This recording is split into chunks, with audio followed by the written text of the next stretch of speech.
What a finish! What a man!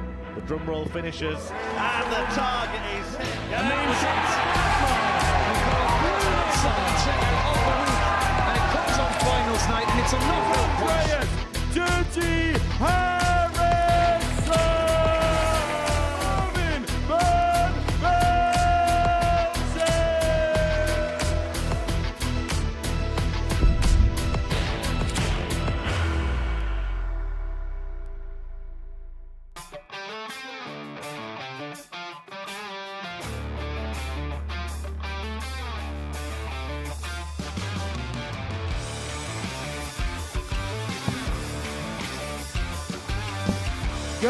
Absolutely sensational. Danny Van Tripe cleans up the 112.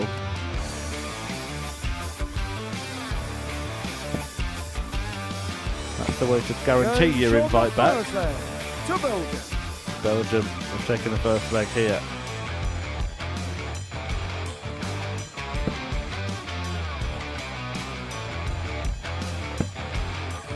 Oh, look at this. Tops. Oh, wonderful. Scott Campbell with a lethal checkout. Can Parry pin it? He can. And Wales win again.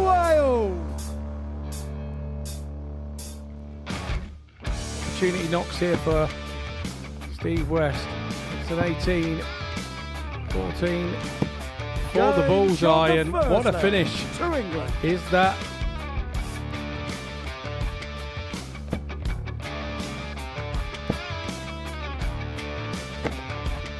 Who is that touching? Going big. 80. Oh, let him have it.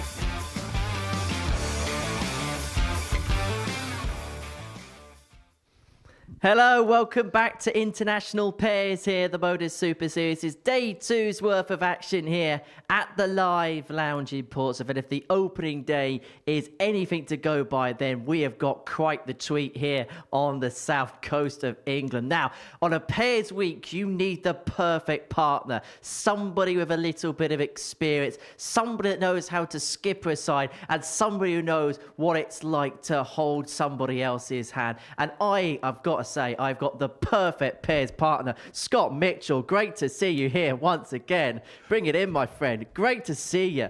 Right, first day's worth of action. That was really, really good fun, wasn't it?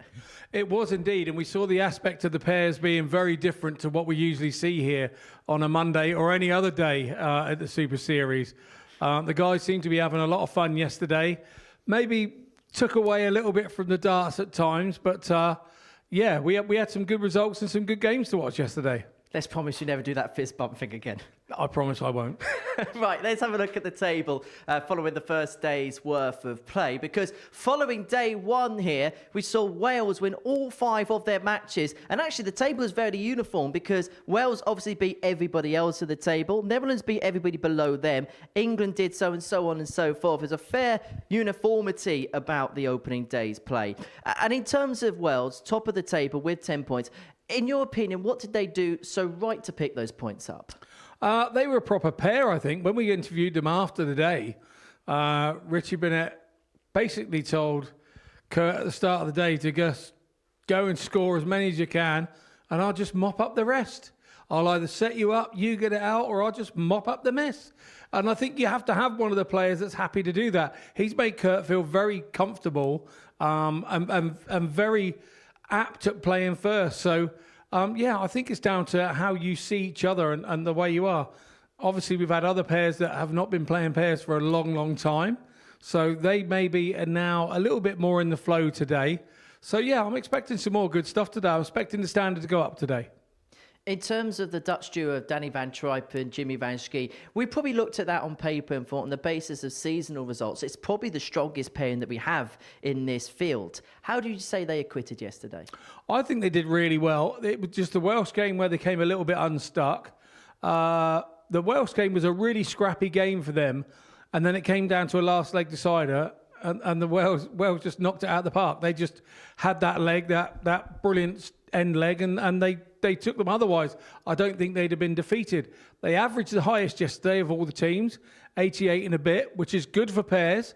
So I'm expecting more of that from them today. Well, let's chat about some of the other runners and riders. We could do that by having a look at the outright odds for the day. Now, perhaps unsurprisingly, the Welsh duo of Richie Burnett and Kurt Parry, they're amongst the favourites, as is the Netherlands at 6-4. They're still backing them with the bookies. England at 4-1, Scotland at 6-1. In terms of their opening days, what would be your assessment of it? England looked a little bit rusty playing pairs, and I think Merv hasn't played for a fair while, I wouldn't have thought. So I think it's just takes some time to get the dynamic back. And now they're back playing as nations and everything else. There's one day under their belt. I expect England to do a bit better today. The Dutch still justified favourites to win this group in your view? Yeah, very much so. The two get on like a house on fire. They look like a really good pair. They're complementing each other really well. So, yeah, I don't see any reason why not. They're favourites for the reason now. It is 18+, gammadaware.org if you could have a flutter on the Super Series today. Right, let's get into the first game then, shall we? It's a meeting between England and Belgium, two teams that are looking to make a real push on this Tuesday here at International Pairs. Now, experience doesn't come much bigger, much better here at the Super Series than Steve West. And experienced campaigners overall don't come much bigger and better than Mervyn King. So when you put the two together, there really could be some fireworks and there really could be some synergy between the pair. There was bright sparks, there was moments on the first day, and they're looking for more this morning. Earlier on, I caught up with both Steve and Mervyn to get their take on the opening day's play and what to look forward to on day two.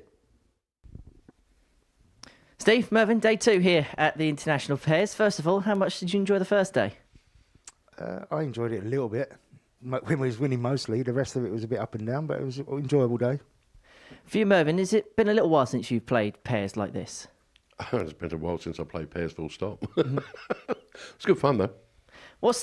I know there's obviously one glaring difference, but what's kind of the smaller differences playing pairs compared to playing singles play?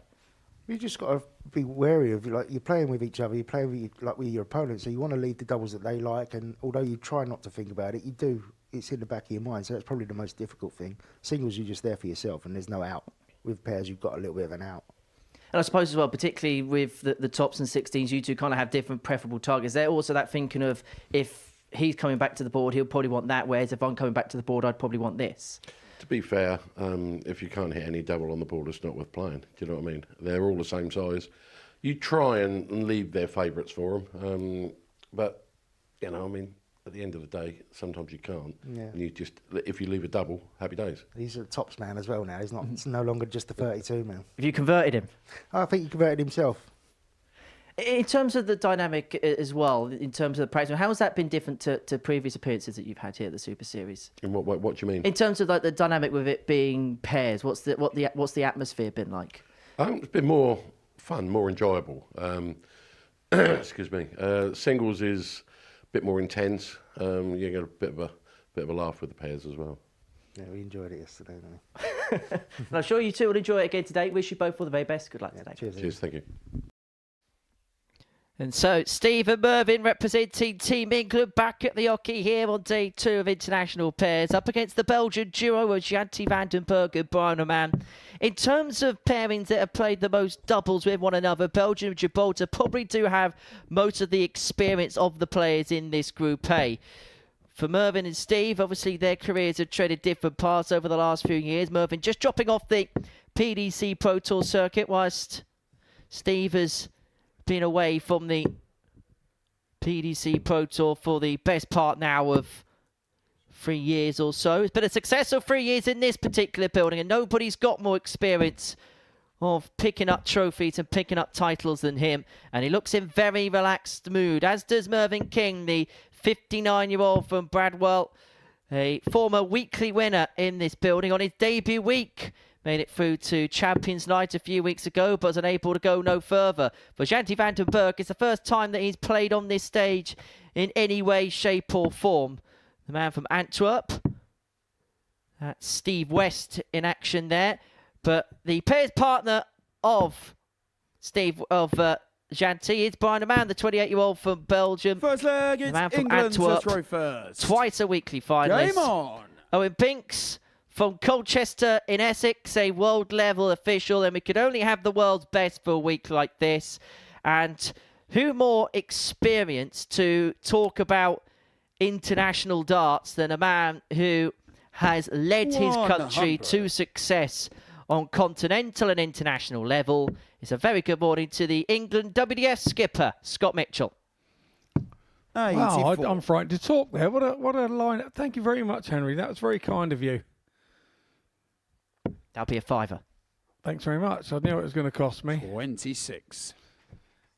No, yesterday I think was a bit of a day where everybody was just settling in and 45. understanding what the concept of international pairs was.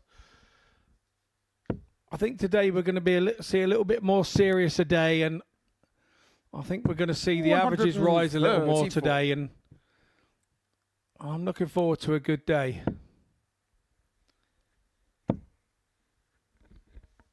Shanti, his second day 140. on the stage. What would you make of his first appearance, his first outing here in Portsmouth? Well, I actually spoke to him this morning, 180. and I said to him, I felt that he started the day really well yesterday. 180. And, but he just tailed off towards the end of the day, and he kind of agreed with me. You know, it was all very exciting at the start, but he was very good.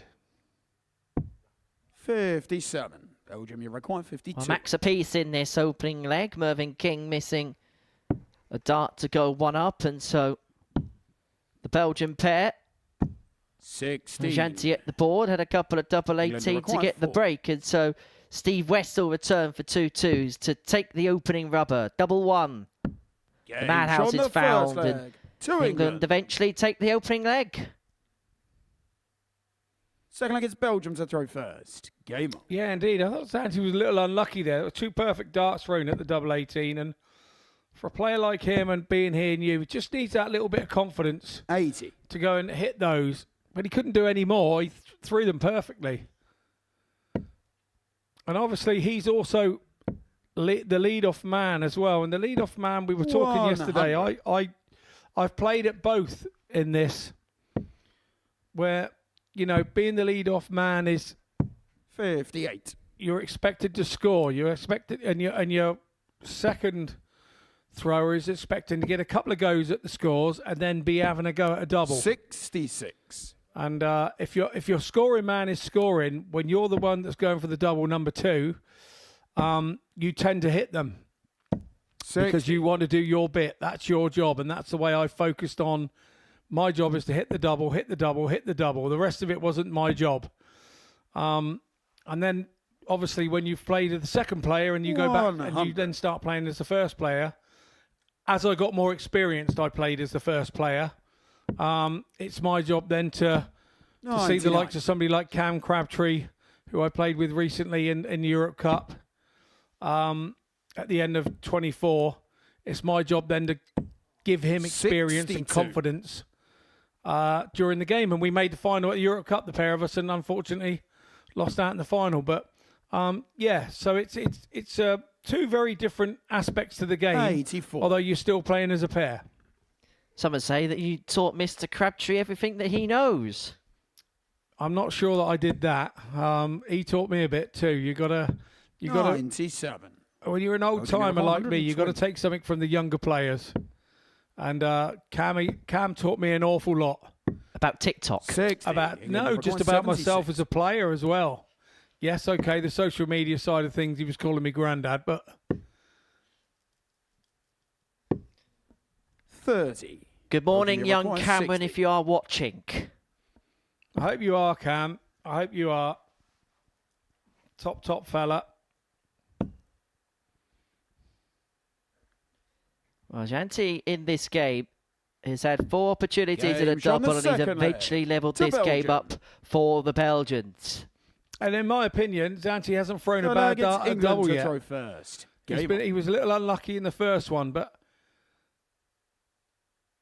you can tell who his family is. Let's put it that way. He's an accomplished darter, maybe living a 99. little in the shadow, but I'm sure that he won't be for very long because I'm really impressed with what I've seen with him yesterday. He knows what he did wrong yesterday. We spoke about it this morning, and I didn't even need to tell him. He said to me, I started really well, 42. but sort of like tailed off a little bit. And so he's going to try and make sure that doesn't happen today. 45. I get the sense that Brian Roman has taken on the role of the Belgian team captain, and I feel like it's a role that he's very much enjoying taking on, that 140. leadership role, that responsibility. Yeah, and he's that type of player, Brian. I mean, I spoke to him this morning. He said, I'm not everybody's favourite person. And I said, look, in darts, you can't be everybody's favourite person. I said, you can even be so nice in darts that people won't like you for being nice. They think you're too nice. So there's no way around it. I'm quite a Roman fan. I am. I like that he straight talks, and if you don't like it, then that's your own problem. You've got the hang up, not him. If you ask him a question, he'll tell you the answer. Whether you like the answer or not is two different 60. things. But I like him.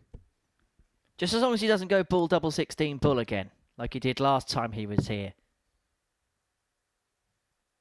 But I suppose as well, for the more 59. maverick England characters as require well, things are just going to be a little 160. bit more refined because you do have a partner with you on the stage.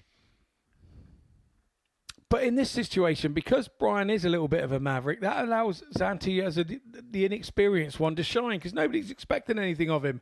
So there's no real pressure on him. And I think I tried to explain that to him this morning that Brian's kind of the headline hitter without being disrespectful. Here in this room on Pluto TV, 60. he's probably the more known of the two. Require 120. And so that gives him a little bit of a free rein.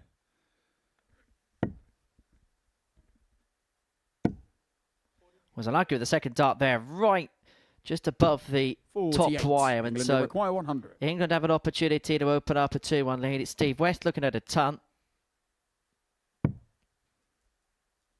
Not to be. And so Belgium, who 68. missed a couple of Belgium opportunities require to 72. break in the opening leg of this contest, have a chance now to eventually get it in leg 3. Double 16 Game for a shot man. the third leg to Belgium. And Belgium eventually find that break and they edge their noses in front for the first time.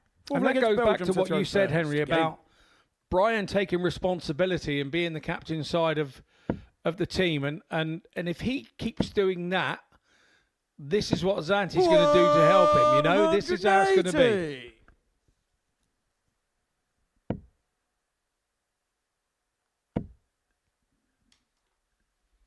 139.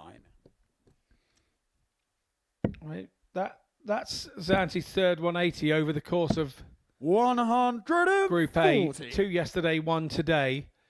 And Brian did 3 yesterday and 1 today. So they're actually really being quite a good pair.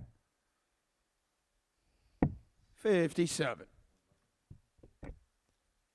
Well, Belgium got the break in the previous leg. They've got 6 from here to consolidate of a holder to move into a 3-1 lead in this match. A victory which would put them on to 42. 6 points, level with England. However, they do have a big gap in terms of legs difference to make up.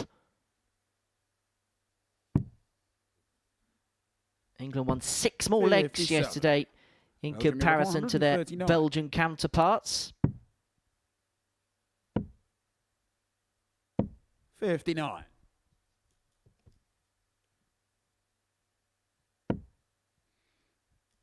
If you look at it on paper from yesterday, England averaged higher in both counts in 140. Belgium require the 80. checkout percentages and the running average. They were 5 points higher. Game And you shot really, the this is fourth great leg stuff from the to Belgians. Belgium. You really, on paper from yesterday, would not be seeing this result. Fifth leg, it's You would England not be to seeing throw the Belgians first. being Game. 3-1 up if you were looking at yesterday's stuff. I don't know if you saw that in the background, but Steve West was stabbing himself in the leg with the darts. Now, that is usually an 140. indication from a player to say, well, wake up. Yeah, it is. Just trying to jolt yourself into action. And let's be honest, most of the guys aren't used to playing at 9:30 in the morning.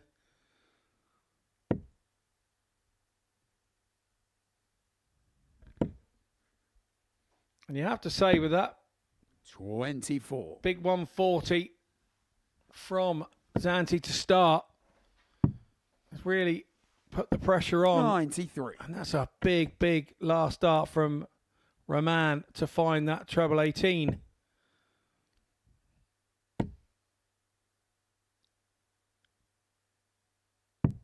139. 180 would have been just as good for me there.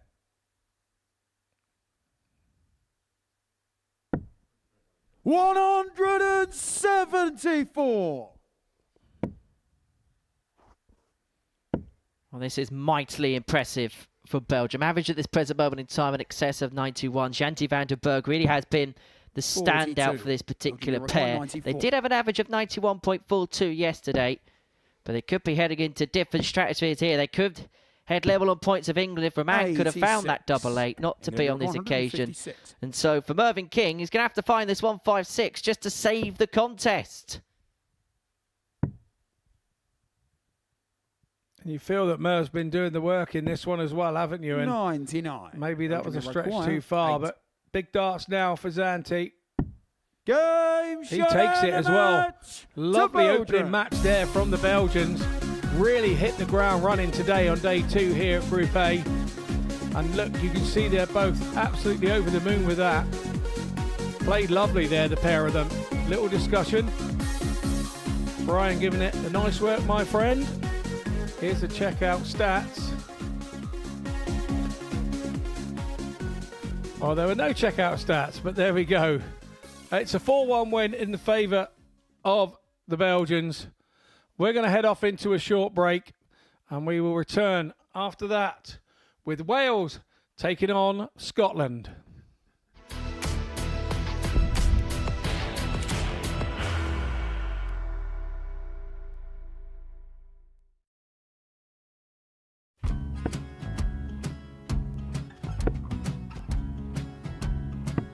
$54. Charlie McGuire, 164.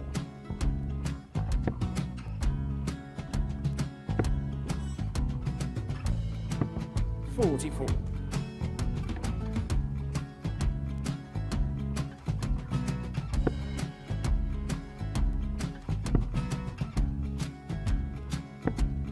$32. Charlie required 120. Well, 120. He's got a fair, at least 2 handfuls at this. Just needs to stay 60. there. That's a good shot. Halves his score. Leaves himself on a 2-darter.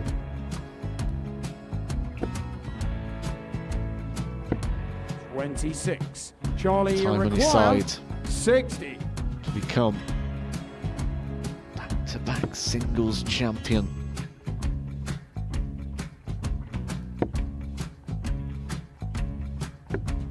$40. Definitely a couple of nerves in those last 2 darts. But he'll be coming back. The moment he's been in before this situation. Standing at the back of the stage, Charlie approaching the required Yoki with a 20. chance to win the title.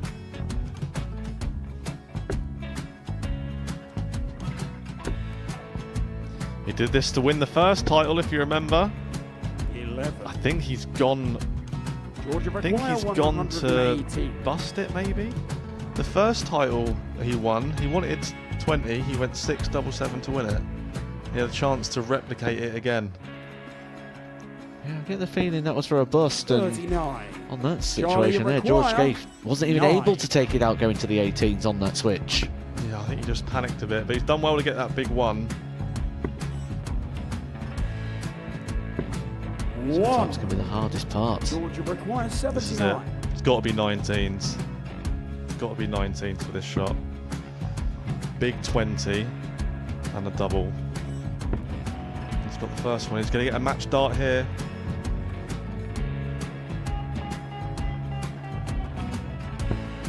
$59. Charlie Threw the entire required body into that 8. one.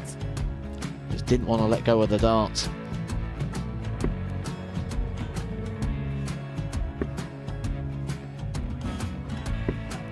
No score. He's given George a chance. Georgia require 20. I think George has been quite good on double 10 today. So many opportunities for Charlie Murphy. Couldn't get the job done. The match! And the Red Dragon George Modus Skate. Super Series Influencers Champion, George Skate!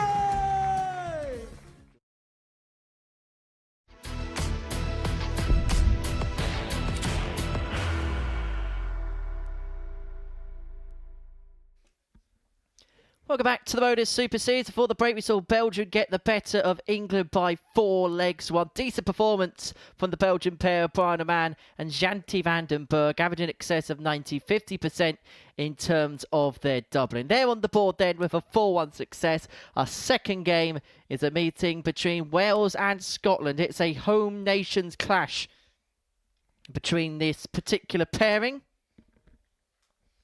Burnett and Parry. Well, I suppose they're the compare and contrast. Kurt Parry, well, he was bright and eager. First into the practice room pretty much this morning. Richie Burnett has only just managed to trudge his way onto the stage.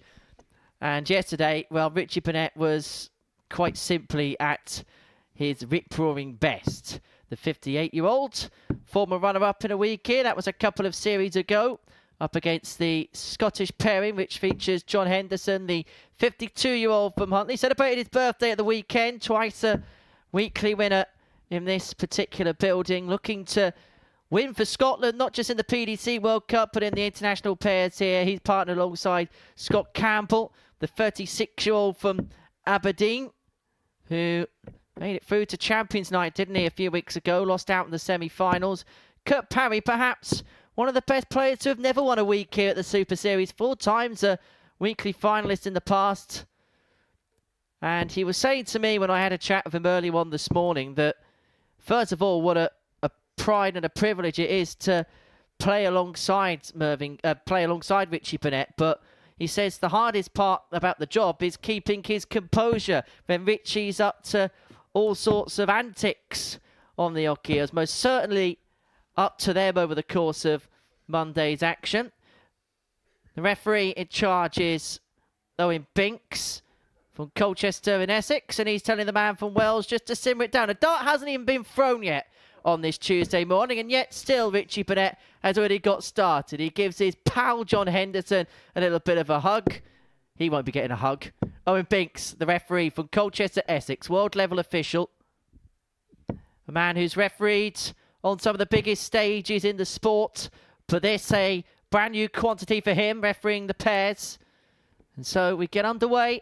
Well, we should be getting underway very shortly. Now, it looks like Kurt Parry's going to shoulder the responsibility of throwing first here for Wales. How did you find their dynamic yesterday? Obviously, they won all 5. They played excellently.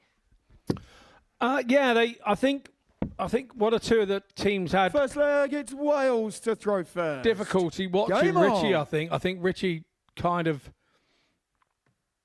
has this charismatic style that you can spot in a snow blizzard. You know who it is. 95. So yeah, some of the guys were maybe watching him and the leg flying away and thinking, how on earth is that going where it needs to go? 99. Richie in his interview yesterday said, look, that's how I am. I've given Kurt the free roam of just getting up there and hitting as many as he can, keep it simple, and I'll mop up the mess. He said, or I'll be 100. creating some of the mess, or I will be setting him up to get out. So what he's doing, he's allowing the young fella to just get on and play his game and leave all the rest to him and let him worry about it. 140. In terms of the Scottish pairing of Scott Campbell and John Henderson, what did you make of their opening day? 120. Well, it's obviously a pairing that sort of didn't happen immediately, did it? It our thoughts are with Robert Thornton at the minute, and he was having to pull out at the last minute for family reasons. But it's one of those pairs that probably they haven't played a lot together, but they know each other really well.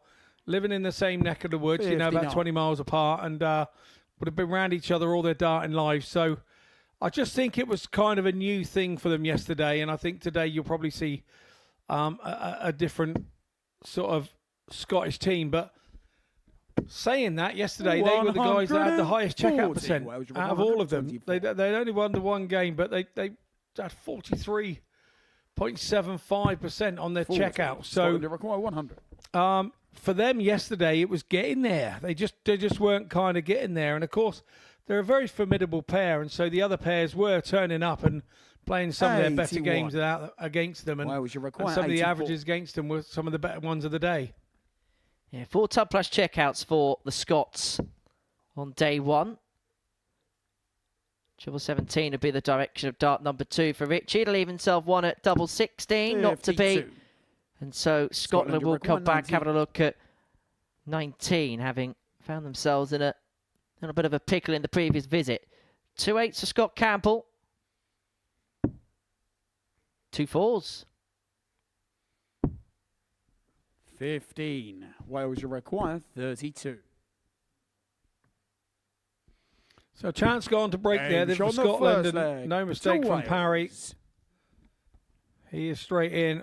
Hold a throw for the Welsh. Start the day. First. Game.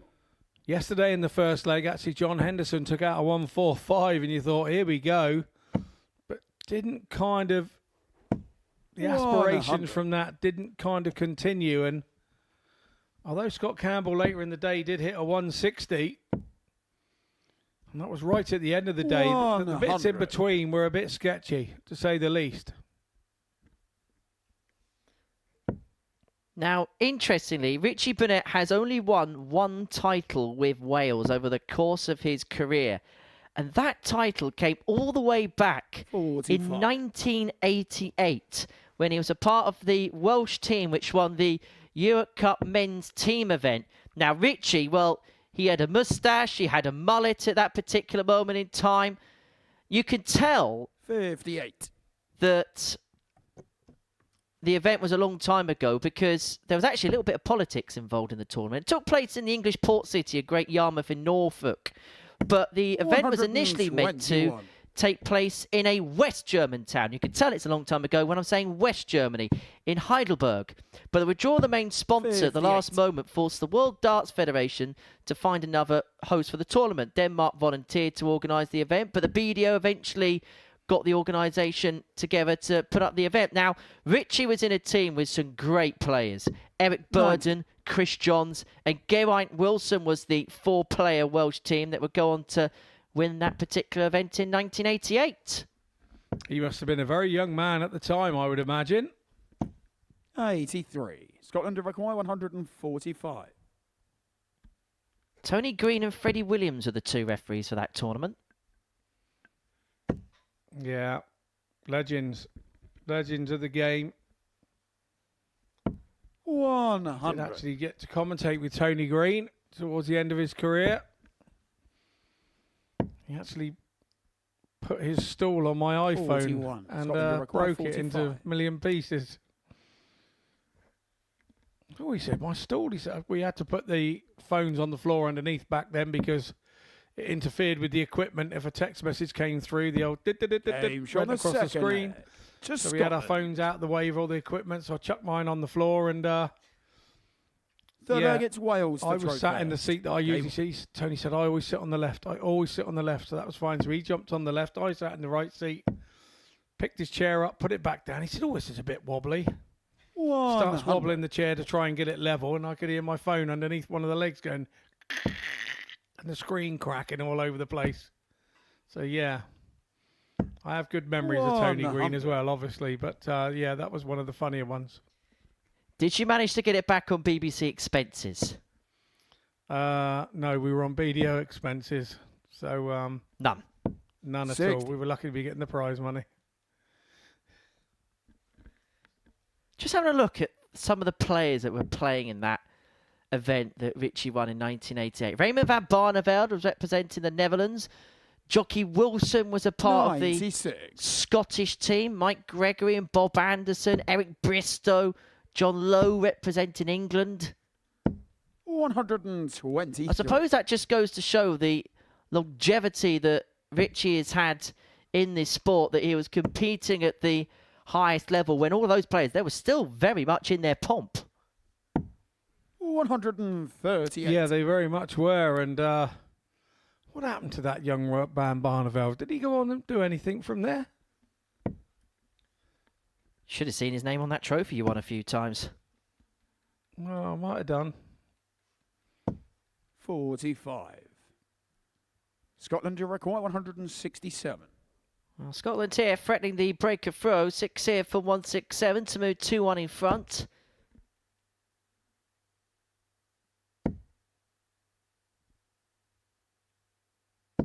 83. Good fun with the last. He'll leave his partner on a 2-darter. May just be a dart at the bullseye at the back end of the 84, but it's an opportunity nonetheless for Hendo to 88. Scotland to require 84. put Scotland on top in this contest.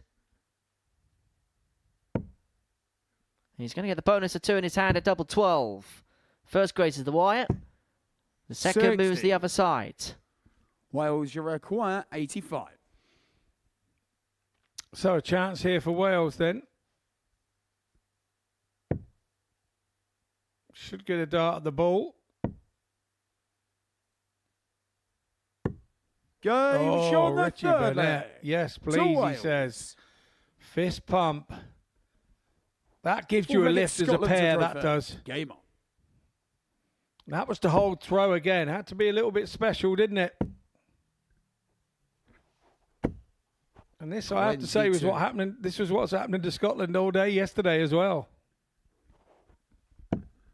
And for Richie Burnett, we know this week he's got form for hitting the bullseye. He did so comically yesterday against England. He's done so 180. again today against the Scots. And Kurt Parry has kicked off leg 4 perfectly.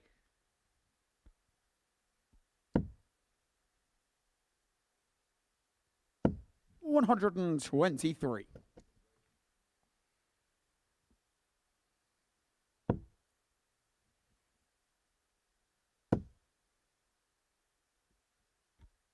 $97.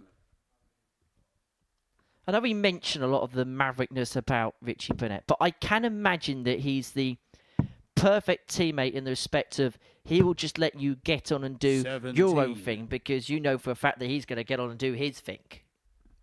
Yeah, agreed. Yeah, I would say so. There are players that you play 60. pairs like that with that you don't have to get involved with, and there are others that you sometimes need to give them a little G up when their head's down or whatever. I've been fortunate enough to play with some really sort of strong-minded pairs players, like winning a Europe Cup 55. pairs with Scott Waits Wales back in require when I was a novice, 164. and he taught me how to do that. And ironically, beating Glenn Durrant and James Wilson in the final. Funny enough, that Europe Cup pairs. 60. And then I've played with Mark McGeeney, who was, you never need to motivate that man. He just goes at it hard as hell every throw. 140. And I was a runner-up with him Wales require at 104. World Cup pairs. Dan Day is another one. He was probably the one that we bounced off 48. each other Scotland really require well. If he was playing well, I was 144. playing well, and yeah, he was an amazing pairs partner. And I think we won a Europe Cup pairs together and lost in a World Cup pairs final together. So yeah, I've had much success at World Cups and Europe Cups in the pairs. Even with Cam Crabtree, the latest one, we got to the final and 92. lost in Wales that. So require I must be 56. some hot pairs property. Must have been some W's against Cameron. Well, Burnett's there, missed the big number. And so he's going to have to spur one here. 24. And he's opened up the door here Scotland for Scotland to get require back level. Now, 52. the Scots passed by an opportunity in the previous leg. And it looks like they're getting that gift wrap back into their favour here. Henderson looking at double top. Henderson doesn't get 32. double top. Wales, you require 32. Game shot on the fourth No mistake leg. from Kurt to Parry there. Wales Wales. move 3-1 to the good. And with that breaker throw, it means they have the darts in Fifth their leg, hand it's to Wales to throw first. win the game here 4-1. If they do so, they put themselves in a really healthy position. 12 points. And if they win it 4-1, plus 13 by way of legs difference. 134. Yeah, and they were pleased with the opening that they've made, weren't they? To go with their 5 from 5 yesterday. It starts to make them a force. 121.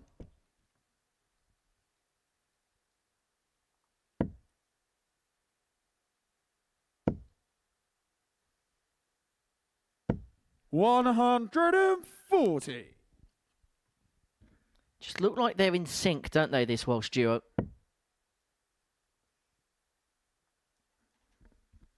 It's maybe for Scott and John. It's just felt a little bit stop-start in this 81. opening match of the day. Kurt Parry with 6 darts on 2-2-7, looking to lead the Welsh to glory. 75. And we'll leave Richie on a finish of 152 to get the job done. 100. Wales, your record 152.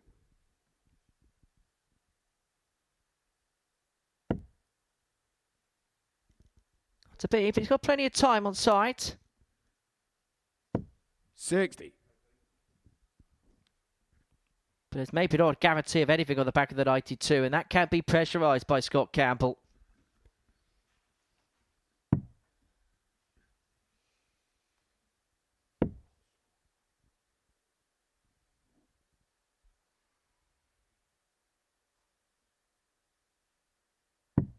$39. Wales, you require 92. So for the match, Kurt Parry comes back for 92 for Wales. Treble 16, leads himself double trial, which he pins perfectly. And Wales keep up their perfect streak in this Group A. 6 of the very best for the combination of Kurt Parry and Richie Burnett to kick off their Group A campaign. As for the Scots, well, it's a stuttering start to their second day's worth of action and plenty of work for them to do.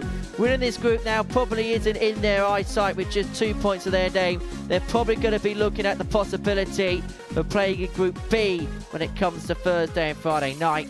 At the tail of the tape, Burnett and Parry a 4-1 victor over Campbell and Henderson. Coming up after the break, we're going to see the Dutch in action. Jimmy Van Schie and Danny Van Tripe are going to move on to 10 points. They take on the Gibraltarian duo of Craig Galliano and Justin Hewitt.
Welcome back to the Modus Super Series. 2 games down on this Tuesday morning. And before the break, we saw Wales get the better of Scotland by 4-1. Game number 3 is a meeting between the Netherlands and Gibraltar. And this is a fixture that for Craig Galliano will probably put the dread of fear into him. We'll explain a bit more about that in just a second. So, Holland and Gibraltar, game number 3 of our session here at the Live Lounge in Portsmouth, and let's get to meet the teams a little bit better. Well, the Dutch duo, I suppose, need no introduction.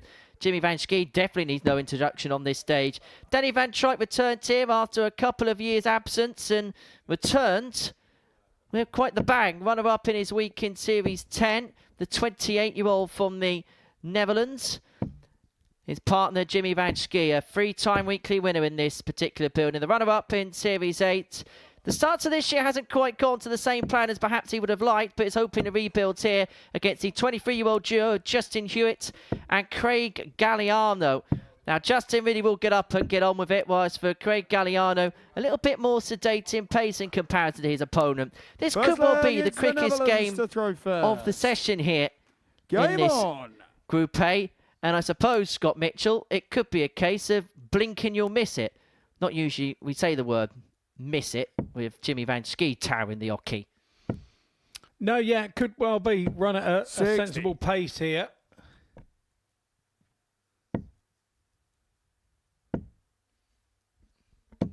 I feel that yesterday the guys from Gibraltar felt a little bit like a rabbit in the headlights. 180. And that's not going to help the cause. Just think, nice little loosener, and then Danny van Tripe fires in a 180, and then he gave it the big un to the camera.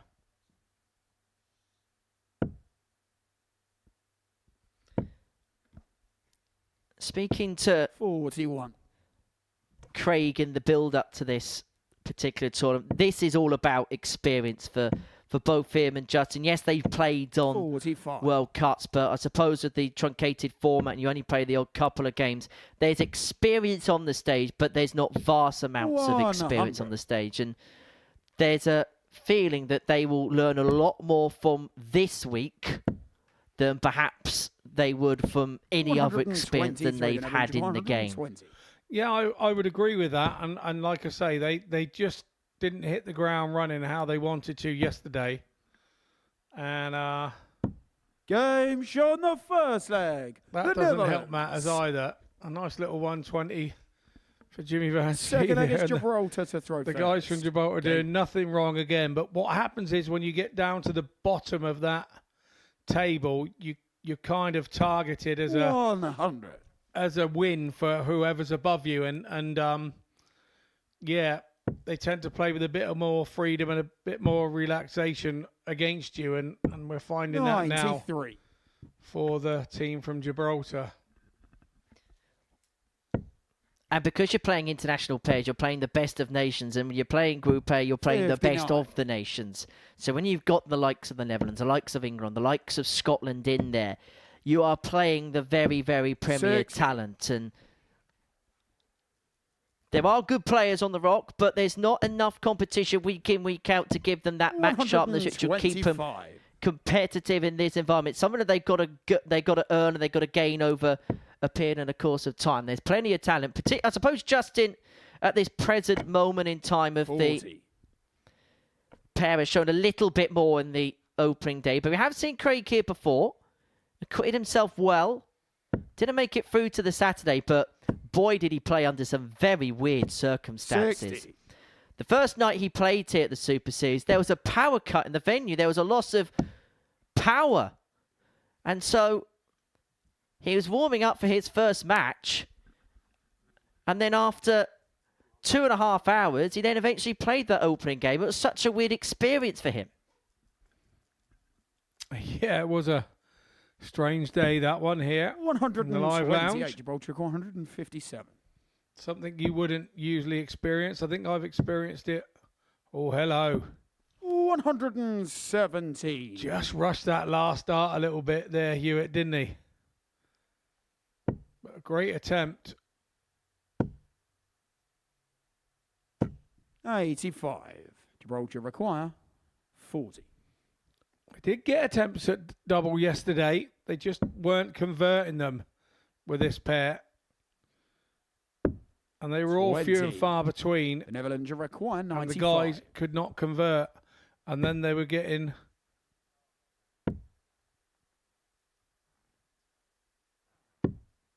I was just about to 70. say this kind of thing Gibraltar happened to him require as 20. Van Tripe misses the ball. Game shown the second leg. Gibraltar. Well, Gibraltar back on terms. They picked up just 5 legs from their Seven day. against the Netherlands. To Yesterday throw did first. the Game on. pairing from the rock. Now, I did mention that a fixture between the Netherlands and Gibraltar probably puts the fear of dread into Craig Galliano. Now, Craig, 82. outside of being a very good dart player, is also a very handy football player. And he had 3 caps for the 100. Gibraltar under-21 side. His last game, he played his left back in a 7-0 defeat 100. to the Netherlands in an under-21s European Championship qualifier back in 2021. Now, these 130. are just a smattering of some of the players that Craig Galliano shared a football pitch with on that day. The likes of Mickey van der Ven of Tottenham Hotspur, Sepp van den Berg of Brentford, 137. Joshua Xerxes of Manchester United, Crescencio Somerville of Leeds United, Ian Matson, 98. Quentin Timber. It's not a Jeremy Frimpong as well of Bayer 100. Leverkusen was on the pitch that night. Quite the thing to tell a tale a little bit further down the line, isn't it? 134. The Netherlands Yeah, very require much so. That's 82. pretty impressive. You know, of people that have played 2 sports, I suppose we go back. Ian Botham played for Scunthorpe United, didn't he? And obviously was playing cricket for England. And I remember New Zealander Jeff Wilson. 62. Jeff Wilson used to play, I think, Gibraltar International require Rugby 32. Union for New Zealand, and he used to play cricket for New Zealand as well. 16. You know, both at senior level, which is pretty impressive. Netherlands So require 20. for me, Craig Galliano, well done, my friend. Well, Gibraltar have been given opportunities Game shown the third leg. to move The 2-1 in Netherlands. front and get the break. They haven't taken them, and Van Tripe pins the double 4 leg, 5 it's to make Gibraltar them throw pay first. for it. Game on. And Danny, it's just hit the television. With his head. 60. Well, you thought if anybody was going to have that problem this week, it was Jimmy Van Schie, but I suppose if this was the other sport that Craig played to a professional level, he probably would have gone down to the floor rolling around, 100. holding his head, waiting for the medic to come on to waste some time. Yeah, and I suppose if you're going to ask Jimmy Vansky what would he have been if he wasn't a dart player, maybe it'd have been a basketballer. 100. Well, apparently he tried basketball as a youngster. I suppose it was an actual first sporting choice for him. Never really found himself any good at it. 85. Never really settled into that type of environment. And he played one evening a trials game in this sports hall, and he saw a dartboard 140. in the centre, and he said to his parents he'd like to give it a go, and that's kind of where the story began for Jimmy, and it's been a very successful story, particularly over the last 18 months or so. 140.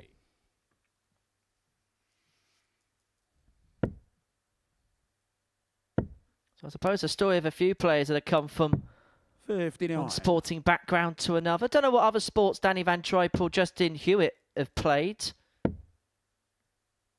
Suppose that could be a 100. Gibraltar feature that we could 142. do at some point.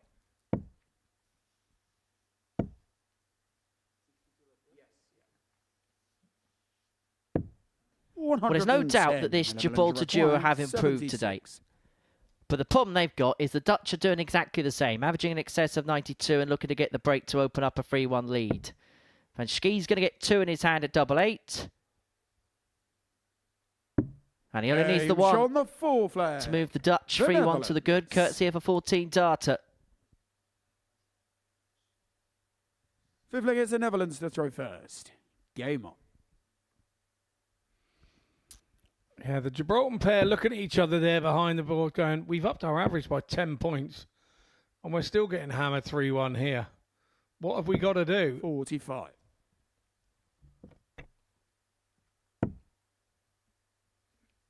But I suppose it kind of goes back to what we were saying at the introduction of this game. The fact they're going to be, and I mean this is no disrespect to the clientele they play at home, no disrespect whatsoever, but you've probably seen this with players from other emerging nations that Gibraltar are, this is a step up in clientele, so naturally you will see them improve their game as the week goes along, because they've got no other choice but to do that. Yeah, no, totally agree. And like I say, coming in and playing a tournament and playing 1 or 2 games over a weekend and then disappearing, it's very different when you're playing 5 games a day here in Group A. You get found out 43. is the word. You get found out and you find your true level. 135. Well, I know there's been plenty of interest back home. Both of these two have been getting the newspaper column inches in the local press prior to this particular tournament getting underway. Big news back on the rock. That would be big news when the Kenyans turn up here later on in the week. But this game could be over very quickly because Van Schie has found a Mac to leave his partner on double 19. And Justin Hewitt here has to find the 149. And he just stopped in motion just as he looked as if he was in full throw. And so Danny Van Schie here, double 19 to wrap this game up. He's going to get one more double. He didn't like that first dart at all, did he? And he won't like that one. And he's just opened up the door here for Craig Galliano to bring it back to 3-2. Game shown the 5th flag. And taken clinically by Craig. Break back, 3-2, we return to throw. 6th flag against Gibraltar to throw first. Game on. Yeah, I like that. Like that a lot. That'll give a bit of confidence to the team. 44. I do want to ask about the age dynamic as well, because you would have played in teams with people similar to your age, and as you mentioned, your relationship 58. with Cam Crabtree earlier on today. Craig and Justin are both the same age. Jimmy and Danny are both very similar in age. Does that have any bearing into it, potentially? 125. Yeah, possibly. I think it's to do with the history of how much they played together before. Not together, just being in the same room, even as sort of adversaries. It kind of can help with the relationship that you have. You've got to have trust in your partner that if you don't do it, 123. he's man enough to step up there and do it for you when you have a sort of like a non-treble visit or whatever. So there's an element of trust in what you have to do. So when you play with a brand new partner, that always isn't there from the get-go. It may be as you go down and he does some special things, you start thinking, do you know what? He's all right as a partner, this fellow. I'm going to go and play 59. for him. And you kind of do that. So there is an element of that you've got to be careful of. I've played with Martin Atkins from Yorkshire, and I'd never played pairs with him before. 85. And we went and won the Dutch Open first time out. First time and last time we ever played together. He always had a regular partner. 60. I had a regular partner, but just worked out on that day we didn't have one. Started off like a house on fire, and went on and won the whole thing. And never played pairs together again. Well, this Dutch duo looking to wrap this game up here and now. 120 is awkward for Jim because there is so much tungsten in the way of this double top.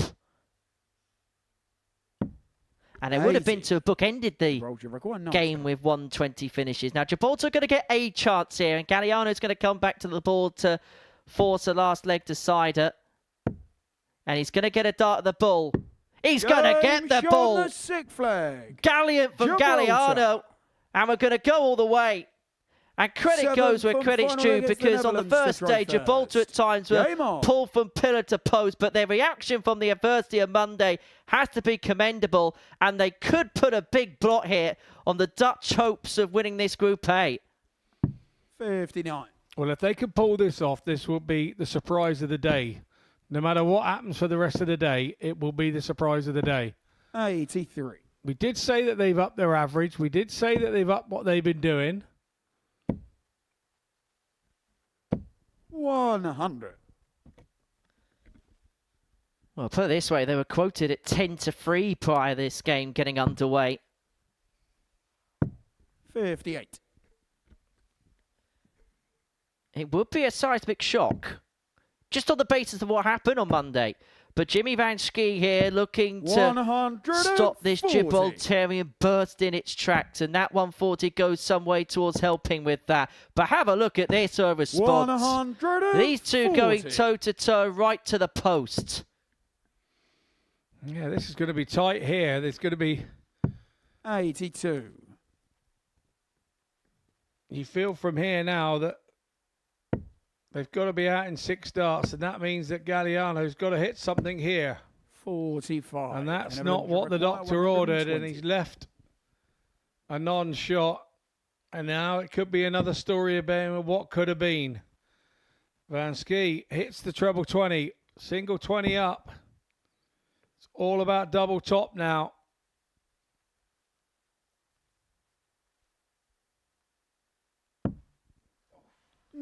Just misses and drifted next door. We saw a lot of that yesterday. But with Gibraltar back on 95. 175, they will get another attempt at this double 15. 20. Strange. Maybe he thought that was blocked. I don't know. But then tend it up, and now they're left on the dodgy double 5. Galliano, he hit the bullseye last time. Can he hit the tops for their first win? 40. He can't. He can't. He's choked in the moment. And so it's 10. on the hefty shoulders of Jimmy Van Schie here for the Dutch.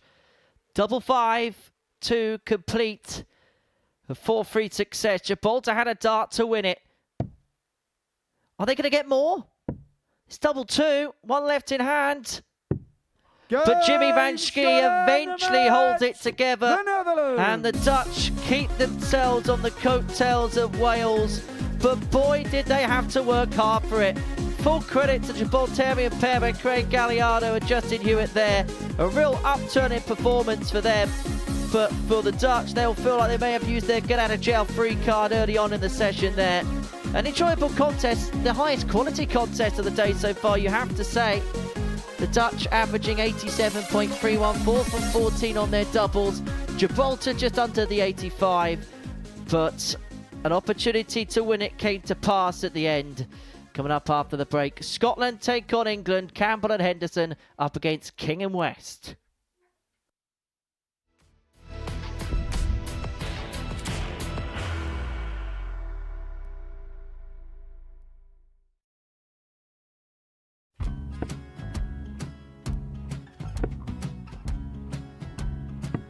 $54. Charlie McGuire, 164.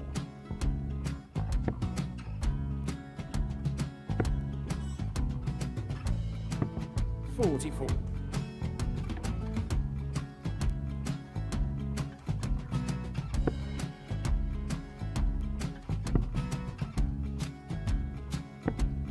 $32. Charlie McGuire, 120.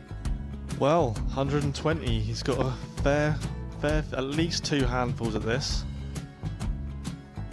Just needs to stay 60. there. That's a good shot. Halves his score, leaves himself on a 2-darter.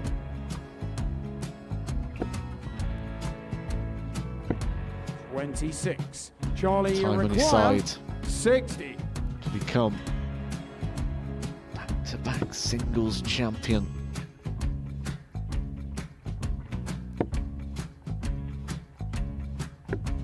$40. Definitely a couple of nerves in those last 2 darts, but he'll be coming back. The moment he's been in before this situation. Standing at the back of the stage, Charlie approaching the McGuire, hockey with a 20. chance to win the title.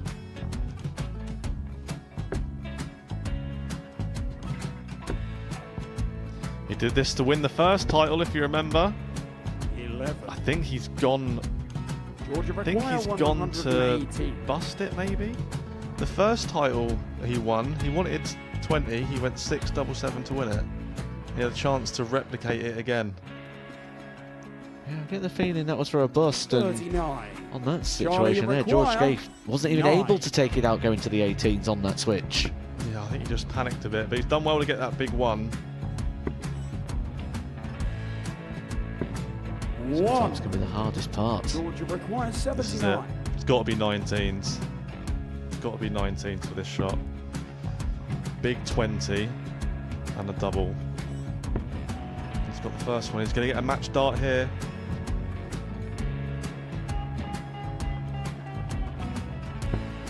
$59.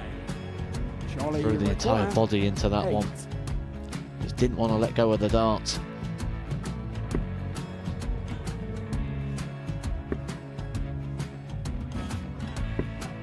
No score. He's given George a chance. Georgia require 20. I think George has been quite good on double 10 today. So many opportunities for Charlie Murphy. Go! Couldn't get the job Yes! done. Got in the match!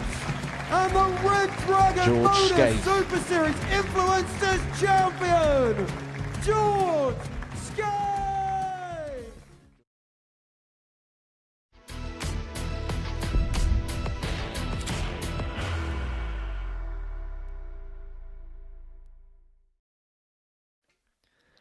Welcome back to the Modus Super Series, who completed a round's worth of action on this Tuesday morning. Before the break, the Netherlands survived a scare against Gibraltar, winning by 4 legs to 3. The Gibraltarian duo Craig Galliano and Justin Hewitt did have a dart to win it, but Jimmy Van Schie pinning double 2 last dart in hand to ensure that they pick the points up to keep themselves on the coattails of Wales. Game number 4 is a meeting between Scotland and England, one of the oldest, well, the oldest international sporting rivalry that there is. Mervyn King and Steve West representing the English, Scott Campbell and John Henderson representing the Scots. These two, well, these four, shall I say, have got a lot of history going back to when they first started out. Not as if it starts back all the way back in 1872 as the football rivalry between the pair began. A 0-0 draw between Scotland and England at Hamilton Crescent in Partick. The first ever meeting between Scotland and England, and the first ever football match that was recognised in the world.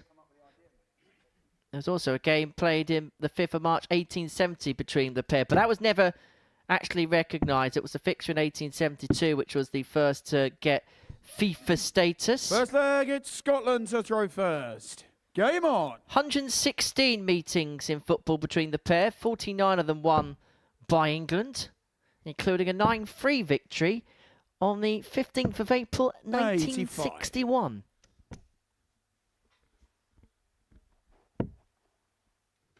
I only remember when I was a kid, there was a mid-70s, I think Scotland won at Wembley, 93. and they ran onto the pitch and snapped the post in half and everything. The fans were quite delighted to beat the old rival, the old adversary in England. Wasn't that 1977, the home championship? It was the home international, yes, I remember that. We were actually on holiday at the time, and yeah, we were watching it when we were down in Devon, I was, as a kid. 180.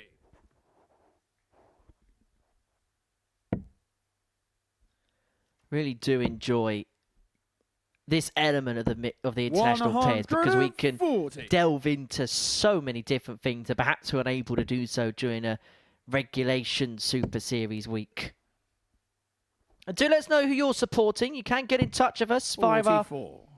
social Scotland media record, feeds at 151. MSS Darts.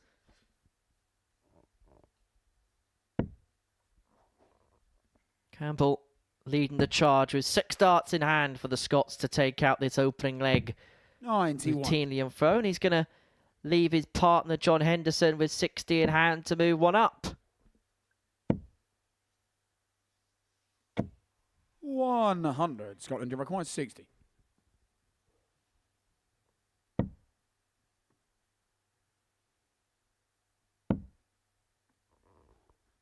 Double 10 for Hendo.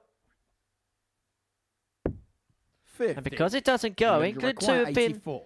pretty much passengers in this leg, have an opportunity to nick the throw, and King is looking at 84 to do exactly that. He's looking at 2 in his hand, a double 12.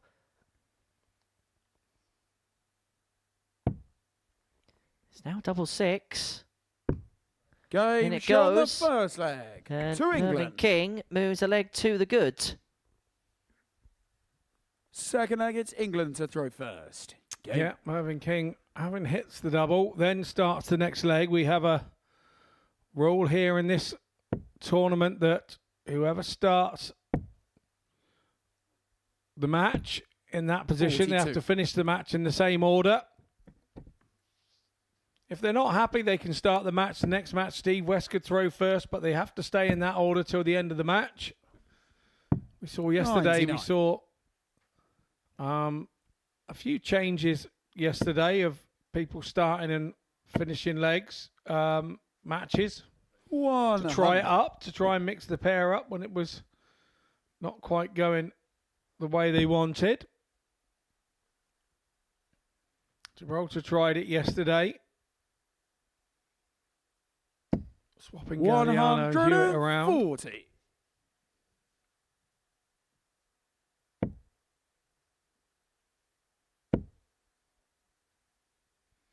And the Belgians tried it as well.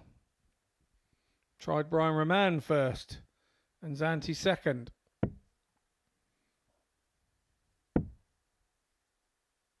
But they've reverted back to their 50. normal way today. You have to say Zanti played really well in that game. Yeah, they take on the Gibraltarians in the next game, and well, they're probably the two most 42. improved nations on day one and day two, going head to head in that particular contest. Still really waiting for the spark to be lit in this one. It's been a steady start from the Scots without it really being overly spectacular so far. Just feels like the players, although they're playing to a decent level, are just beginning to feel their way into the contest. Yeah, 9 times out of 10, you're only going to get 3 throws a leg as a pairs in a pairs tournament. So in a pairs leg of darts. So that's the way I used to look at it. I think you have to break it down into, I'm going to get 3 throws and that's it. And I tried to, if I was the first thrower, I would try to go ton, ton, ton and leave the other 200 for the other person to sort out. And this is good from Hendo. 120. 145 from him yesterday. Just misses out on the 152. West on the 139. Can't do it now. 120 left. Needs a treble to leave the double. 99. Does it nicely. 32.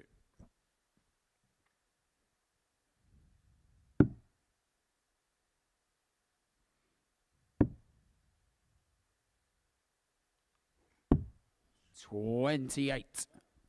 England require. Well, 40. this game has been a case of Scotland dominating the scoring exchanges, but 6 missed starts at a double has opened up the door for Mervyn King to open up a 2-0 lead, and that's exactly what he's done there. It's a crucial game as well in the race for Group B, and if England were to win this game, then they would move themselves 6 points clear of the Scots, and even at the midway stage of proceedings, you would feel as if it's a tall order for Campbell and Henderson to make up that kind of gap.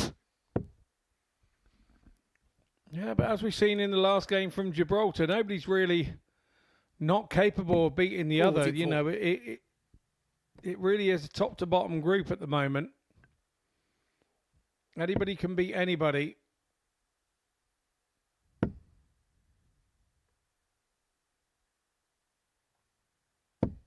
$100.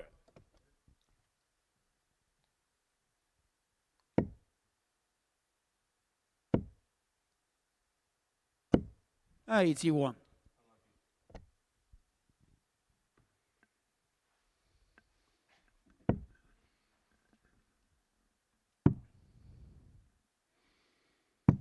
$96. Steve West and Merv King wanted to have matching shirts. They could have asked me and Tommy Morris probably. We'd have lent them our shirts. 59. From our England days. They could have looked lovely in that. I suppose Westies might have had Tommy written on it and Merv's might have had Scotty written on it, but yeah. I think that might have been part of the problem. Yeah, probably is, you know. 60. We were saying yesterday about the communication between them all. And obviously the guys with the team shirts, they've had a bit of communication before they came here. 60. But this being Scotland the inaugural event, I'm sure 145. if international pairs happens again, I'm sure all our teams will be kitted out immaculately. Well, I do have 43. some exclusive breaking news for you, because the Dutch team jersey, which has been in transit for the best part of a couple of days, has finally arrived here at the Live Lounge in Portsmouth. Yes, every has arrived, and they finally delivered the 99. parcel, Scotland, you require 102. but they said they left it with the next door neighbour.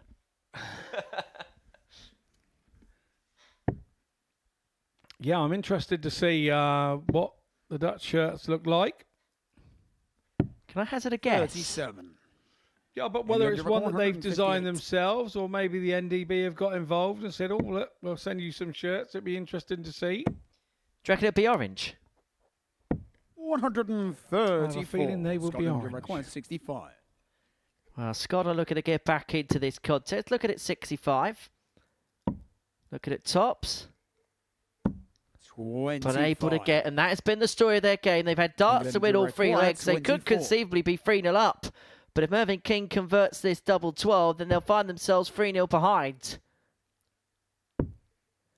Double 3 is not 18. converted, and so they will Scotland, you get require 3 more 40. chances to eventually get on the board, and it's going to fall to the hands of Scott Campbell.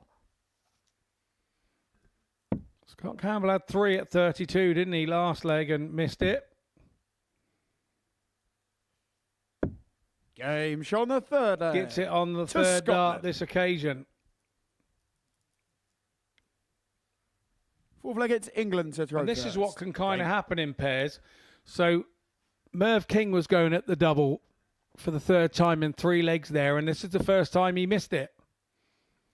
And allowed Campbell back to the board, and that was the first time that Campbell had hit the double in the last 3 legs. So yeah, very telling moments. Is that a turning 96. point for the Scottish team here against the English?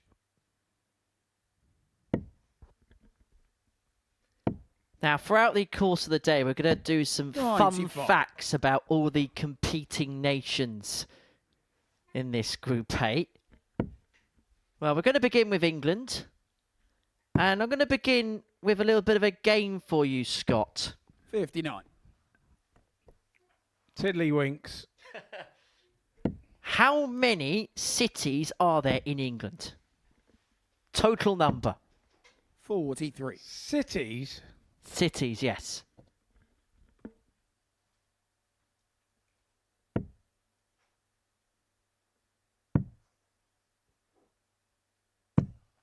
I'm I'm going to go 38. Incorrect. I'll tell you what, one of our 53. members in the gallery got very close to guessing it correct.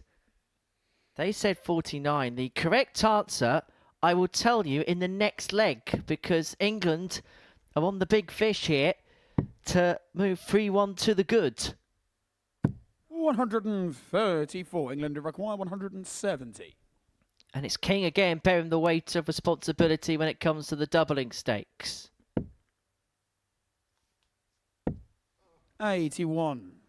Scotland, you require 132. Start on the bullseye. Treble 19 will leave the bullseye. 107. Good England, you attempt require from 89. Henderson. Allows West to get back at 89. He will go to the treble 19 route. 20 for the bullseye. 64. Another good Scotland, you attempt require from Westy. 25. But it's back to Campbell now to try and sort this 25 out for the Scotland team. Double 8. He likes his side of the board. Game on the fourth leg. And once to again, Scotland. Campbell hits the double and levels up. Fifth leg, it's Scotland to throw Scotland first. starting to get a bit of momentum here. Well, there's not been any issue with the scoring of the Scottish pair. It's been the doubling which caused them 81. problems. Level at 2-2, but conceivably could have won this game 4-zip. Yeah, 2 from 13 for the Scotland team here. And 2 from 84. 7 for the England duo. Shows probably where the Scottish Achilles heel lies. Right, shall I put you out your misery, Scott? Go on, put me out of the misery. The answer to the 60. teaser, England has 51 cities. Lots of people think that any town which has a cathedral in it is classified as a city. That's actually contrary to popular belief. It stems from the fact that 140. Henry VIII built cathedrals in 6 English towns and made them cities by letters patent. Now, the biggest city in England is London, but the smallest city in 97. England is the City of London. Well, look at you with your little grin, Mr. Cheshire Cat. 59. Is there any cities in Cheshire? I'm sure there is, but yes.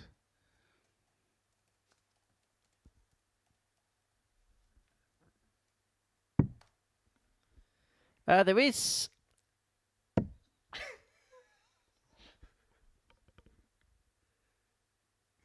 don't think there is, actually, 139. in Cheshire. Largest town is Warrington, home of the world champ, Luke Littler. 140. Scotland to record 124. John 18 for the ball. Bullseye it is. And it would have been for the second 86. ton plus check out of the day. England to require 78.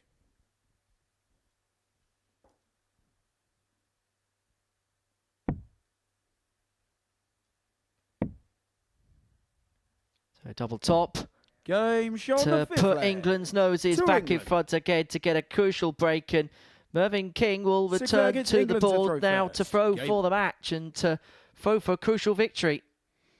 He's hit the double in all 3 legs here in this one for England.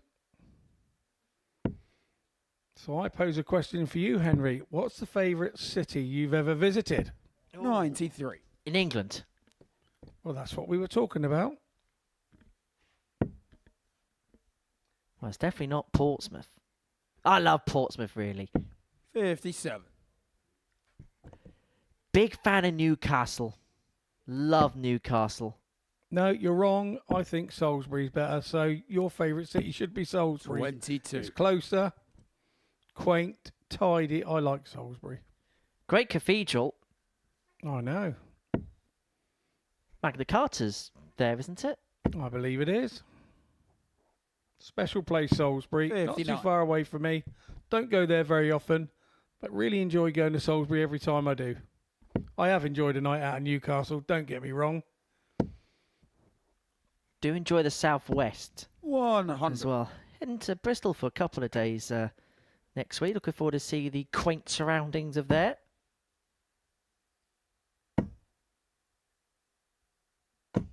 $140. You're going to visit the Clifton Suspension Bridge. Very big, sort of iconic thing to visit when you're that way. 85. Sure, I will pass it on my travels. But England now looking to motor towards victory here. 97. Scotland find themselves for the finish, but Weston King may feel like they got 6 here from 201 to wrap this particular contest up. 105. Scotland to require 148. And so Scotland to save it, looking at 148. Another for Hendo. It's found. It's double 14. It's almost there. 120. England to require 96. Magic attempt from Henderson to save the match. Treble 17 would have saved the situation 36. for Westy, Scotland to but require it means 28. that Campbell comes back for 28. And it's a Game side of the shot on board the that he sixth actually to prefers, Scotland. which is very unusual for the left-hander. The left-hander usually likes the right-hand side of the 7 board. from final leg. It's Scotland to throw first. But I know that Scott Game Campbell on. prefers the left-hand side.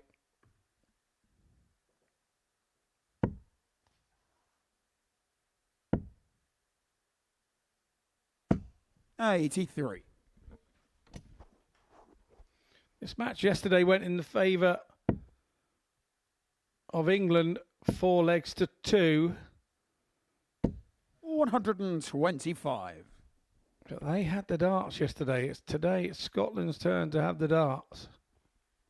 But it's interesting you were mentioning earlier on off air that actually having the darts hasn't really done too much so far this week. 34. No, it hasn't. We had 10 matches yesterday, went against the darts. And I suppose when you're only getting sort of 3 throws a leg, sometimes 4, the darts aren't quite so important, it seems. Because it's harder to hold the throw when you're only throwing every 4th throw, if you get my drift. There's no rhythm to what you're doing. So that gives you more opportunity to break throw.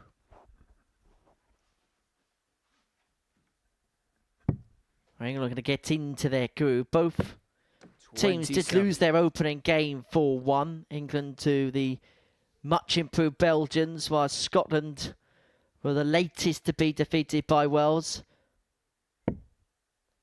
But Campbell here in a good position to try and set things up. John Henderson's nodding his head in the background. Steve West is shaking his, and that is as to why. Because that is a perfect time for Max to leave John Henderson in suit upon his return to seal a 4-3 win. 59. Scotland requires 64. And they've got 6. They've got time. But Henderson ruthlessly gets the job done with his first dart. And for Scotland, they get the better of England in a last leg decider. They're on the board. As for Steve West and Mervyn King, yet to pick up a point today. And they could be overhauled into 4th position in a couple of moments' time. They've also got Scotland now breathing down their neck on 4 points. It's a couple behind. This is how the game went statistically. The Scots, well, with a better scoring prowess is why they got more darts than the double. They eventually clicked together in that particular department, which is why they managed to pick the points up. Coming up on the other side of this short break, we're going to watch Brian O'Man and Janty van den Berg of Belgium, alongside Craig Galliano and Justin Hewitt of Gibraltar going head-to-head.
Welcome back to the live lounge here in Portsmouth. It's International Pairs Week here at the Modus Super Series. The stage draped in the 12 flags of the 12 competing nations. And this international hub of darts, well, it's made itself even more of that this week. Our latest encounter sees the Belgian duo of Brian O'Man and Shanti van den Berg go up against the Gibraltar duo of Craig Galliano and Justin Hewitt.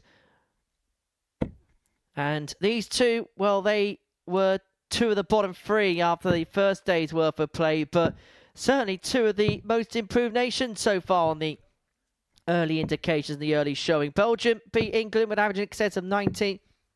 Their doubling was due to particularly by Shanti van den Berg, who stood out in that particular contest. But Gibraltar very much improved from day one to day two. Had a dart to beat the Dutch in their 60. opening match. A dart at the bullseye going dart at double top, wasn't it? Going begging to win that particular contest before the Dutch would then go on to take it with Jimmy Van Skeed's clutch double 100. But these are the two teams more than anybody else that will know each other's game inside out, that have played pairs more with each other than perhaps anybody else in this field. There will be no alien areas regarding one another here. 82. No, not at all. And 59. it's all about can Gibraltar sort of repeat that match from earlier and kind of get one over the line. 59. I believe that'll give them a bit of confidence going forward if they can get that winning game. And they must have confidence from nearly 100. turning over the Dutch in the last match. Well, it's making sure that you then don't become too despondent because of the end outcome, despite the fact you played a lot better. But the problem you've got is you play in the other team that really have stepped it up from day one to day two. 140. Belgium, both teams here in situ to take leg one. Roman's going to get first poke. He's going to get two at double top, one at the 50. open double 10, not Gibraltar to be. require 42. And Craig Galliano here has got two darts in his hand, a double 16 to take leg one, to take the breaker throw. 18. Not to beat. And so Shanti van den Berg, who did a lot of the finishing for Belgium in the opening match, is going to come back here to take leg one if he can find double 5. Game shot on the first. No mistake. Belgium one up. His Anti has played Second really against well so Gibraltar far to throw today. first. Game on. And his confidence seems high. He started well yesterday, and then things started to go wrong for him a little bit, and he let it drag him down, and ended up in then Brian swapping and taking the lead towards the end of the day. 60. If Santi continues like this, there's no way in the world that you swap them round. Playing a blinder so far today. 43. Well, he mentioned that Brian's kind of played this skip as well, but it almost feels like he's allowing Shanti to do his own thing, where I'm just beginning to get the feeling with this Gibraltar pair that Justin's just kind of stepping up to that captain's tag at the moment. 45. Yeah, he definitely did in the last game, didn't he? Justin did well, yes, and led the line in the last game. Something he didn't quite do yesterday, and I think if he can continue to find that scoring power that he had in the last game, and if you're keeping up with the Netherlands with your treble hitting, then you're doing 62. okay.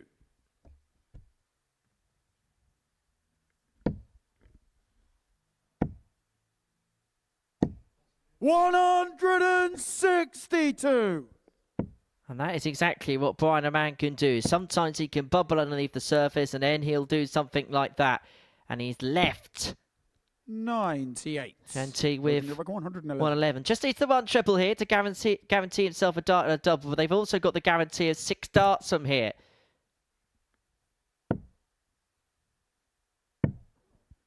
$33. Hewitt there went to leave himself, or leave his partner, 100. a shot, Belgium and requires actually 78. went and miscounted. and left him on 168. He should have stayed on the 20s. 38. Gibraltar requires 68. Well, all's well but ends well, and he's going to get a look at this 68. And he's going to get one dart in his hand at double 16. 50. Just drops low. Belgium Well, they've had opportunities to win each of the opening 2 legs of this Gibraltar duo. Shanti van den Boe's going to make him punish for those mistakes. 2-0 Belgium. Third leg, it's Belgium to throw first. Game on. Well, we said that we were going to be delving into the histories of all of the countries here at the Live Lounge this week. 58. And look into some of the more interesting facts. It's time for another fun fact, Scott. 60. Yay! And this time we're going to have a look at the fun facts from Belgium. Now, 59. me and you are partial to a good bit of chocolate every now and then. In fact, it's probably the first time we've never had any sprawled all over our decks this morning. Now, Belgium produce over 220,000 tons of chocolate annually. And Brussels Airport sells more chocolate 84. than any other airport in the world. Well, that is an interesting fact. How many million tons did you say they 140. produced? I haven't had all that. Belgium also 79. has 3 official languages, Dutch, French and German. And it's also the home to the world's smallest city, 100. Derby, which is known as the smallest city in the world. And the reason it's known as the smallest city in the world is because it's got an area of 156.6 square kilometres. 41. Belgium require 98.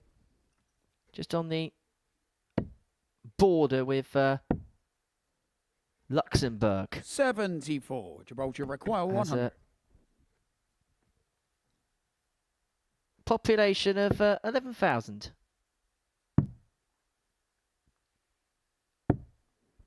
16. Belgium require 24.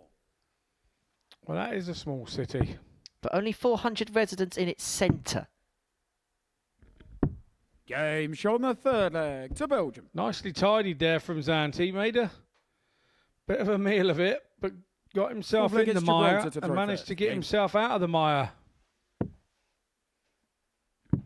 Zanti leading the line now, saying, come on, 90. partner, we can do this.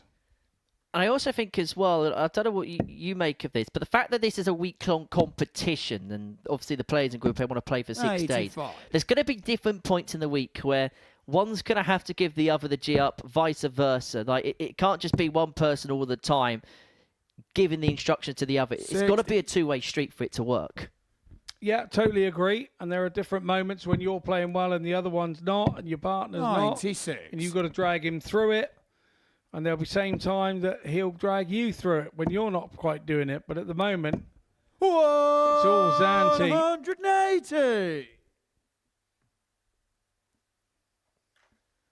Well, Gibraltar are showing glimpses, aren't they? 55. Hewitt with a maximum there. They're first of the day between the pairing.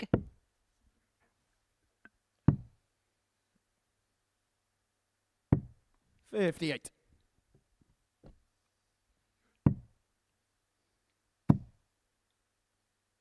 $98. And I think for the Gibraltar duo, they're looking at probably their chances now in Group C to try and get through to Saturday by hook or by crook. But if they can knit a 89. certain amount of things together, they're going to 167. be quite dangerous later on in the week in that Group C, you feel. Yeah, I do. 55. Particularly if they can play like they did in their last game.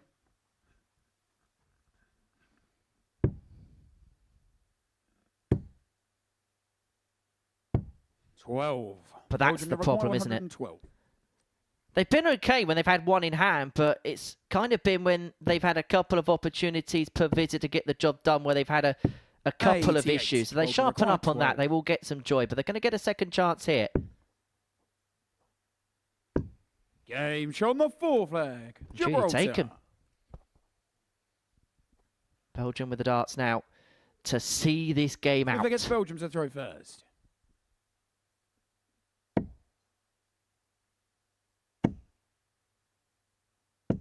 $100.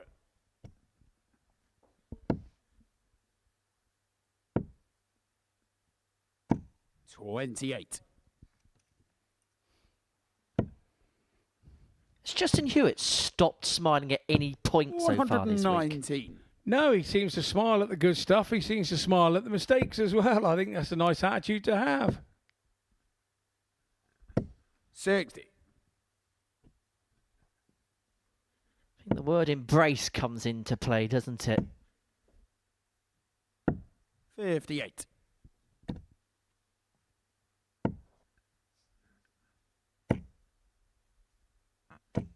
$95.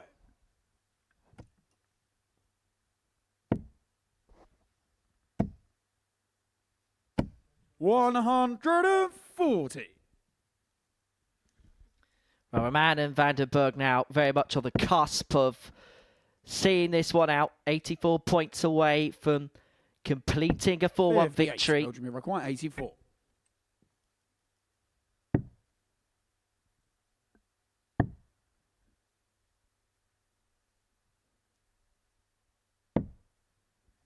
$50.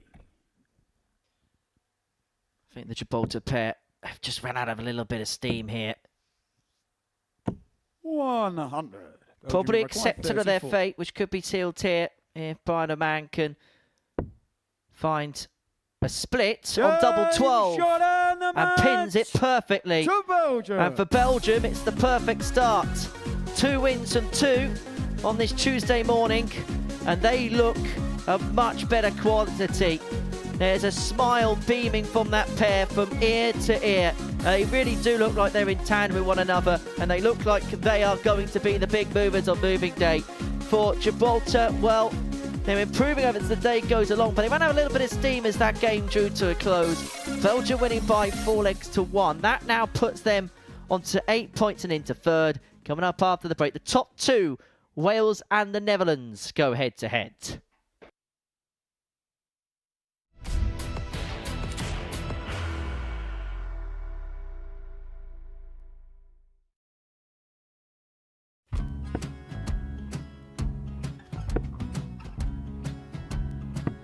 $54. Charlie McGuire, 164.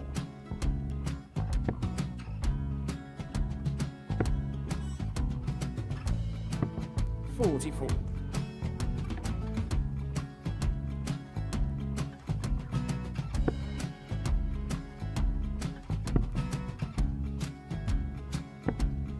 $32. Charlie require 120. Well, 120. He's got a fair, at least 2 handfuls at this. Just needs to stay 60. there. That's a good shot. Halves his score. Leaves himself on a 2-darter.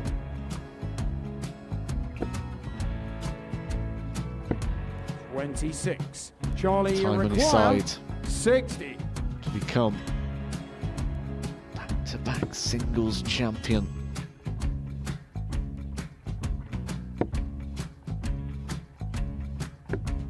$40. Definitely a couple of nerves in those last 2 darts. But he'll be coming back. The moment he's been in before this situation. Standing at the back of the 81. stage, Charlie approaching the requires Yoki with a 20. chance to win the title.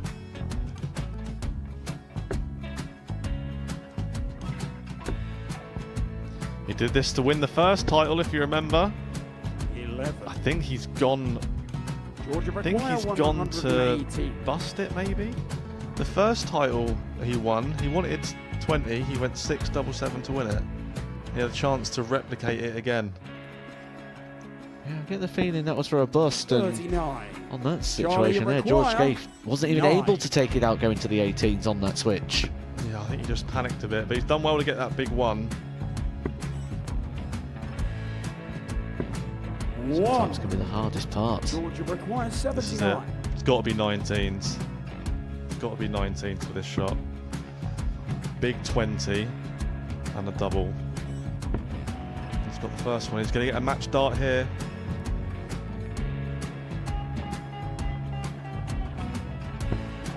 59. Charlie, Threw you the entire require body into that 8. one. Just didn't want to let go of the dart.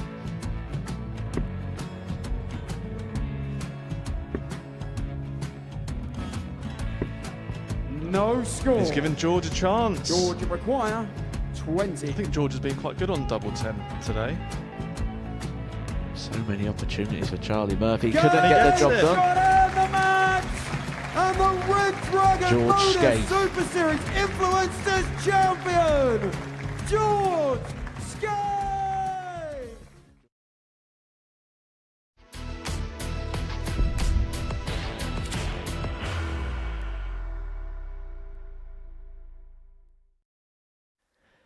Welcome back to the Modus Super Series, where we head towards the catwalk. There we go, Jimmy van Schie strutting up and down in his brand new Dutch number. I've got to say, I'm a little bit disappointed. I'm going to be honest, Scott, and I'm going to put it out there. There's a very, very much a lack of orange in that. But look at them, they're loving it. Name emblazoned on the back of the shirt. They have been waiting for that to come for a couple of weeks now. They both had a chat with one another about what they wanted on their shirt. They managed to order it in tandem, and they do look good, even though, I've got to say, there's a lack of orange there. There's a lack of orange, Scott. Richie Burnett was having a look at them as if to say, come on, you catwalk kids, get off of there. There's a game of darts going on here.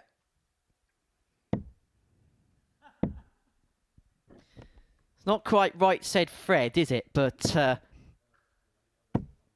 No, definitely not right, said Fred. First leg, it's Wales to throw first. Game on. well, these are the top two going head-to-head. Wales haven't lost yet. 6 games, 6 wins so far. Of course, 99. for the Dutch, the only defeat was in this particular fixture yesterday. Indeed, I just noticed that Kirk Parry's shoes are so super shiny. Maybe he's off to a 85. wedding after this. Yes, he does love a good pair of Bobby Dazzlers. Now, they're very unique to him, these types of shoes, to the point where he has not told another soul where he gets his shoes from because he doesn't want anybody else copying him. 180. Well, you can get them from any wedding dress shop 55. type, you know. Oh, I see. No, they're a little bit dazzly than that. I remember a guy back from London years ago, Graham Innes, used to wear a 58. pair of shiny shoes, and his nickname was actually Shiny Shoes. He moved down to Dorset not too many moons ago. Looks after my CCTV at the farm, apparently. Actually, so yeah.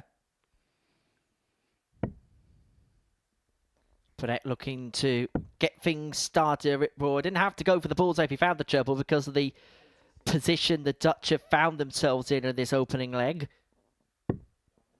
90. Put it this way, you wouldn't be able to wear those shoes on the farm, would you? Well, you would, but they wouldn't stay that shiny for long.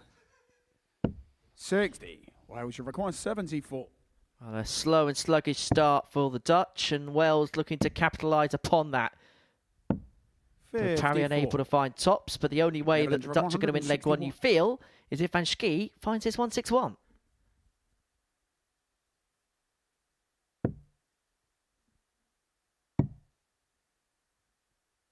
$64. Wales should require 20.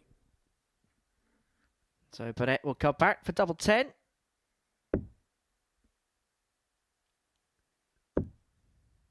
Well, he's getting closer. No Tried to clip it score. off the barrel, but he clipped it off the Netherlands should 1-1. require 97.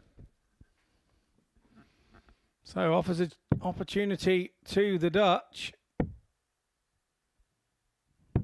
73. Almost taken. Wales should require 20.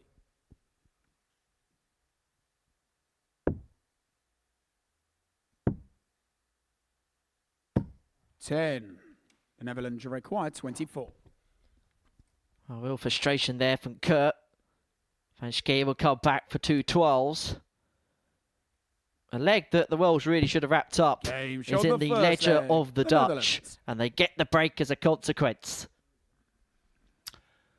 Second leg against the Netherlands. Yeah, to throw absolutely, first. and this Game. could be a big match at the top of the table.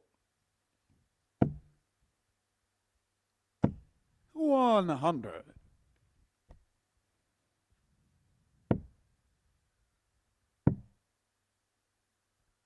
$58.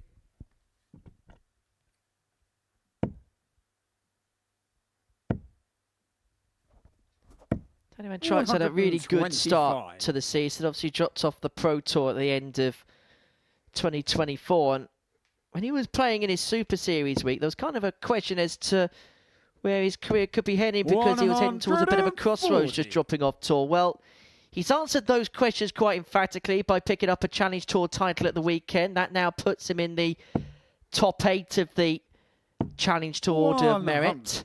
Top 2, of course, get tour cards next year, but with the World Championship increasing in size, if you 46. hang yourself around the top 4 potentially of the Order of Merit, you might just see some extra spaces open up. We just don't quite know yet. No, we know the schedule's getting pretty 140. heavy, isn't it, for the top guys? And it's those that have been dropping out of late and missing varying comps, particularly on the European Tour. Are they going to start 100. missing out on the Pro Netherlands Tours? Well, require I 36. suppose difficult to miss out on the Pro Tours if you want to go to Blackpool. I suppose a lot dictates on whereabouts you are. Now, Jimmy Van Schie has had a bit of a mathematical meltdown. He thought he wanted double 12. He thought Danny Van Truyck left in 24, and he's telling his teammate, well, I left you double 18, pal, because you like it that much, and now you've burnt a dart. But the consequence of that is he's now blocked the double 12. How does he find this? 30. Well, that's going to go Wales down record 157. as one of the outtakes of the year. It was the way that Danny looked at him. Was the funniest thing. The Netherlands require 6. Go, what are you doing, mate? It's now down to Van Truyck to try and get him out of it. 4. And he hasn't done Wales it. And require they're 36. 1 up on the top of the table. What a time to make that mistake. Game shot on the second leg to Wales. Now, this is the first time potentially this Well, week against we might Wales see to the throw patience first. of a couple Game. of teammates be tested this week. Jimmy Van Schie looking very solemn at the back of the stage, shaking his head. He knows the mistake he's made. Danny is a very laissez-faire character when you get to know him. He won't be the type 45. that will take it personally. He'll try and mop himself down and move on and forget it ever happened. I suppose it's mainly down to the person that would have made that blunder to try and 140. get it to the back of their mind, because this is a dynamic. You're not playing for yourself, you're playing for somebody else too. Yeah, very much so. You are. And 49. I think that it could, with lesser players, cause a bigger rift. I think they'll laugh about it at the end if they get away with it. But if they don't, it could sort of fester on the mind. 92.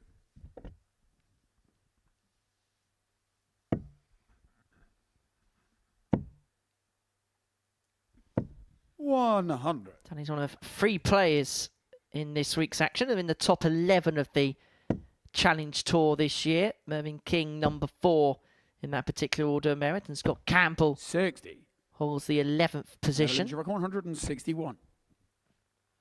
And Trippier looking at 161. He's got 6 darts from here to put the Dutch 2-1 to the good. And they made a real good 65. attack of the Welsh foe. And I think more than anything, they've very much put the issue at the end of the previous leg very much behind them. 100. The Netherlands record Yeah, I think that's fair to 96. say they have.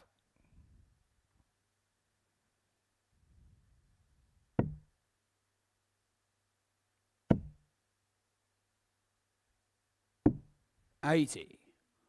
Wales, you require 155. Well, the misses are beginning to rack up for both sides. One for make the pair in terms of their doubling. And Tripe will come back for 3 more double 8 to move his side halfway 40. towards victory. The Netherlands require 16.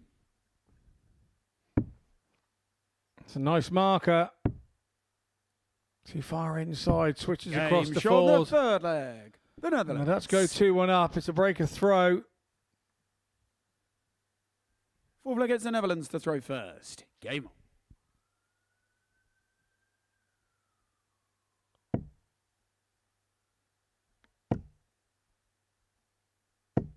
100. Does his job to get them off. And Parry's doing exactly the same. 140. Winning this one would put both teams on 12 points. Very tight as well 41. in terms of legs difference. Only a couple of legs between the pair before this game got underway. If the Dutch can win this game by a couple of legs, then 140. overtake the Welsh into top position in the group. 59. Yeah, crucial game. And as harsh as darts ever gets, isn't it? You lose one game over a day and a half and you find yourself in second place. 140. Unbelievable. As it goes to show how these two countries have completely outplayed the 81. rest of the 81. competition so far.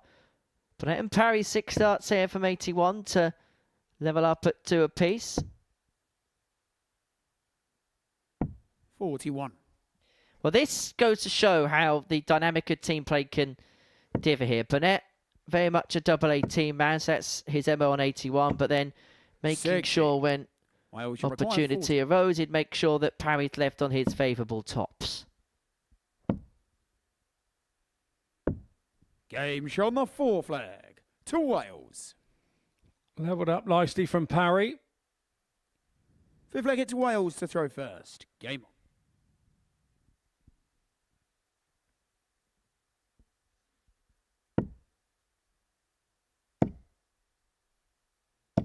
$135. I suppose Richie Burnett's got a huge advantage over the rest of the field this week because he's not just got one teammate, he's got 2 of them. 92. Because if he's fed up of chatting to Kurt Parry, then he can have a conversation with the speaker at the back of the stage. Oh, he did head to the speaker a couple of times yesterday for reassurance.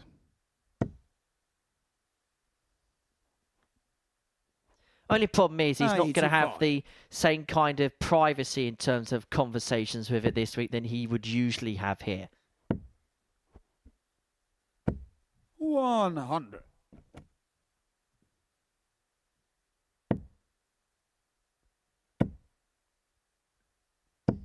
$100.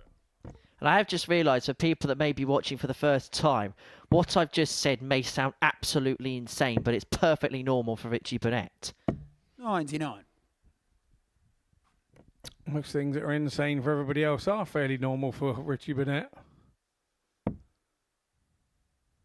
Such a character of the game, and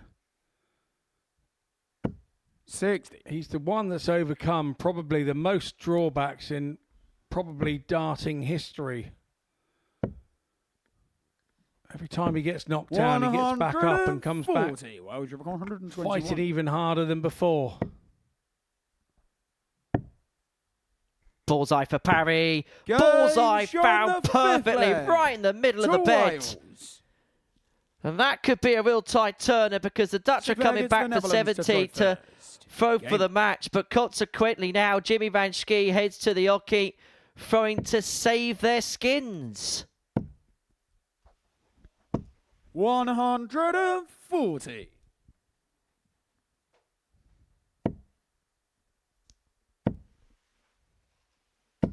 $100.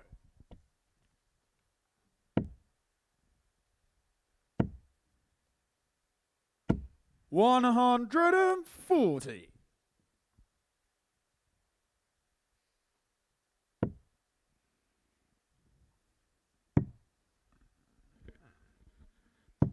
$84.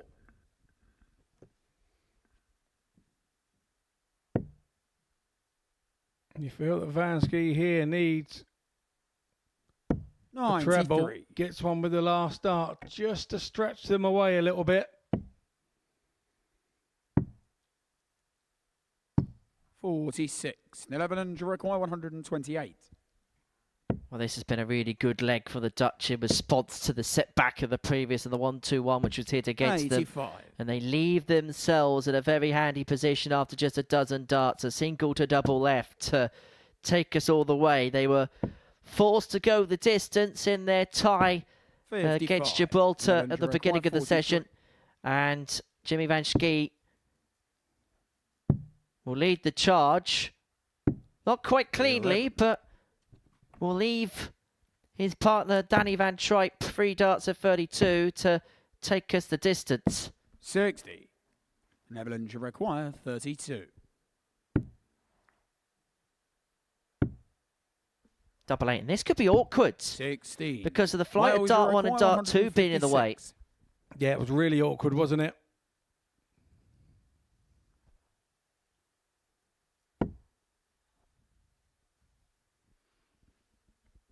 You could see by the reaction from Burnett there, he really fancied that. 68. Netherlands requires 16. 2 8s for JVS. Double 4 Game shown is taken, and we are taking the Netherlands. distance in this one. 7th and final leg, it's Wales to throw first. Game on.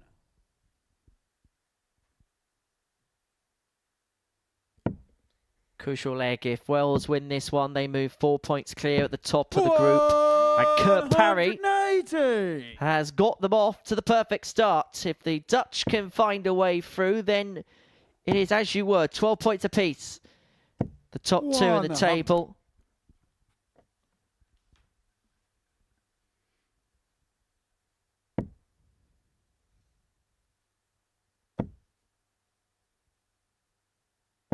$60.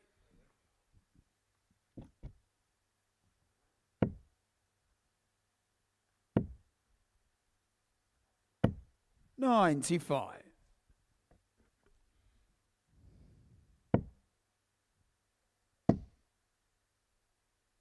$180. Well, Kurt Parry, 2 scoring visits in this leg have been 180. And he has set Richie Burnett up beautifully 139. to round it off Wales with a require potential 81. 11 dart leg. He'll head treble 15 with the first dart. And he'll find the treble 10. It's not an disaster. He's going to give himself a dart in his hand at double top. Just above the 41. white. The Netherlands record 167. Well, for the Dutch, they've valiantly worked their way back into the contest. They leave 131. themselves Wales handy on a require double. 40. Ironically, double 18.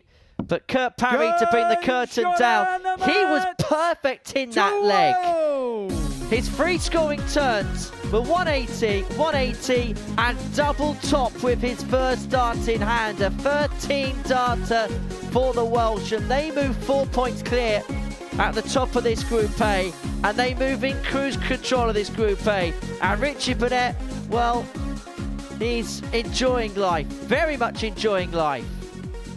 Well, Van Schie and Van Tripe had that comical moment where Jimmy thought that he was left double 12 when in fact he was left double 18.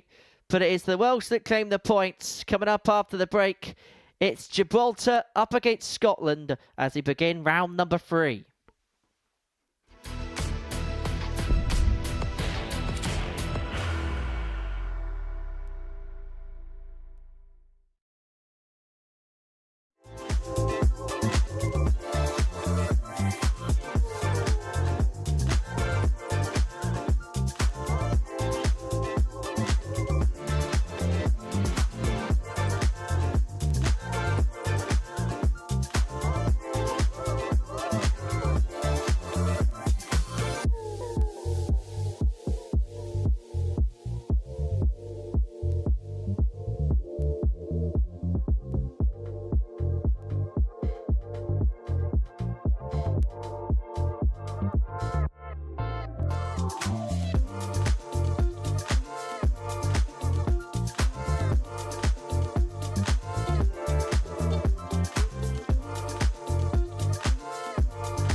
Welcome back to the Modus Super Series, where we've completed 6 games so far on this Tuesday morning, and this is what we have seen. It's been a really good day for the Belgian pair of Brian Roman and Janty van den Berg. A couple of 4-1 wins for them. As for the Welsh, well, they just carry on in winning ways. 4-1 wins against Scotland, and the Dutch mean that they're at the top of the group, and they find themselves in what may begin to feel like an almost unassailable position. 14 points to their name following 7 games and 7 wins. There's a 4-point gap between them and the Dutch. Belgium have leapfrogged England into 3rd position. Scotland still find themselves down the bottom end of the table with Gibraltar, and it is the bottom 2 nations that go head-to-head in our 7th game of the session, the beginning of our middle round of matches. Henderson and Campbell representing the Scots, Hewitt and Galliano representing Gibraltar, and it's very easy to distinguish these 2 nations. Scotland playing in the blue shirts and the black trousers, Gibraltar playing in the red and black. It's Game 7 here, live on Pluto TV, available in the United Kingdom and around the world. And a global superstar is with me here in the commentary box. A man who's made 57 England appearances, has captained his country to major successes. There is nobody better suited to know what this week is about than Scotty Dog Mitchell. Well, after the big build-up, I don't know what to say there. Hello, mainly. First leg against Gibraltar to throw for that, Henry. Yeah. Game on. I really am enjoying this thus far. It's been a interesting morning again, and the only thing that would sort of top it off for me is maybe getting the Gibraltar team off and running with a win. Well, both teams have kind of had a similar day in terms of maybe not results, but in terms of the way that they've played at times, because both teams have been able to score fairly proficiently. Gibraltar have definitely upped in those stakes. Scotland kind of doing what you'd expect Scott Campbell and John Henderson to do. But both teams' big worry so far, their big problems thus far today, has been the doubling. Scotland, for example, 1 from 9 and 4 from 17 in their opening 2 games. Gibraltar, 3 from 11 and 1 from 8 in their opening couple of encounters. 55. Yeah, but for me as a player, if you're not getting the opportunities, that'd be even more worrying.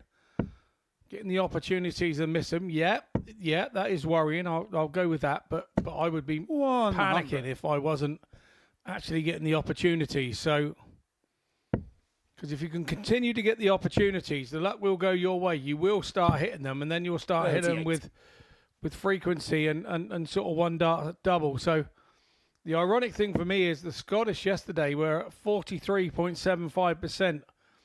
on the double in, and today they're barely at 20. So it's been a rapid decline in 60. That section of the game for them. Is this the game that perhaps the Gibraltarians would probably target now and think this is the one where if we can carry on playing to the levels we have today, this is the one we've got the best chance of getting the points, or just because of what the Scots have done themselves? I believe so, because I think exactly right. They would have seen that the Jocks are getting there, but they're not getting out. So they will be trying to stay as tightly as they can to them and hope for opportunities. Well, this is an opportunity. 99. Not quite. 100.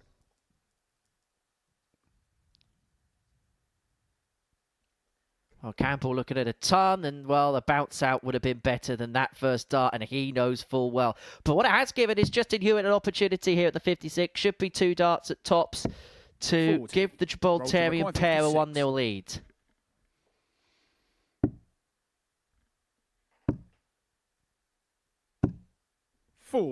Scotland, Gibraltar. And it's little mistakes like that that is costing the guys from Gibraltar.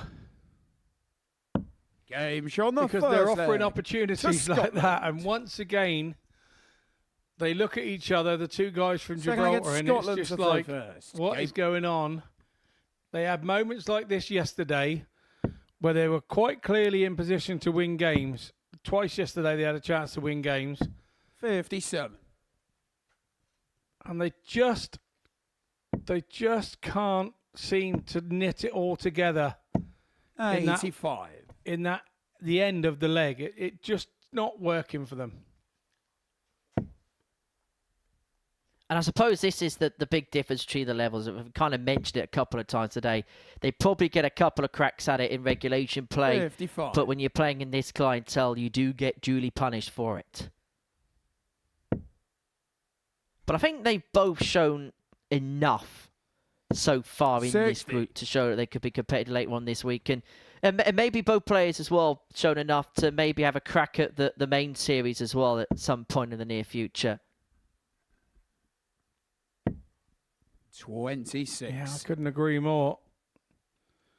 While Scotland are hitting 26s, it's always offering opportunities to be punished. 59. Not quite this time round. Well, Craig, they're just giving Justin a bit of a signal there because they know there's an opportunity there, and it's almost as if they're trying too hard to try and 97. carve it open.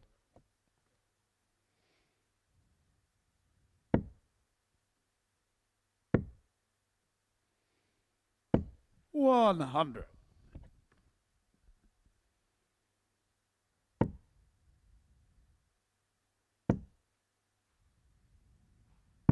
$99. Well, Scotland on a finish, but Gibraltar feel like they may have 6 here for the 197. 57. Scotland to 167. Campbell will get the first dibs at 167, not to be on this occasion, but Galliano has been left with a gallon-sized finish here. 57. Gibraltar you require 140. Could this be the one that gets them up and rolling? Not to be this time. So you've got to be thinking 100 at the minimum requirement here. 60. Scotland to require 110.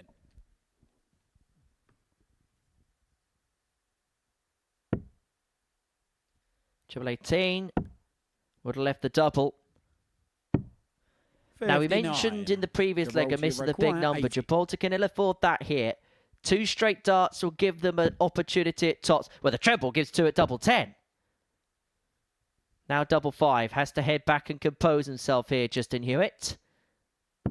And then hit Gage on the it second leg. and level up for the Gibraltar. Gibraltarian pair. Third leg, it's Gibraltar to throw first. Game on. Well, that now means that they've picked up already today as many legs as they did do yesterday. 41. Yeah, they have indeed. And as we said, it's been a marked improvement from them today. 140. Now, shall we continue our fun fact series, Scott? 100. Absolutely riveted. I will just remind you that we are on Pluto TV here and not the National Geographic channel. But please go ahead. Nature programs are also available on Pluto TV. Now, time for some Scottish fun facts as Scott Campbell 180. piles in a max. Scotland is home to the tallest waterfall in Britain, named Eastriol Aluine. It's 27. 658 feet, which is 3 times the height of Niagara Falls. It's made up of approximately 790 islands and is home to the oldest tree in Europe. It's a twisted 56. yew and has been around for the best part of 3,000 years. Until somebody gets up there with a chainsaw and cuts that down as well. then. 140. Let's not get political. No. I was just watching what I saw last week on Sky News. 125 here for Scotland to get the play. They've got 6 darts here, which is why he's less inclined to have a look at the 25 with dart 1 here.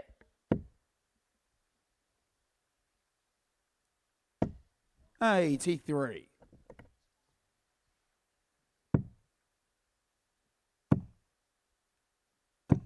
$57. Scotland to require 42.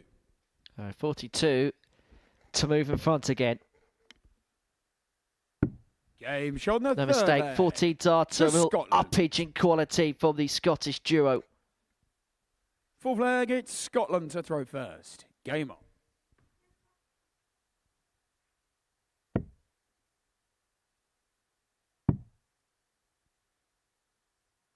$93.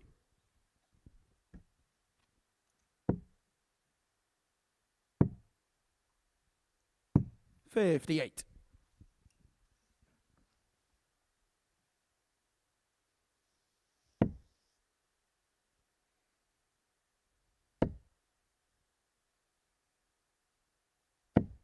$100.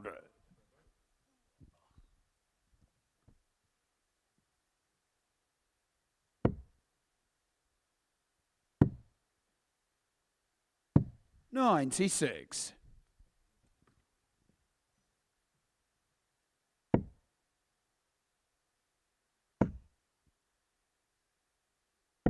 98. See Scott Campbell in the background there, nodding his head in approval of that visit. Gibraltar got it all to do now. 43. First sign of frustration creeping in from Justin.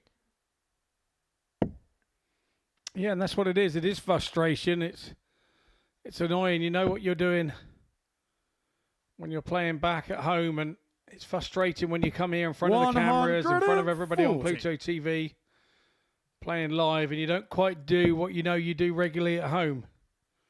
But there's a certain amount of, when you're practicing at home and doing those things at home, there's a lack of pressure on everything. As soon as you come here, the pressure is heightened and makes it very much more difficult to achieve. Well, if you pin that first dart, it would have been back-to-back 14 darters for the Scottish pair.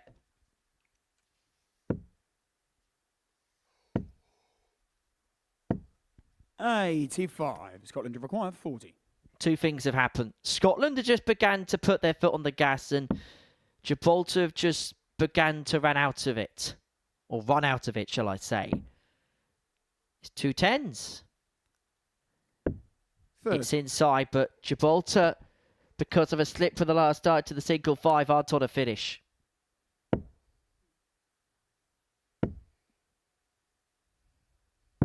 $99. Scotland to require 10. A little of pressure applied and asserted. Hendo back for double 5.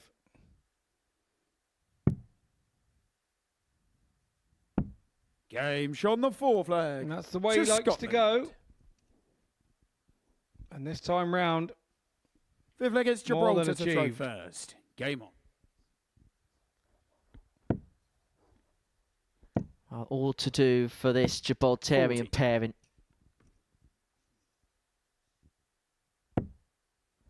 Incidentally, you mentioned Pluto TV, whose sports portfolio 100. continues to grow on top of the 24-hour dedicated Modus Super Series action. You're now able to watch action from the UFC on Pluto TV on its dedicated channel, which begins at 9 o'clock every single night in the United Kingdom. You can catch up on classic fights as well as podcasts and conversations around the latest events. That's on top of action from the World Poker Tour, classic matches from the FIFA Men's and Women's World Cup. Plus, you can look back at some classic fights as well through the boxing archives. That on top of 35 hours of live darts a week as part of your sporting package here on Pluto TV. Yeah, I've been impressed with the Pluto TV package I downloaded, and I just didn't realise there was so much on there. It's pretty amazing. Like you say, 82. It's all free. My favourite price. Stream now, pay never. It's all in the logo, isn't it? It's all in the logo of the channel. 60. Gibraltar for 154. I have to say, I think that's the way that TV is going.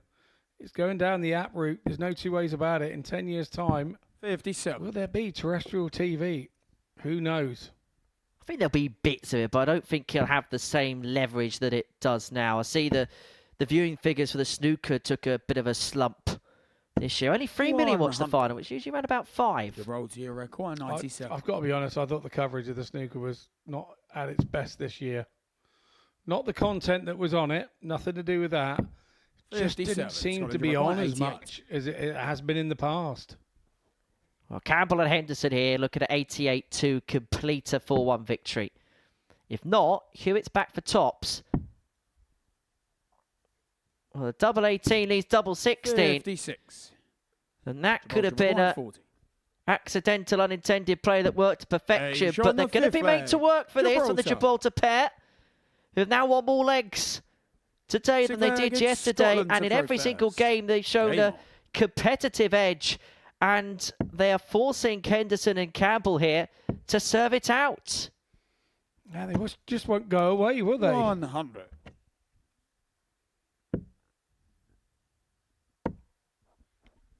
Well, if Scotland do 41. lose this game to Gibraltar, they'll find themselves stuck between a rock and a hard place, because they would have lost to the Gibraltarian duo and they would have found themselves at the bottom end of the group. A rock and a hard place. I see what you did there. 100. There's no need for the mic drop, though. I'm not here all week. Oh, I'm going to miss you, Henry. I'm missing you already. We've still got 8 games to go.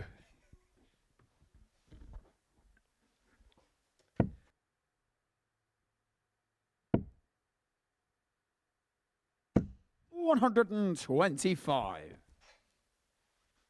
Well, it looks like the game is up for the Gibraltarian 81. duo. Scotland Campbell and Henderson have got time and space to see it through. 9 darts on 136.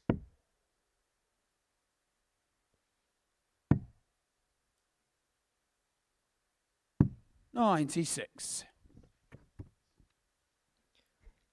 Well, this has been a compare and contrast performance here from Scotland, because they've had a couple of really good legs and a couple of really ropey ones. And it looks like they're going to finish with one of the better ones. Henderson tops to win it, tops got, and they complete it with a 13-dart leg. And for Gibraltar, that losing run goes on. But they're showing signs that they're trending in the right direction. But for Scotland, that is a huge morale-boosting victory. You sensed that they needed to get themselves on the board and get the ball rolling. Well, that's back-to-back wins now. They beat England last time out, and they have beaten Gibraltar here. Not the highest quality game that you're going to see all week, but Scotland will be happy with the points that they have accrued. Next up for us is England up against Wales.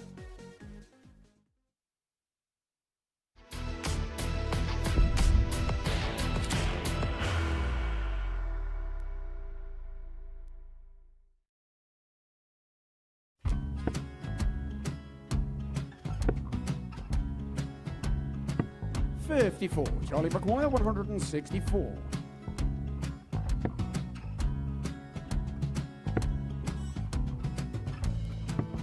$44.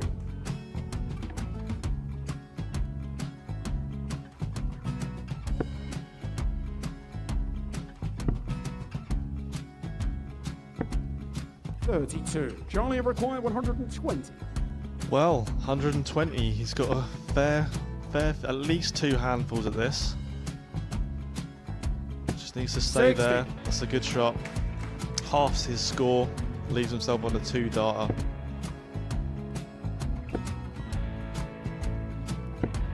$26. Charlie Time on his required side 60. to become back-to-back singles champion.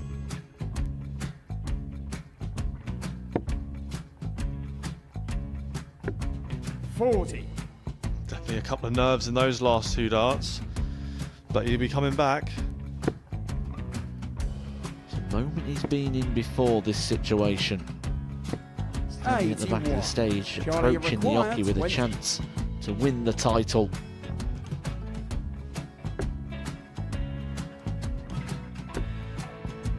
He did this to win the first title, if you remember. 11. I think he's gone. Georgia I think required he's gone to 118. bust it, maybe. The first title he won, he wanted 20. He went 6-7-7 to win it. He had a chance to replicate it again. Yeah, I get the feeling that was for a bust, and 39. on that situation there, George Scaife wasn't even 9. able to take it out going to the 18s on that switch. Yeah, I think he just panicked a bit, but he's done well to get that big one. Sometimes can be the hardest part. Georgia requires This is it. 79. It's got to be 19s. It's got to be 19s for this shot. Big 20 and a double. He's got the first one. He's going to get a match dart here.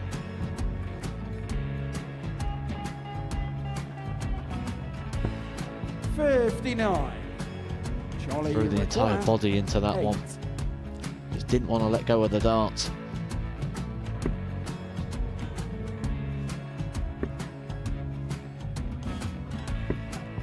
No score. He's given George a chance. Georgia require 20. I think George has been quite good on double 10 today.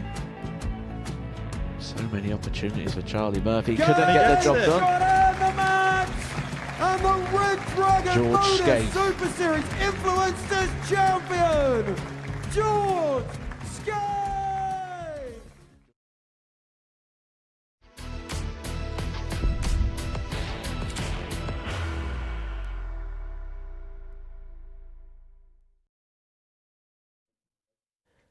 Welcome back to Pluto TV's coverage of the Modus Super Series, where before the break, Scotland got the better of Gibraltar by 4-2. Next up, it is a meeting between the Welsh pair of Richie Burnett and Kurt Parry and the English combination of Steve West and Mervyn King. It's game 8, the middle match of our session here at the Live Lounge in Portsmouth.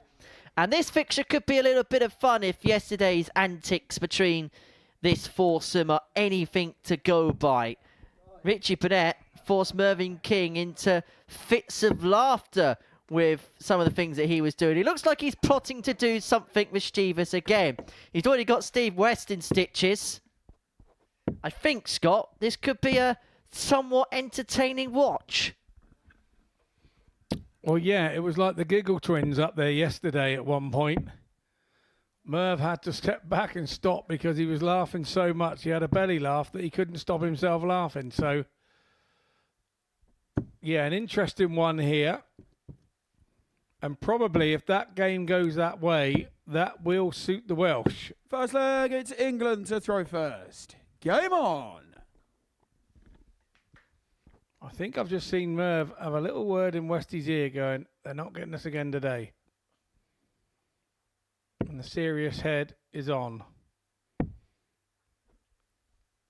wouldn't say that 56. they were caught out by Richie Burnett's antics because they know exactly what he's all about. But I think some of the things that went on in that game yesterday may have just lapsed a little bit of 135. concentration in patches. Good point. Concentration. That's what it was all about. 60.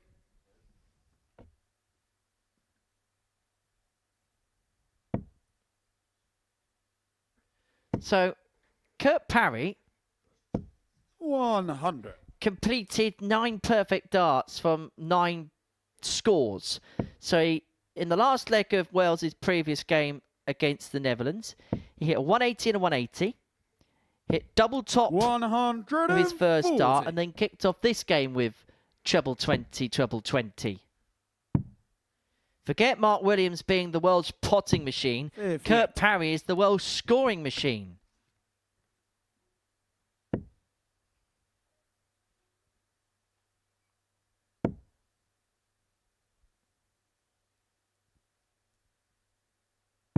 $99.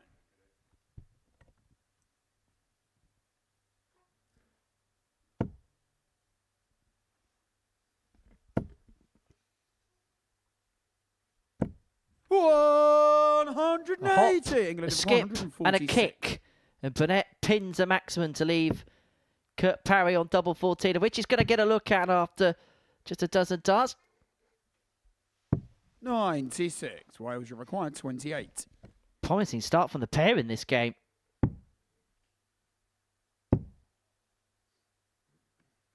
Does not like the lie of things. Because of the way his darts go into the board and because of the size of his barrel, that was awkward. 50. So England will come back.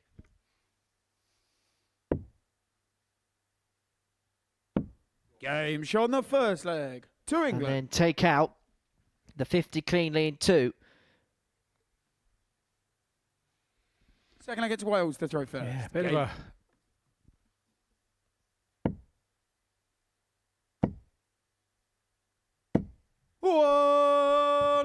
$180. Well, he's hardly missing anything right now, is he, Kurt Parry? Second max in as many visits for Wales. Split one 99. apiece between the pair. I'm going to go early on this, Scott. Never seen a pairs 9 darter on the telly, and we're not going to see it in this leg. You went far too early. 83. Now, would you like some more of our fun fact series? Yay! 48. Now, Wales is the latest subject. Now, Richie Burnett is known as the Prince of Wales, isn't he? And 140. usually princes live in castles. Now, Wales has more castles per square mile than any other European country. 39. Wow. Wales Uruguay 98. Well, next time I go down the quiz with you, I'll remember that one. 18 would have left the data double 12 not to be on this particular occasion. 58. And apparently, lawn tennis was reportedly discovered in Wales, with Major Walter Wingfield dividing the rules in 1873. 100. Wales Uruguay 40. Game shot the second leg. 13 to data, Wales. 1-1. Wales averaging 105.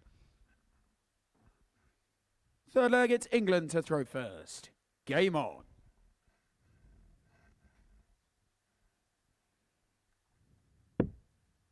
And one final one for you, Scott. You know that village, 80. that really long name, Clanfair? I'm not going to go for the whole, every single letter and syllable. On the Isle of Anglesey, has 93. the longest place name in Europe with 58 letters. And there's no way I'm trying to pronounce that live on air. 41. It's one of those, you got to phone up one of the locals, haven't you? Get them to say it, and then you copy it. Because you'll never get it right otherwise. Oh, no.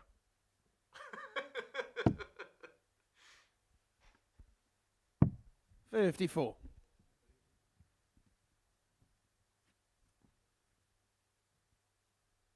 Imagine having to try and write that out letter for letter correctly. 100. Well, there's Richie Burnett having a bit of private time with his speaker. 140. Wales here, averaging in excess of 103, 103.38. 60. You can see Westy shaking his head there. They just can't buy one at the minute, England.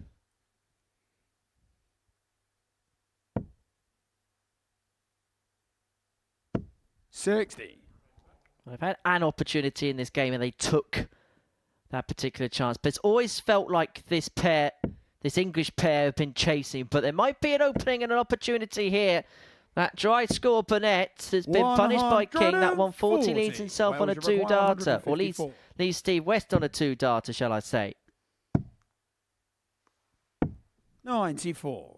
England require 80. And it's just a little bit of frustration beginning to creep into this Welsh pair. 25 and ball, but he's hit the bullseye first, which means it can't be done now. 62.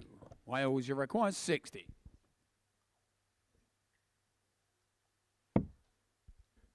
And so tops Game shot on the for third Richie leg. Burnett. Now they've To got Wales. themselves and dug themselves out of a little bit of a hole there. Have the Welsh side. They've got the Full flag, breaker it's throw. Wales to throw first. Game.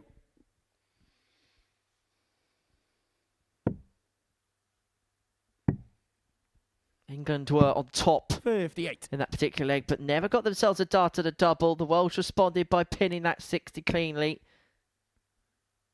And the signs are that they're perhaps on the cusp of 43. winning an 8th game in a row. And at what point do we then, Scott, look at them potentially going wire to wire, winning all 15 games?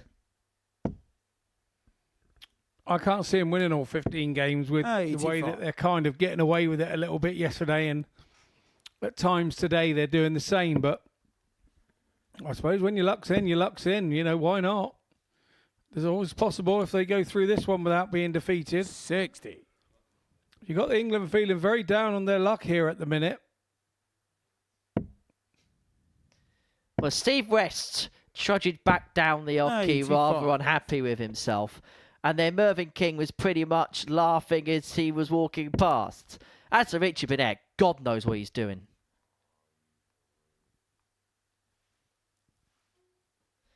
I'd say let's ask him 85. what his thought process is, but I think that's a rather dangerous game to play on morning television. I saw him on his return back to the hotel yesterday. And he said, you know, 42. we're just breezing through life, he said. We're just up there, he said, we just try and mop up the bits, and I try to make it easy for him to go and play. He's a brilliant young player.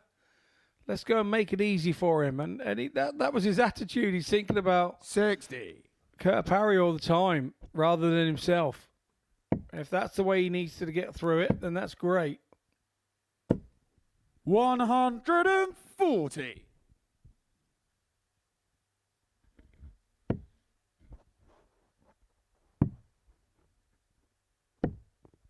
$28. Wales, you require 91. Well, Wales here with 6 darts on 91. Now 5 darts of 89.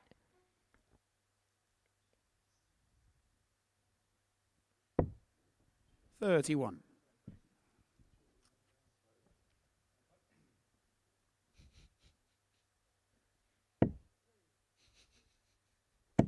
Well, Richie's having a real pep talk with himself 95.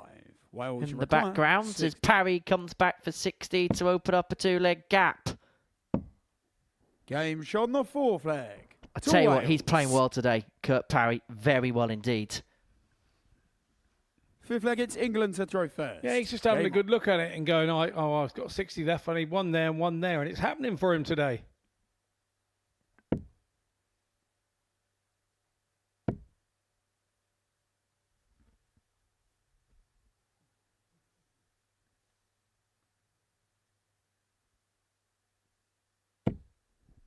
on. 85.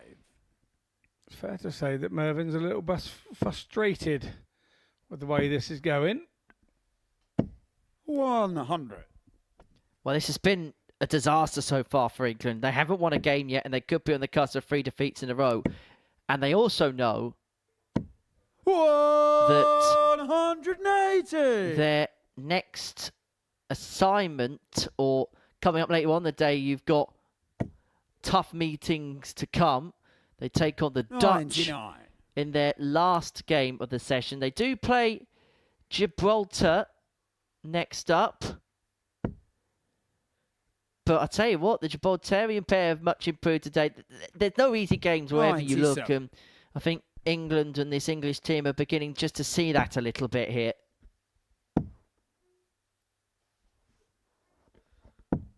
$162. England have 139.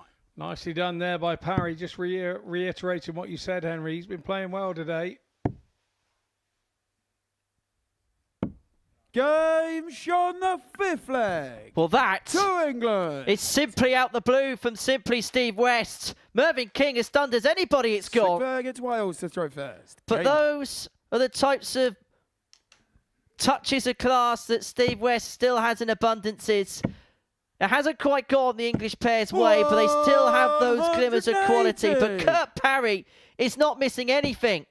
He could probably fit 3 darts in the middle of a polo mint. He's playing so well right now. 140.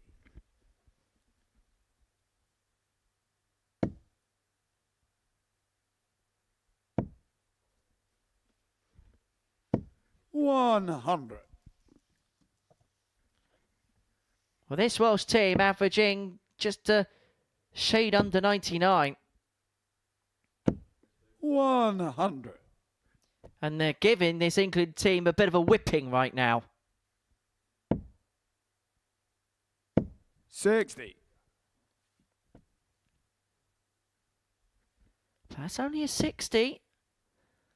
Just opens up the door here if they can particularly find another treble. 100. Wales, you require 100. Yeah, always disappointing when you hit the first treble with your first dart and don't manage to get sort of one of the next 2 in there.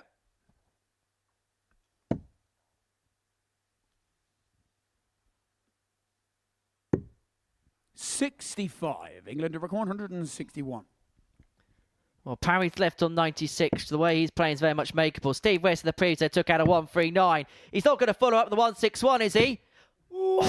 He was a coat of paint away from doing Wales so. require 96.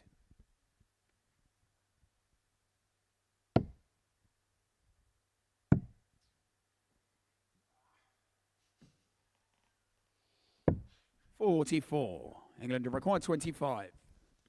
Richie Burnett couldn't believe that didn't go. King looking at double 8. He was only just in the 9, wasn't he? Game shot on the But now he's in the double 4. To England. Before you know it, we've gone from 3-1 to 3-3. You have to say the momentum's with England here, and final so is leg, the it's darts. England to throw first. Game What on. are they doing a Wales on Wales here? Wales have not lost yet. They are 7 from 7. But if Mervyn King and Steve West can inflict a first defeat, it just opens up the door for 100. Jimmy Van Schie and Danny Van Trijp, who face the Belgian combination of Brian Roman and Janty van den Berg next. 140. But Kurt Parry is stepping up when he needs to. It's his power scoring that is giving them 83. so many chances. And this is what can happen in pairs. You'll have a game where one of you absolutely dominates it and the other one can't find one to save his backside. But then the next 59. game, it'll be the other way round. It is crazy, the pairs game, how it works.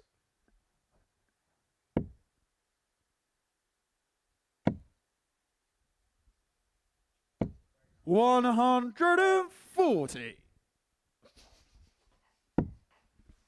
Well, Richie not happy with the Mervyn 140 there. But 132. his partner's left himself on a finish, but the biggest finish of the lot.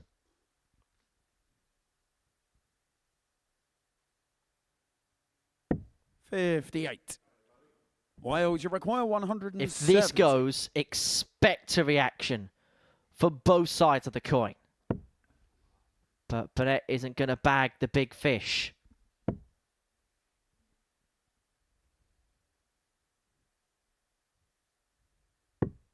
$105.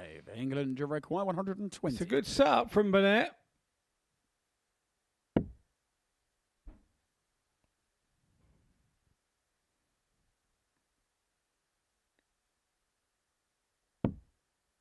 I think he's going to have to go back across from where he usually throws from. This one for the match. 100. Clip the barrel and divert Wales, to the you other require side. 65. And this is to keep the Welsh winning streak going for 8 in a row. Double top for Kurt Parry. 2 10s is not there. 45. A whip for the wire, the meagre England to require difference. 20. And so Steve West now shoulders the responsibility for England, Game and he shot and pins the double match 5 to England. to seal a 4-3 success. And it means for the first time this week the Welsh are defeated. It just opens up the door for the Dutch duo of Jimmy Van Schie and Danny Van Trijp, but it also helps England's hopes of getting into Group B come Thursday and Friday evening. A embrace between the duos Steve West and Mervyn King as they get over the line there. The tail of the tape looks as follows. The scoring from Kurt Parry was absolutely magnificent. It afforded them 8 opportunities at a double. They could only take 3 of them. And a first defeat now for them in this Group A. Next up, it's the Dutch against the Belgians in the Lowlands Derby.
Welcome back to the Modus Super Series. Before the break, England got the better of Wales in a last leg decider 4-3. That inflicts a first defeat on this group upon the Welsh pairing of Kurt Parry and Richie Burnett. Next up, it's a Lowlands derby as the Netherlands take on Belgium. Game number 9 of our Tuesday morning here at the Super Series. And the towering pairing of Danny van Schuip and Jimmy van Schie now looking to eat away into the lead that the Welsh have built up. 4 points the gap prior to this one getting underway, but a win for JVS and DVT would half that to 4. So half that from 4 to 2. Now, very interesting, the Dutch pairing, they're very tall, aren't they, Danny and Jimmy? Now, Owen Binks went onto the stage during the advert break. First leg is the Netherlands to throw first. He kind of Game on. had to walk past the pair to get to his stage positioning. And he looked absolutely minuscule in comparison to Jimmy and Danny.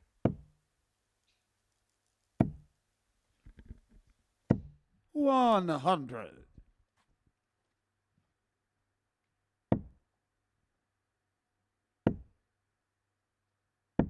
$81.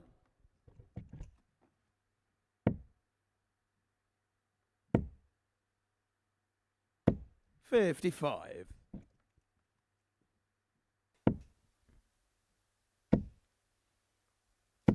$140. Well, one thing that's been really good about this Belgian team has been the dynamic of both Brian and Janty. And both played pairs a lot together over the years. And they're kind of taking it in turns as to who takes the lead and then who just steps back a little bit. There's been times today where Janty has been 81. doing the hard yards of Brian, and there's been other times where it's been Roman that's kind of stepped up to a captain's role, which has kind of felt like something 81. he's very much embraced. He's got the more experience in comparison to Janty. So in terms of those small intricate bits, he's happy to take the lead and then just let Janty kind of play with a bit of freedom. As for these two, for me on paper, I think this is 60. the most evenly weighted pairing of the 6 in terms of the players and the dynamic of it. Jimmy and Danny are kind of at similar points in their career, both building 47. towards the Pro Tour. In 146. Danny's case, a return to that setup. Both have had decent 12 months or so. Danny's had a really good start to the 43. season. His first one on tour for 112. a couple of years. But it's also been senses that Brian O'Man's trending in the right direction. 74. The Netherlands require 103. And missed double 19 off the back of the 112 to take the opening leg. And so Van Schie looking at 103. But he's not going to give the Dutch a 1-0 lead. 46. Belgium require 38. So 2 19s. Is the play. He headed straight for it. He's now going to look at double 8. 22. But he's unable to get. Netherlands require 57. And so the Dutch to take the opening leg. Look at a double top. 49. But there have been a few misses like that just beginning to creep into the Dutch game. Game shown the first leg to Belgium. And Brian O'Man pinches the opening leg and gets a breaker throw. Second leg, it's Belgium to throw first. Game.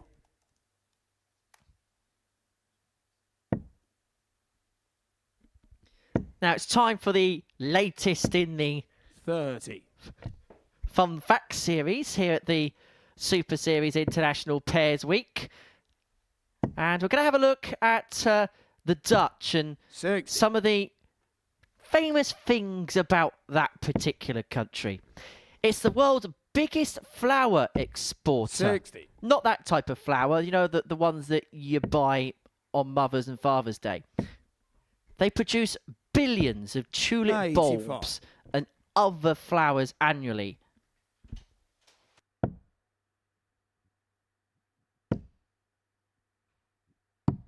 $54. Amsterdam is actually built on wooden poles. It sits on a network of poles driven into the muddy ground, making it a unique architectural marvel. And perhaps the obvious 85. one is the Dutch are the tallest people in the world. And actually, The Netherlands is also home to the world's largest robot. 140. The giant robot located in the Netherlands is a testament to the country's technological prowess. 95. I don't know. I'm going to take all this in today.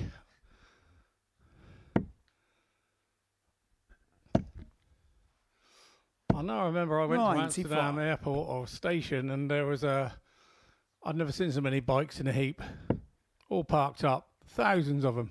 And lost cases of luggage either. Well, Belgium 100. looking to open up a 2-0 lead. 1-2-2 is what Roman's looking at. He's unable to get, and so Van Truyp will come back for 76 to 26. square up, put one Netherlands require apiece. 76.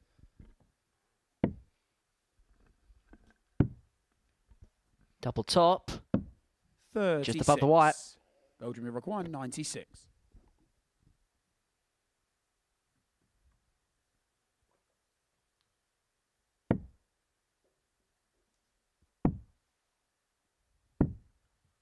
Netherlands require 40. Well, that's a slip there from Jan T, which means that if a man comes back, he's going to have to spurn one. Could be academic. Is Game academic. shot the second That net. first dart for Netherlands. Jimmy was the perfect guide just to nestle in with dart 2. Break back, 1-1. Third leg, it's the Netherlands to throw first. Game on.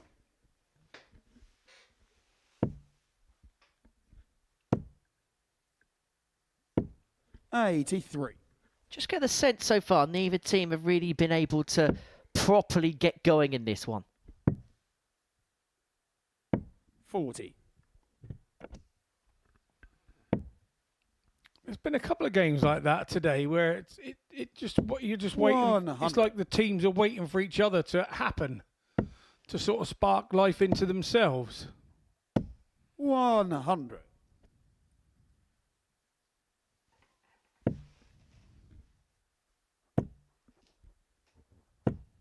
100.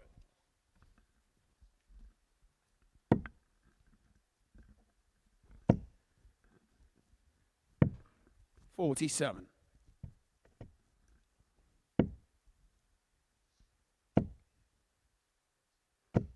140.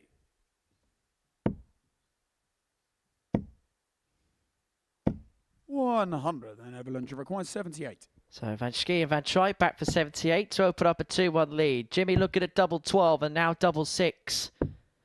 I was just 72. about to say he didn't want to go on the inside because there is time to his aids. That's exactly what he's done. And he's made life unnecessarily difficult for his partner here. 140. And Danny Van Truyp is going to be bang under it going for this double 3. So much so he decides to split. Madhouse. 4.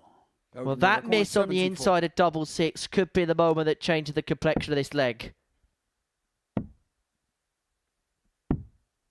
38. The Netherlands require 2.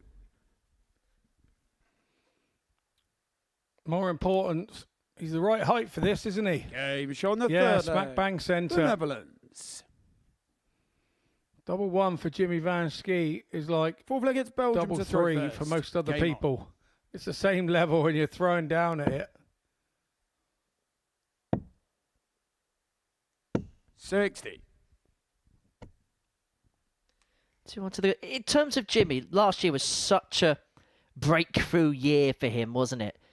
Winning 3 weeks here, winning on the Challenge Tour, playing on the Pro Tour, was the second favourite, or the favourite even, for the Lakeside in December. 135. Is there a feeling that Jimmy's, maybe not within himself, but by other people under a bit of pressure to back up the form of 2024 into 105. 2025, perhaps?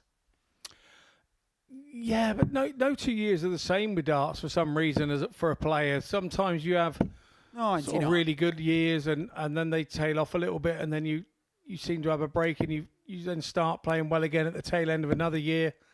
It's very difficult, particularly with the players around in this day and age, 180. that it's very difficult to stay as consistent as you want to be 99. and continue to win, because 76. there are so many players doing that level. Double top. Game shot on the full Beautifully fair. taken The from Netherlands. Danny van Trijpen. Beautiful leg from the Dutch. A dozen darter. We said that it was a game that perhaps needed Looks an like it's the Netherlands which are injection of a little first. bit of Game. quality, and that is exactly what the double van have done. 100. There's more vans here than in one of those trendy shoe shops. Can't be a 41. good pair of van shoes, Scott, gotta say. I had a pair once. Liked them. Don't ever know what happened to 180. Must have lost them at the barn dance. Yeah, when I swapped to my cowboy boots, probably 85. somebody half hitched them.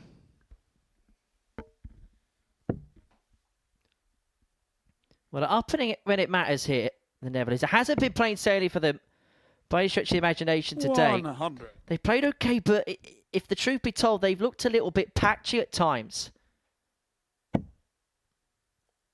But it looks like they've got Netherlands, you record too much 121. now to overpower this Belgian duo.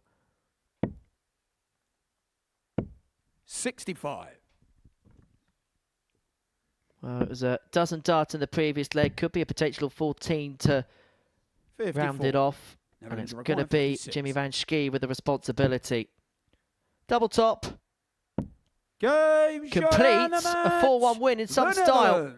A 12 darter followed by a 14 darter in the final couple of legs, and Danny van Trijpen points his hand towards the Dutch flag, playing for their nation, playing for their shirt, playing for their flag, and playing with pride, and flying that flag superbly are these two. And they are chasing the tail of the Welsh, who, remember, dropped their first game in this round. That the tone of the tape from that one, a 4-1 victory for the Netherlands up against England. That completes round 3 of the day.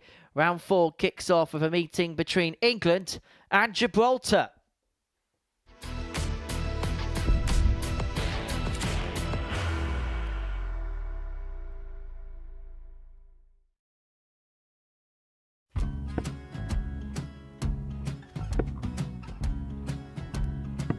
$54. Charlie McGuire, 164.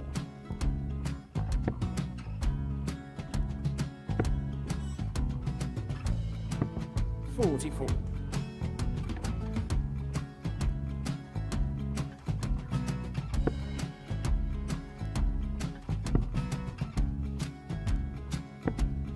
$32. Charlie required 120. Well, 120. He's got a fair, at least 2 handfuls at this. Just needs to stay 60. there. That's a good shot. Halves his score. Leaves himself on a 2 darter.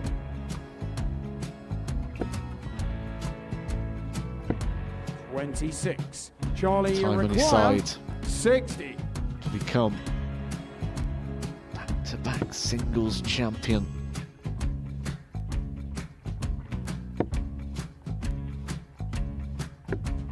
$40.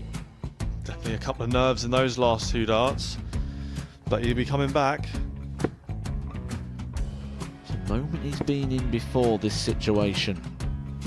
Standing at the back of the 81. stage, Charlie approaching the required hockey with a 20. chance to win the title.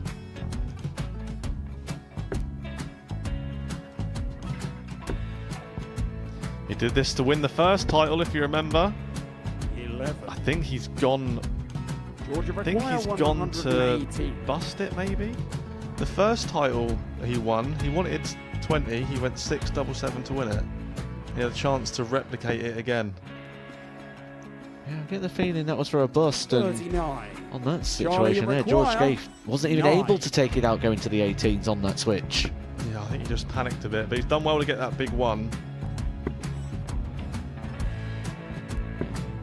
Sometimes can be the hardest part. Georgia requires This is it. 79. It's got to be 19s. It's got to be 19s for this shot. Big 20 and a double. He's got the first one. He's going to get a match dart here.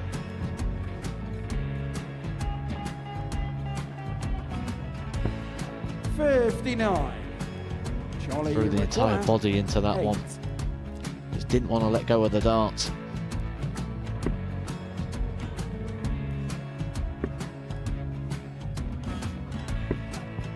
No score. He's given George a chance. Georgia require 20. I think George has been quite good on double 10 today. So many opportunities for Charlie Murphy. Go! Couldn't get the job Yes! done. Got in the match! And the Red Dragon George Modus Skate. Super Series Influencers Champion, George Skate!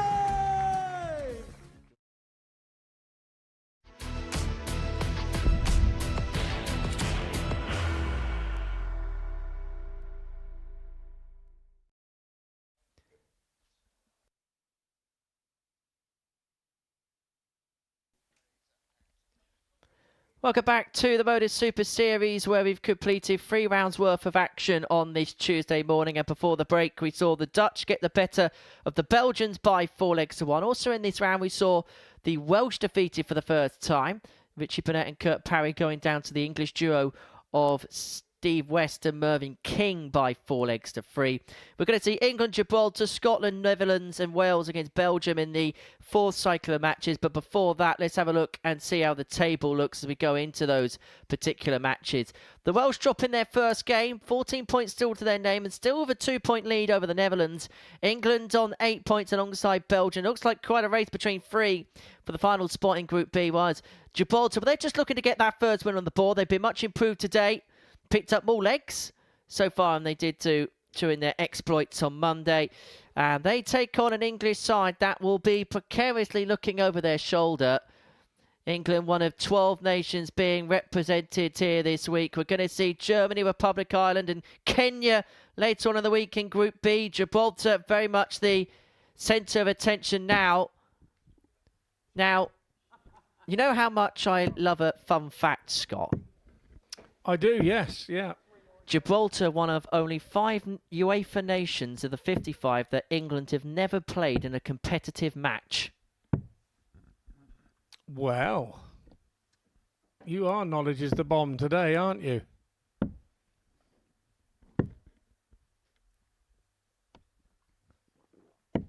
Well, these two going head-to-head here. Now, Gibraltar and England, I'm fairly sure, if memory serves me right, have played each other on First the leg, World it's Cup England stage to throw before. first. Game on.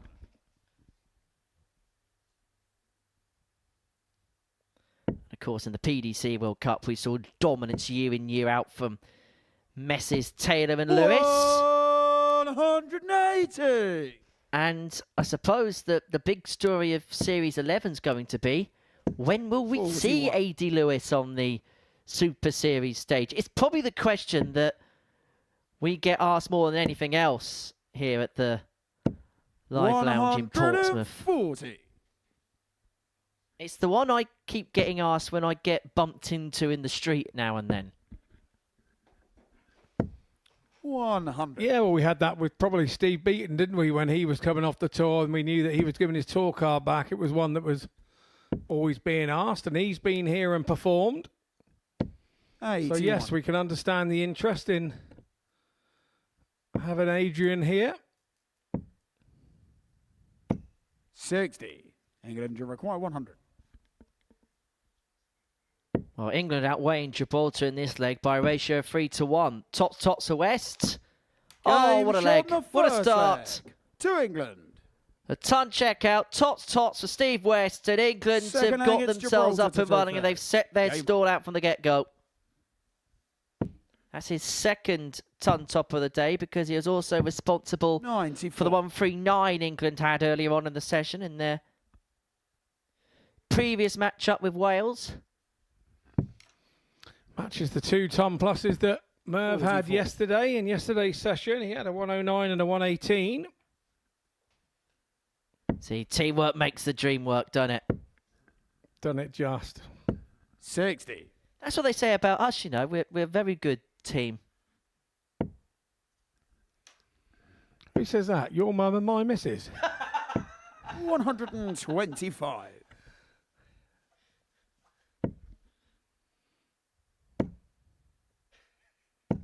$140. Mrs. Deacon is a very big fan of the Super Series, mainly because of the fact it's the one time that she doesn't have to listen to me because she can put the mute button on. Very good. 140. Very good. My wife doesn't go out when I lose my voice because she doesn't want to miss it. Hi, Mum, if you are watching. 84.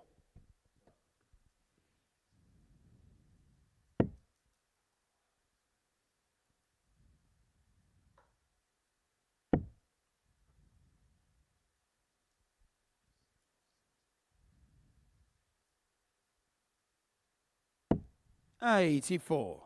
Gibraltar require Gibraltar got a 123. gilt edge chance here. But that opportunity has gone awry. 47. England require 108.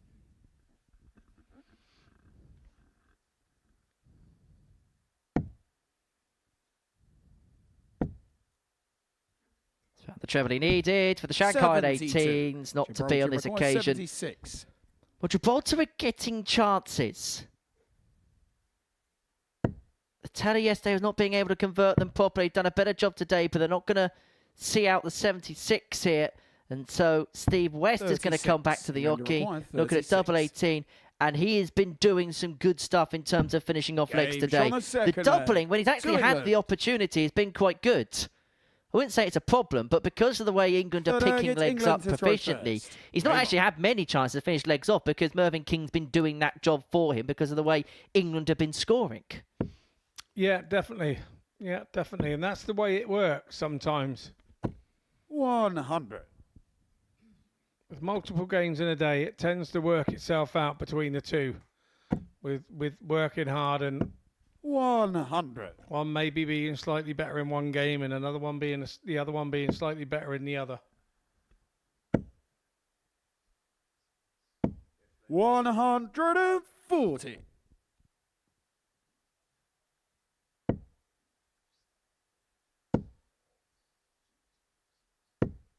$81.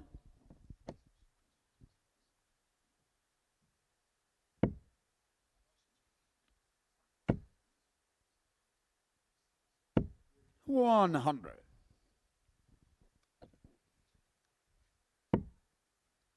King and West are down to a finish first. 121. England require 161. Hewitt a touch unlucky there. It would have been easier to hit a 180 than miss it, I would have thought. 137. Top stuff there from Steve West to leave 24 after 12 for his partner. 59. England require 24. Well, this has been special so far from this England pairing, and it looks like the duo of Galliano and Hewitt are just kind of standing in the background and appreciating what their opponents are doing right. But I just wonder whether Mervyn was contemplating one or two things. Saw Galliano and Hewitt were 140, decided to persevere with a double three. This could get a little bit sticky potentially. If Hewitt can find a ton, things do get interesting, but he's unable to do so. Require 3.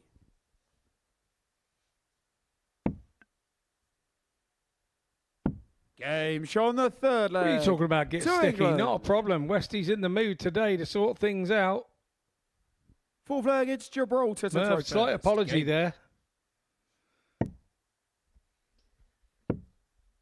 Certainly enjoying themselves, 45. the England pair. We've seen the Gibraltar pair with smiles on their faces all day. And I suppose it brings us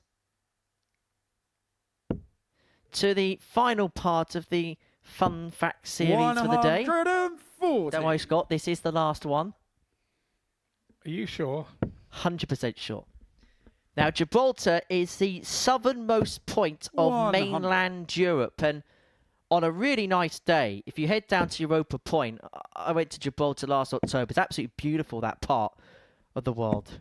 43. You actually head down to Europa Point on a really sunny day. You can actually see the tip of Africa. You can see Morocco from across the strait. 60.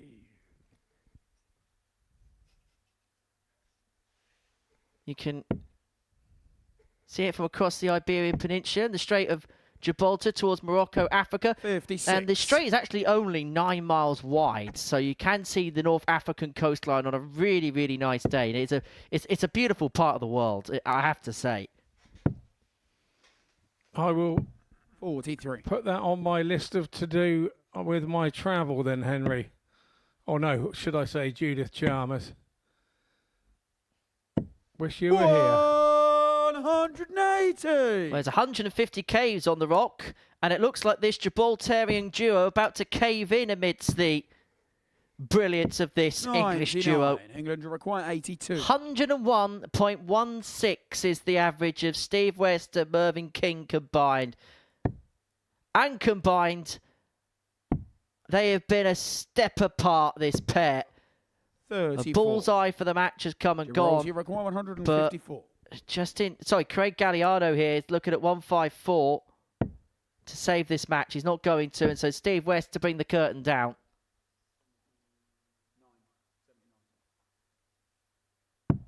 $132. England require 48. So, for a 4-0 win. And a comprehensive one at that. Double 10 is fouled. The match to England. And England there were just a class apart. Steve West and Mervyn King, you felt they found their X factor, found their A game, are going to be very difficult to dislodge this week. And for the Gibraltarian pair of Craig Galliano and Justin Hewitt, they found out the hard way. This, the tail of the tape, 93.43, the England average in that one. For Gibraltar, they couldn't get a dart and a double. They'll have to dust themselves down ahead of their game with Wales in the penultimate match. But next up for us, we're going to see the Scots and the Dutch go head-to-head. Campbell and Henderson up against Van Schie and Van Schaip.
You could be here any given Saturday here at the Super Series, but if you're going to be here on this Saturday night, well, you're going to have to be quick because the Jimmy Van Schie army, I have been told, are going to be here and going to be here in force. I'll tell you a little bit more about that during our next game, which sees the Dutch and the Scots go toe-to-toe. Before the break, we saw England beat Gibraltar by 4 legs. In fact, that's the first 4-0 scoreline we've seen all day. It's taken us to the 10th game, whereas Danny Van Troip and Jimmy Van Schie are investigating what's gone down there. Now, has somebody dropped something down the smoke screen? I don't quite know. It's a mystery that hopefully we'll get to the bottom end of.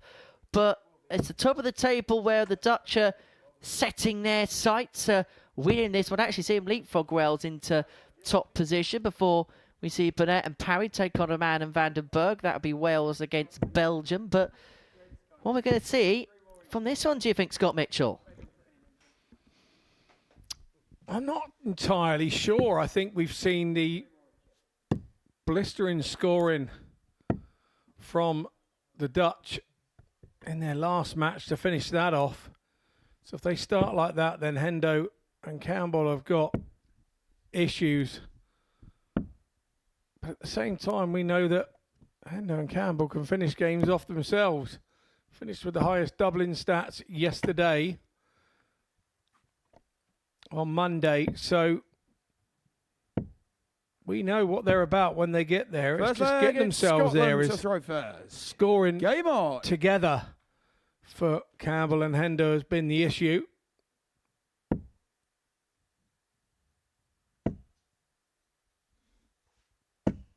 $66.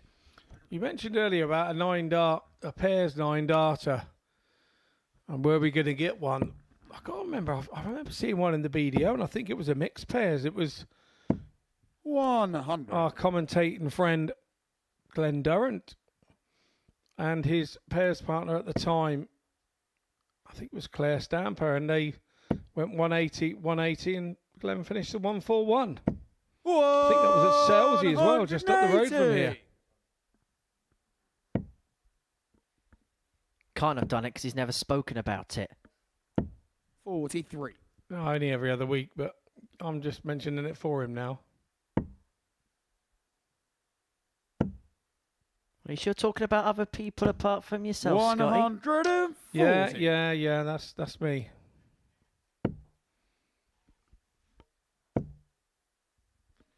Well, Campbell and Henderson looking at 115. They're going to get time on their side, the Scottish duo, to take the opening leg. Double 20 leaves double 18. Double 18 it is. Double 18 that's got. And the Scots are off to a flying start. A dozen darter for the combination of Campbell and Henderson. Second against the Netherlands to throw first. Game on.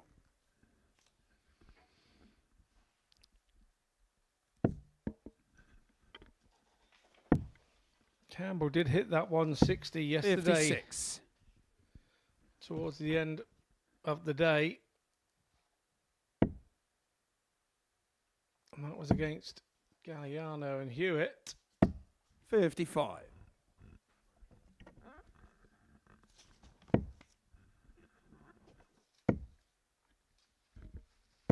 Well, Scotland could do Wales a big favour here, having slipped up in their last to keep the gap at the top. Netherlands looking to apply instantaneous pressure 96. without to apply, because it would mean if they could win this one, since Wales lost to England, they won 2 in a row, and they would be in a very good position to try and crack the code of Kurt Parry and Richie Burnett. 140. But what a start both teams have made to this one. I know we're only a couple of legs in, but both averages in excess of the ton mark. 140. And then Netherlands 170.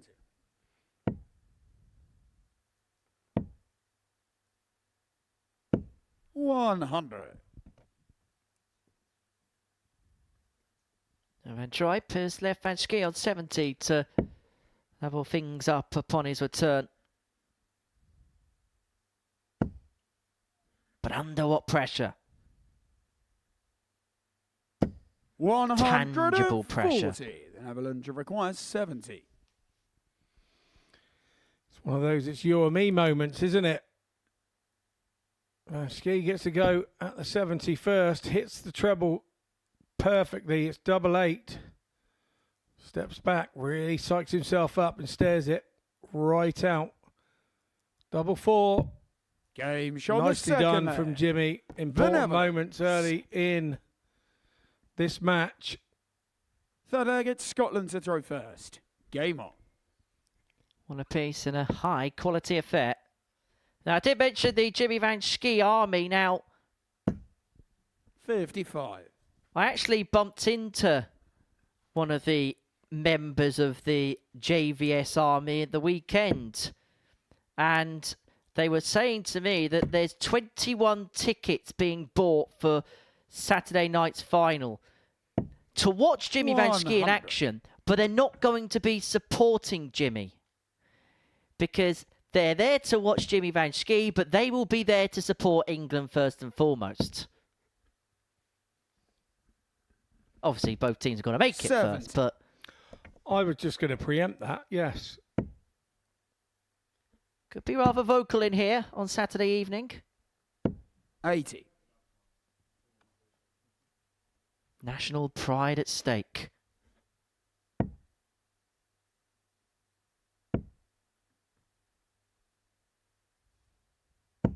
$85. And I suppose if you go on and win the title on Saturday, you're probably A, guaranteed to come back, and B, you'd have to go with the same combination surely second time round. Yeah, I suppose you would. John Henderson would have experience of that because obviously that's what happened to him at the World Cup. He won it in 21 and Gary Anderson said, go on, pal, go and retain it in 22. 57. Yeah, very much so.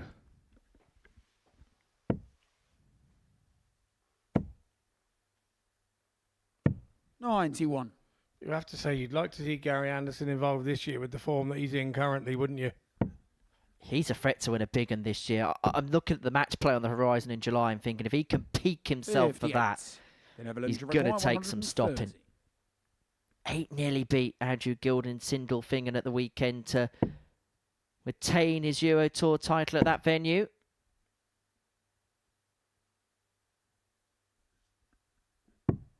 $57.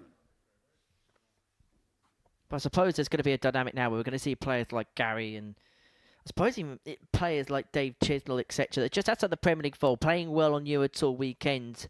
But they're playing well on Euro Tour weekends where the top guns aren't there. And that's not me putting down what they achieve because Gary's playing some really good stuff. But what I mean by that, it'd be interesting to see how they fare when everybody's in the mix, how that level compares and contrasts to the real top echelons.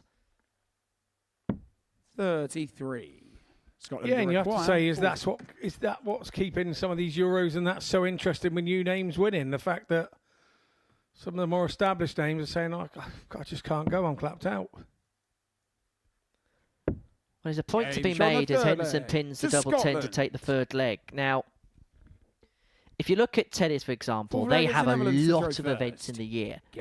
But it's kind of been accepted as practice now that not everybody goes to play in every single event, to the point where the ATP and the WTA kind of have a system in place 50. where they say, look, you have to play the 4 Grand Slams, and there's 9 tournaments a year, which is known as the 1000 series, where unless you've got specific reason to not be there, then 59. you're obliged to play in those tournaments. I'm not saying darts is going to go down a similar track, but there's been an acceptance in tennis that players aren't going to play in everything. And I think in darts, because of the way the schedule is, particularly with the players that play in Premier League, World Series, other invitational events, it's difficult to match the calendar to play in everything. So you do have to be a bit more selective as to the events that you want to, and you've got to play to get yourself into qualifying criteria for certain tournaments. Yeah, agreed. But you can see how the fans feel if you've got, say, a Luke Littler not attending to a certain event, or, you know, they're probably buying tickets. 100. You know, dare I say it, maybe to see him and Luke Humphreys at the moment. Maybe it's those two that are topping the tree that they're really interested in. Maybe Gezi, I don't know. 134. And it's just disappointing the fans, isn't it, when they're not able to go. Well, Leclerc has made it very clear in his mind he doesn't want to 100. play in a European Tour event in Germany until the European Championships in Dortmund in October. Well, he finds the atmosphere a little bit toxic towards him, doesn't he? So, you know, whether it is, whether it isn't, whether they're reacting to what he's saying in the press, it's always very difficult for any player to voice an opinion anywhere in an interview that doesn't get misconstrued. Well, both players have left themselves on 170 after 12 in this particular leg. The Dutch duo Van Schie and Van Truyp are going to level up at 2-2. Jimmy's not going to find. And so Henderson 134. has been put in a position here Scotland because require Danny's been left double 170. 18 to take this out. It's not going to. Now, earlier on today, double 18 was left for Jimmy Van Schie and he went for 100. double Netherlands 12. require 36.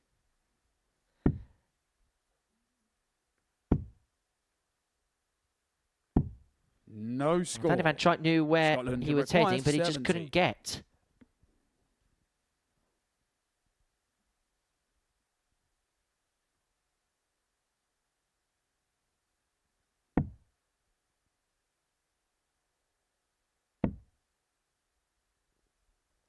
Double 16 here, 38.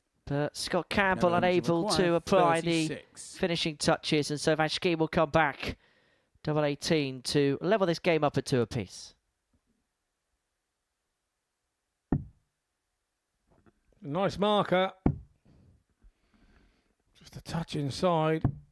Once again, just a 27. touch inside. Scotland So, require 32. are we seeing a little bit of mental frailty here with the Dutch?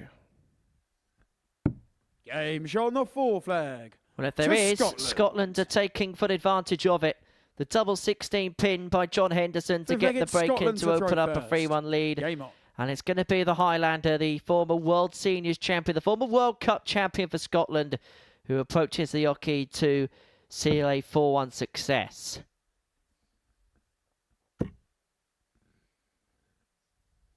$97.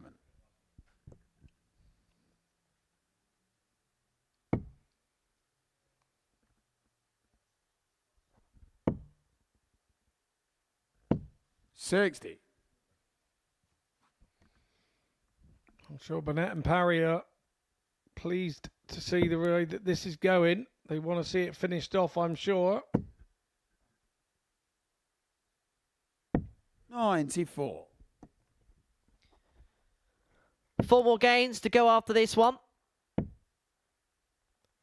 Wales against 55. Belgium, Netherlands against England, Gibraltar against Wales, and Belgium against Scotland. Plenty more darting fun for you. We'll 44. be with you for probably the best part of the next hour, hour and a half, probably.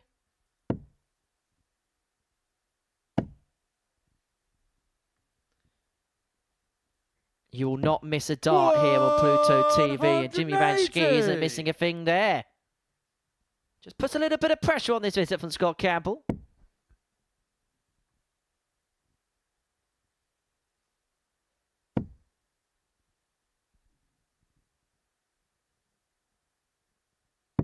$137.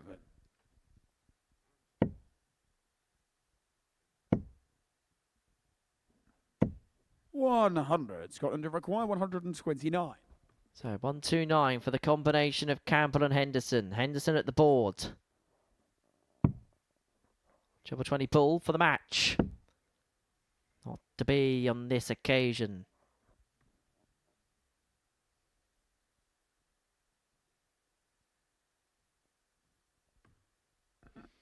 Could go treble 17 here. 40. The Netherlands require 106.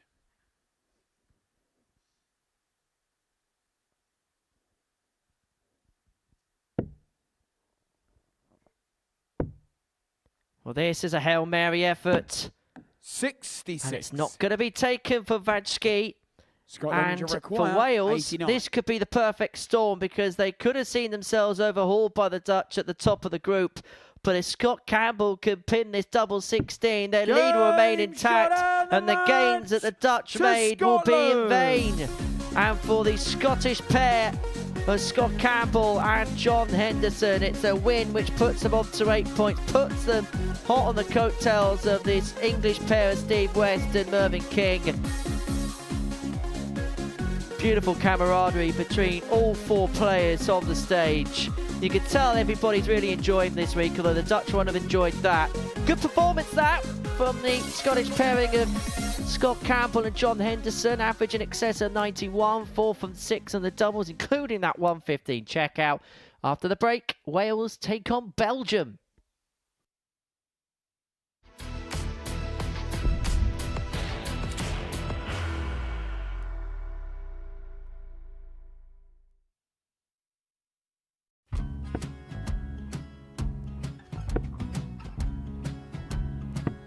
.54. Charlie Maguire, 164.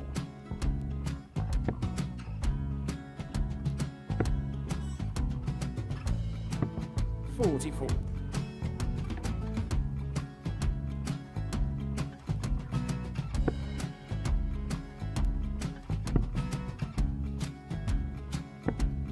.32. Charlie require 120. Well, 120. He's got a fair, at least 2 handfuls at this. Just needs to stay 60. there. That's a good shot. Halves his score, leaves himself on a 2-darter.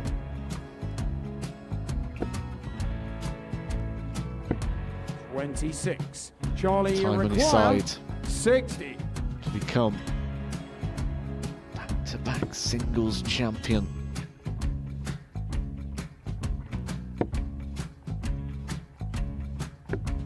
.40.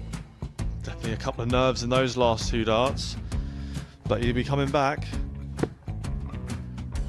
It's a moment he's been in before this situation. Standing at the back of the 81. stage, Charlie approaching the requires hockey with a 20. chance to win the title.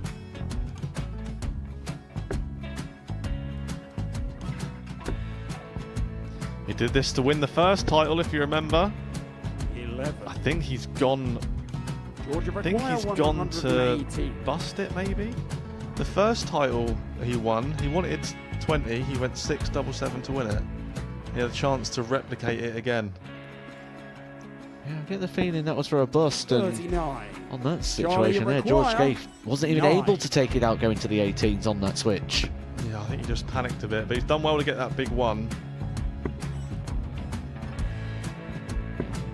Sometimes can be the hardest part. Georgia requires This is it. 79. It's got to be 19s.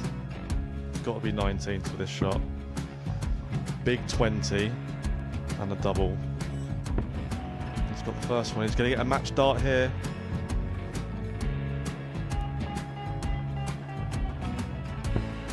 .59. Charlie Threw the entire require body into that 8. one. Just didn't want to let go of the dart.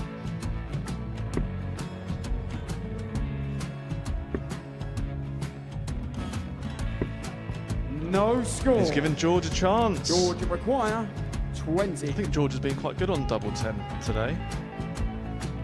So many opportunities for Charlie Murphy. Go! Couldn't get the job it. done. Got in the match! And the Red Dragon George Modus Scaife. Super Series Influencers Champion, George Scaife!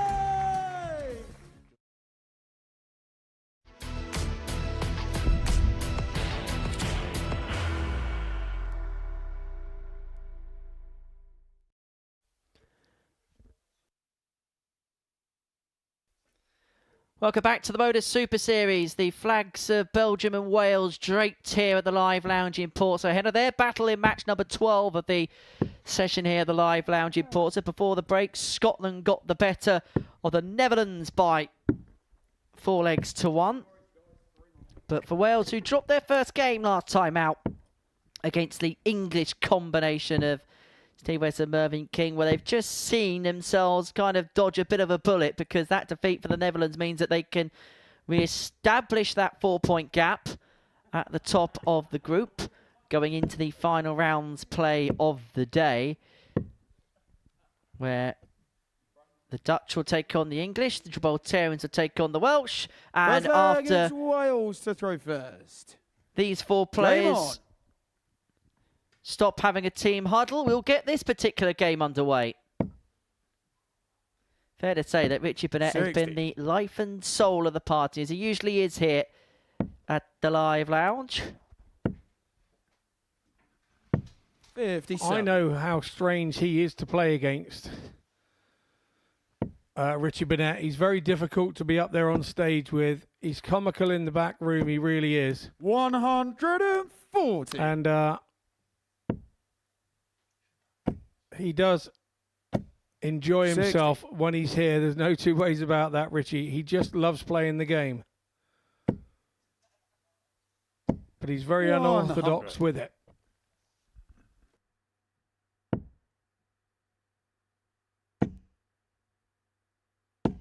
$140.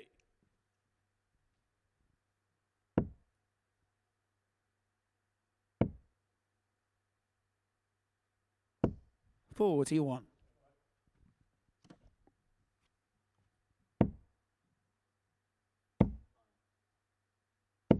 $100. Wales, you require 160.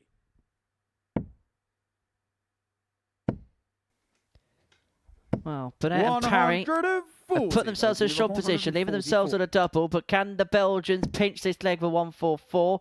Was heading for the 18s was Janty van den Berg, unable to get on this occasion, and so Wales, you require 20. it's going to be in the hands of Richie Burnett to take out leg one, double 10.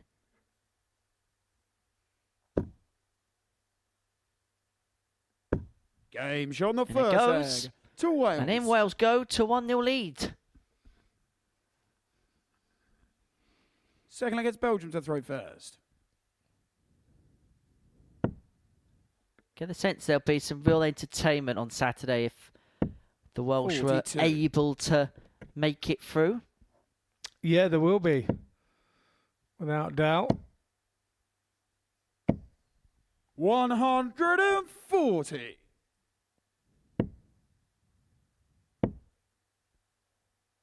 $60. Once we have completed this particular Specials Week's programme, we will be back with the regular stuff from Monday morning from 9:30. We'll be getting Series 11, Week 1 underway. 55. Jensen Walker, the defending champion. How are we on Series 11 already? It's crazy how fast time 45. flies, isn't it? Indeed it is. I mean, it's amazing to think that the first week of the first series was back in July 2022. 180. As Raman piles in the game's first max.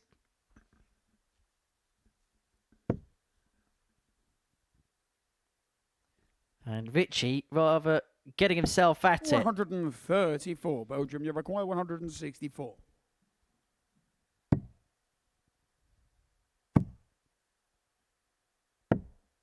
$53. Wales, you require 160.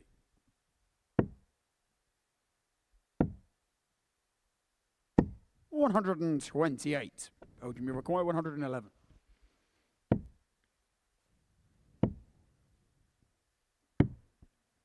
$51. Wales, you require 32. 2-0 on the break.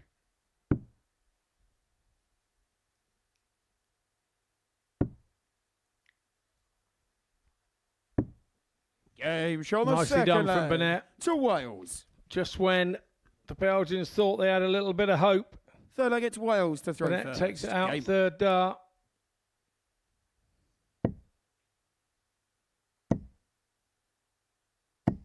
$140. And once again, Kurt Parry leading from the front with a 140 off. 100.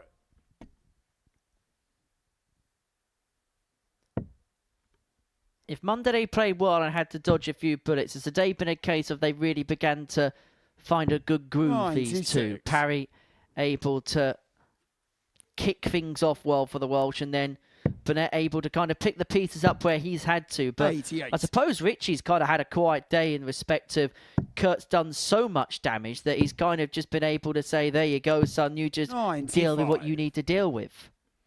Yeah, there's a good possibility with that. I think that's the way that Richie was talking last night when I saw him after the matches. And, yeah. 11. Wales, you require 170.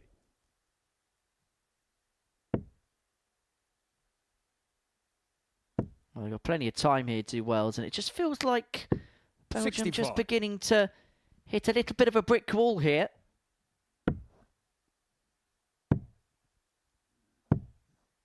$42. Wales, you require 105.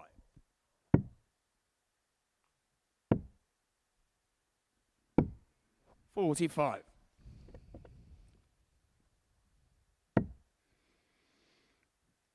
Some lead once again in this leg for the Welsh. 56. Wales, you require 60. But that comes back for 60.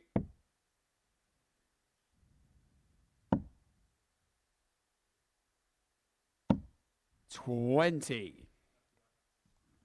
Yes, Richie, we agree with you. That is unfortunate. Two lovely thrown darts, just not fired, finding their desired location. 60. Wales, you Well, require they were a coat 40. of paint away. It was that close.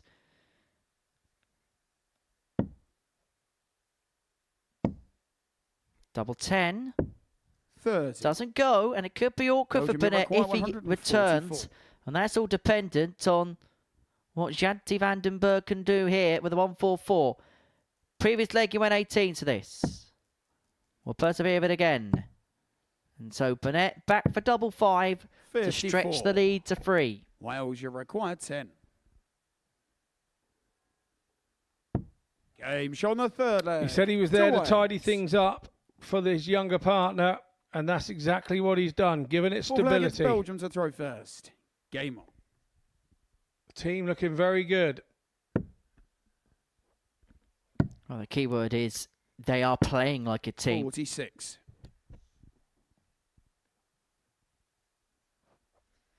Well, if Roman and Vandenberg are just beginning to hit a bit of a wobble, then this could render 60. good news for the Scottish pair of Scott Campbell and John Henderson. In the last game for Janty Vandenberg, taking a bit of a 96. timeout. Well, not quite biting the flight, but biting the barrel. But they might well be biting the bullet in a few moments' time. Particularly the way that this Welsh pair are playing. 139.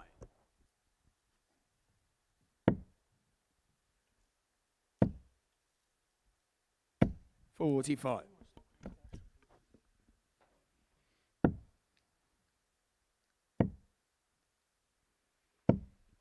$43. A rare poor visit there from Parry. 58.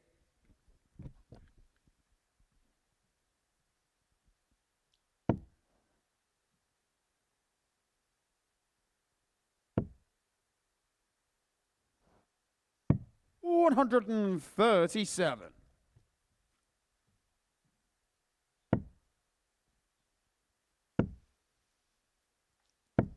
$55. Wales, you require 122. Well, plenty of time here for Kurt Parry for the 1-2-2, which is why he began with the 25. 62. Will return for 60 to get this done for Zip. 60. Wales, you require 60.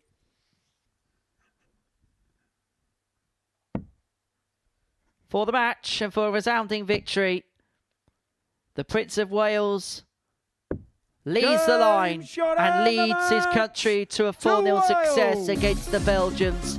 For Janty Vandenberg and Brian Roman, they're going to have to find something in the final game of the day. Just looked like a little bit of tiredness, maybe a little bit of ring rust creeping in, and Richie Burnett, well, he's having plenty of fun. Out of context, Richie Burnett. Well, Owen Binks is enjoying it. I got to be honest, I have no idea how to react to that. All I know is Wales 4, Belgium 0 is the end scoreline. Wasn't a classic, not the best game we'll see all week, but it's a crucial couple of points for the Welsh nonetheless. Coming up after the break, the beginning of the final round of games. The Netherlands against England.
Please welcome on stage, first of all, it's the bronze Adonis, Steve Peter.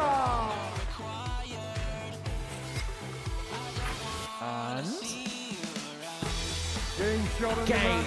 Mervyn King. And Mervyn King is at the top of. And usually, with one dart handed tops, he's a magician.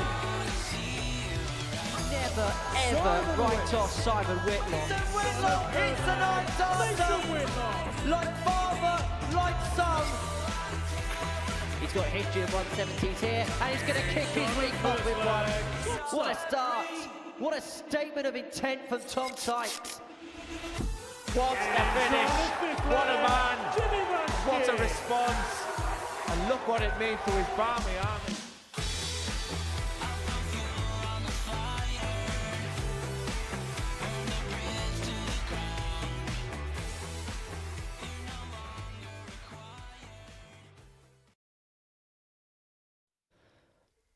Put the date in the diary. Monday the 12th of May we'll get underway with Super Series 11 live and exclusive here on Pluto TV.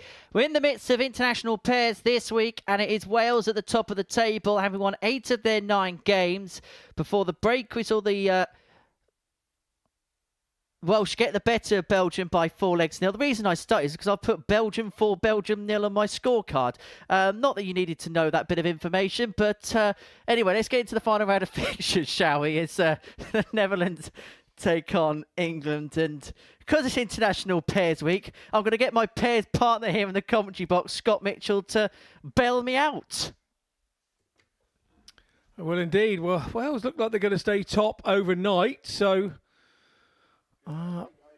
leading it overnight on after day 1 and then being leaders overnight after day 2, no matter what happens here, would be something that they would dream of before we threw a dart on Monday. They're being efficient, the Welsh, aren't they, at the moment? They're being very efficient at what they're doing, and that's what's keeping them at the top. And when we come to those big last leg deciders, they're turning up in those. But we changed tact now. We've got the Dutch taking on the English. And there's been many titanic tussles between those two nations in WDF World Cups and Europe Cups. Big rivalry between the two nations.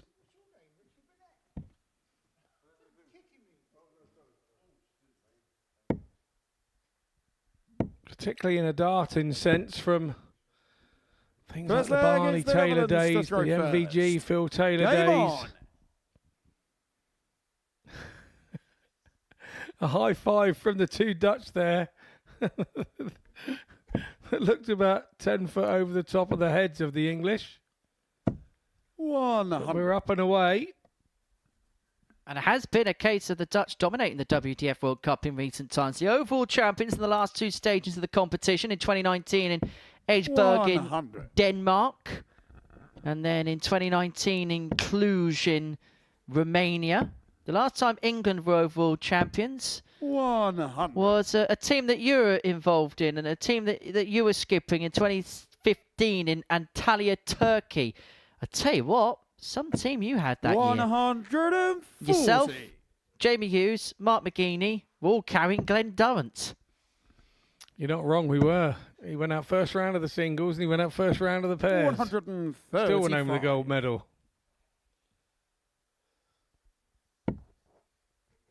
Some England women's team as well. Dieter Hedman, Lisa Ashton, 60. Fallon Sherritt, Claire Brookin.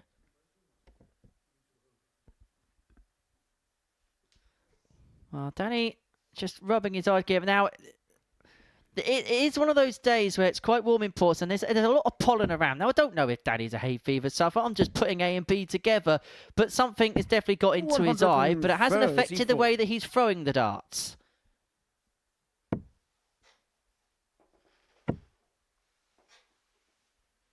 Yeah, he's definitely got something going on in his eye there. Netherlands require 32. Game shot on the first leg. Going back to the England thing, I think the last thing that England actually won was they won the Europe Cup Second leg, it's England to throw first. a couple of years ago. I wasn't involved. I had a tour card, and I got a feeling the team was James Hurrell, some fella called Scott Williams, 100. some fella called Josh Richardson, and some other fella called Luke Littler. I think that was the four-man team that year, and they absolutely blitzed it. Well, in fact, Scott Williams was on Talk Sport Radio 85. the other day with Andy Goldstein and Darren Benton was talking about that particular team and how outrageous it was. And it definitely looks outrageous now when you think about what 96. most of them have gone on to achieve. Well, all of them are current tour card holders, aren't they? Yeah, absolutely, yeah. And that's only 2.5 years ago. That's how quickly the 140. dartling ecosystem can change. Well, at that time, both Steve West and Mervyn King were plying their trade on tour. Well, it's the same as the 2015 team. Jamie Hughes, myself. I know Jamie wasn't in the 2015 team, was he? No, Jamie Hughes was. Yeah, Jamie was. Yeah, we all went on to get tour cards as well, that team. So, yeah, it's definitely a standing block for going on and doing other things, and very similar to what the Super Series is here now. I'd advise anybody, if they get a chance to represent their international team, you've got to do it. You've got to do it. It's just so different. You've got to do it. Well, I spoke to Jared Cole 65. not too long ago, and he said that he had such a beaming pride representing his nation, and said it's one of the best things he's ever done in the sport. Yeah, did it at both levels as well, I believe. Youth and seniors. 57. The Netherlands require 36. So Netherlands looking at double 18, and it's going to be Jimmy Van Schie to have a look at it as Danny Van Tripe has a swipe at Steve West. Rather sportingly, but if you're offended by it, we apologise. No score. England require 8.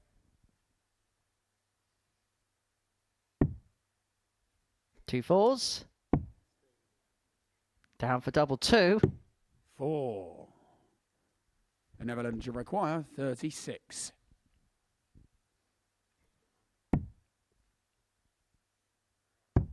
Game show on the second leg. Well, the Netherlands. 1-0 becomes a 2-0, and that's a break of throw for the Netherlands. Third leg, it's the Netherlands to throw first. Game on.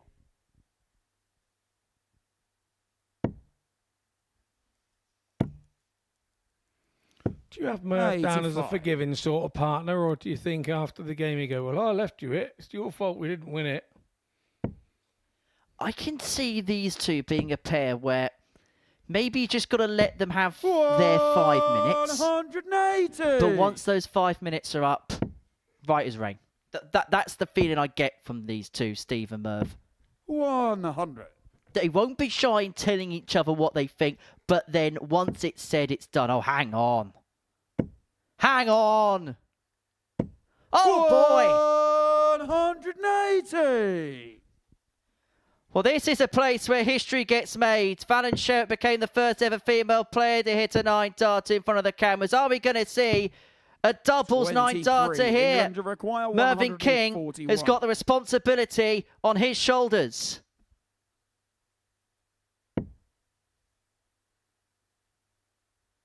He's 2 darts away, but he doesn't get it. 89. Great attempt. Great attempt. 7 in. 60. England require 52.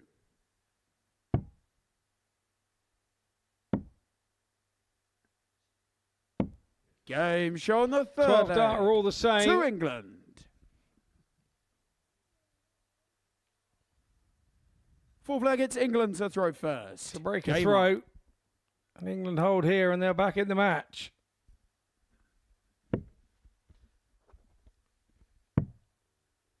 I think it's going to go this week, Scott. 86. I really think it's going to go.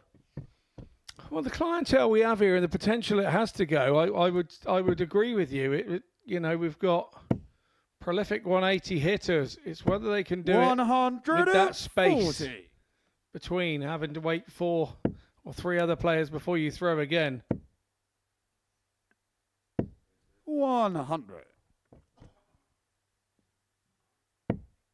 Or is it easier because one's only got to hit 3 perfect darts, the other has to hit 6? 140. Surely it's easier to hit 6 than it is to hit 9 perfect darts. Well, Kurt Parry exercised that, but Richie Burnett couldn't quite follow in vain, could he, earlier on today? 140.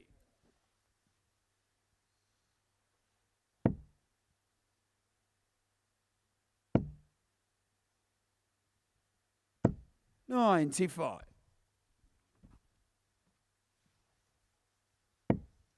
Well, before dart was thrown, these were the 2 nations that were being tipped up the most. 85. The Netherlands require And they're 126. giving us quite the spectacle thus far.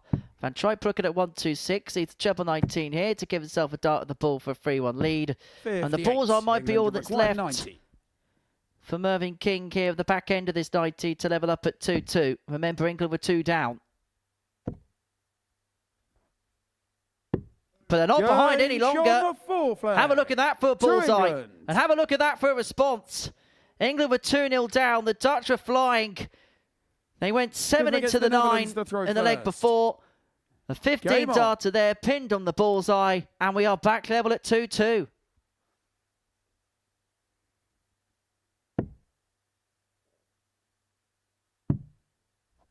This is pride creeping in here, isn't it? 57. England could have been the team that's on the move.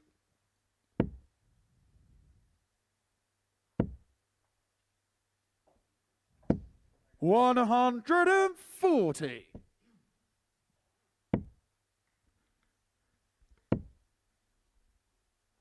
Of course, there's incentive here for England because if they win this game, they would be level on points with the Dutch duo of Jimmy and Danny. 55.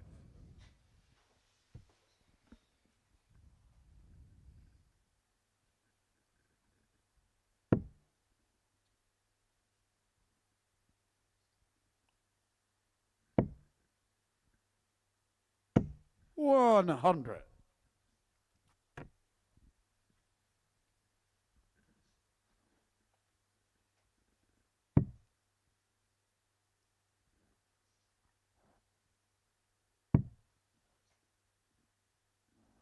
$98.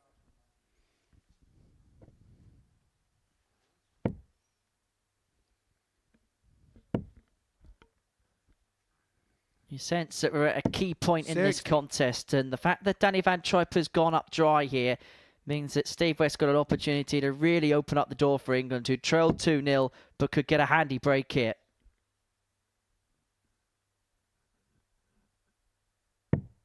$38. He's just about left his partner on a finish, but Jimmy can make life easier for Danny potentially here. Oh, it looks like he's going to. 180. England require. Did you see that little smirk towards the camera? It was low key, but he wanted people to know. And Van Trijp is going to get a look here at this 44 to move 3-2 up. 45. And to move in a leg of the match. Goes the 4 tops route. 24. But he goes loco in Acapulco. 125. Doesn't quite find his destination.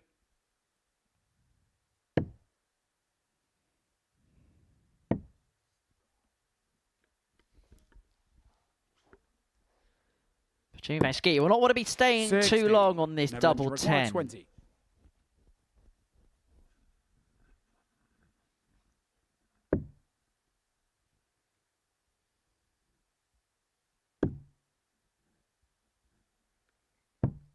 $15. England. But forget about the Motown. 65. It might be a case of rhythm and blues for this Dutch pair if King and West can find this 65.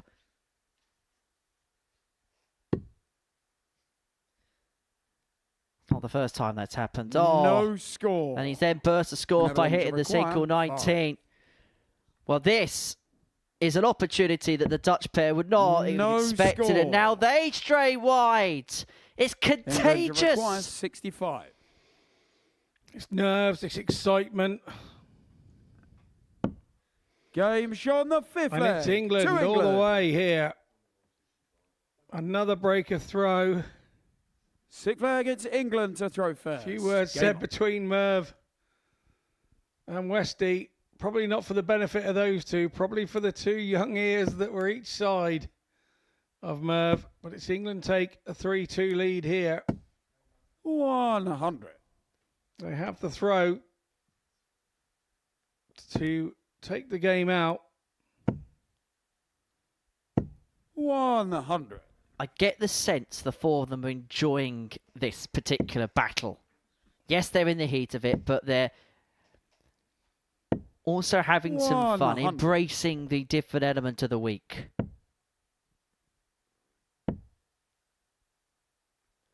$60. Steve, Jimmy, well, they've been in groups with each other on more than one occasion. They've been in Champions Weeks with one another before. Not just good friends on the hockey, but they've become good friends off it too. 140. I think Jimmy finds friends everywhere he goes, to be honest with you. 45. England. Yeah, he's a likeable 161. sort of character. Like I said, I've known him a long, long time since the youth days in Holland and going around Holland, and there was always youth tournaments at all the 97. WDF events, and Jimmy was at some of them, and as was Marvin, and as was a few of the other guys that have been here. 140. England requires 64. Well, this to wrap up a 4-2 win, and it would mean that England would be level on 12 points. In fact, if they could take it out in this particular leg, they'll leapfrog the Dutch overnight. Double 16 Game shot and for the match combo of to King England. and West, sending the Dutch hopes south. For Van Tripe and Van Schie, well, it's been a day that they probably won't want to remember with too much vigour. For Mervyn King and Steve West, after what was a slow start to the day, they finished really strongly and they move on to 12 points in the group. They move up to second. But what they've also done is given the Welsh an opportunity to move themselves 6 points clear going into the final day's play. And that is if they can get the better the Gibraltarian duo of Galliano and Hewitt still to pick up a win. That's coming up next.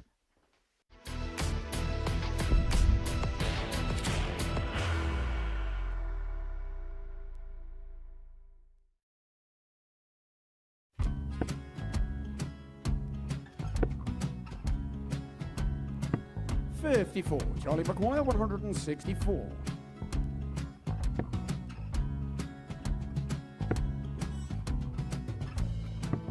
$44.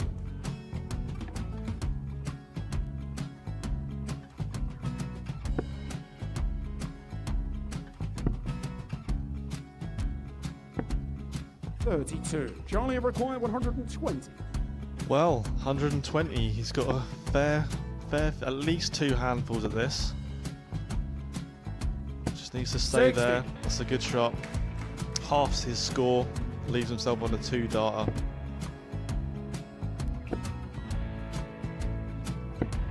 $26. Charlie Time on his required side 60. to become back-to-back singles champion.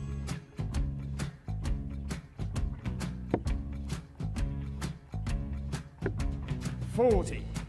Definitely a couple of nerves in those last 2 darts. But he'll be coming back. It's a moment he's been in before this situation. Standing at the back of the 81. stage, Charlie approaching the required hockey with a 20. chance to win the title.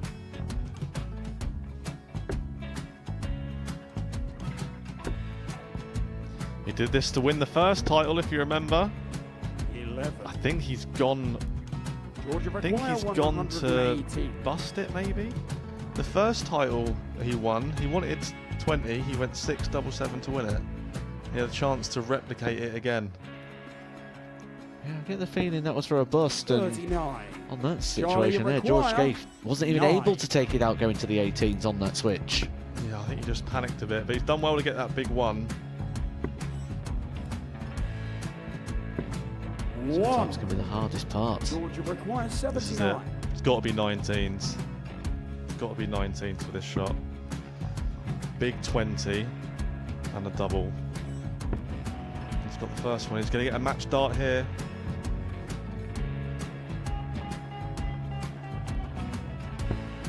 $59.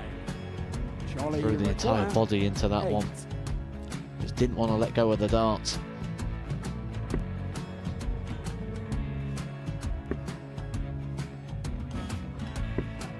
No score. He's given George a chance. George, you require 20. I think George has been quite good on double 10 today. So many opportunities for Charlie Murphy. Go! Couldn't get the job it. done. Got out the match! And the Red Dragon George Modus Skate. Super Series Influencers Champion, George Skate!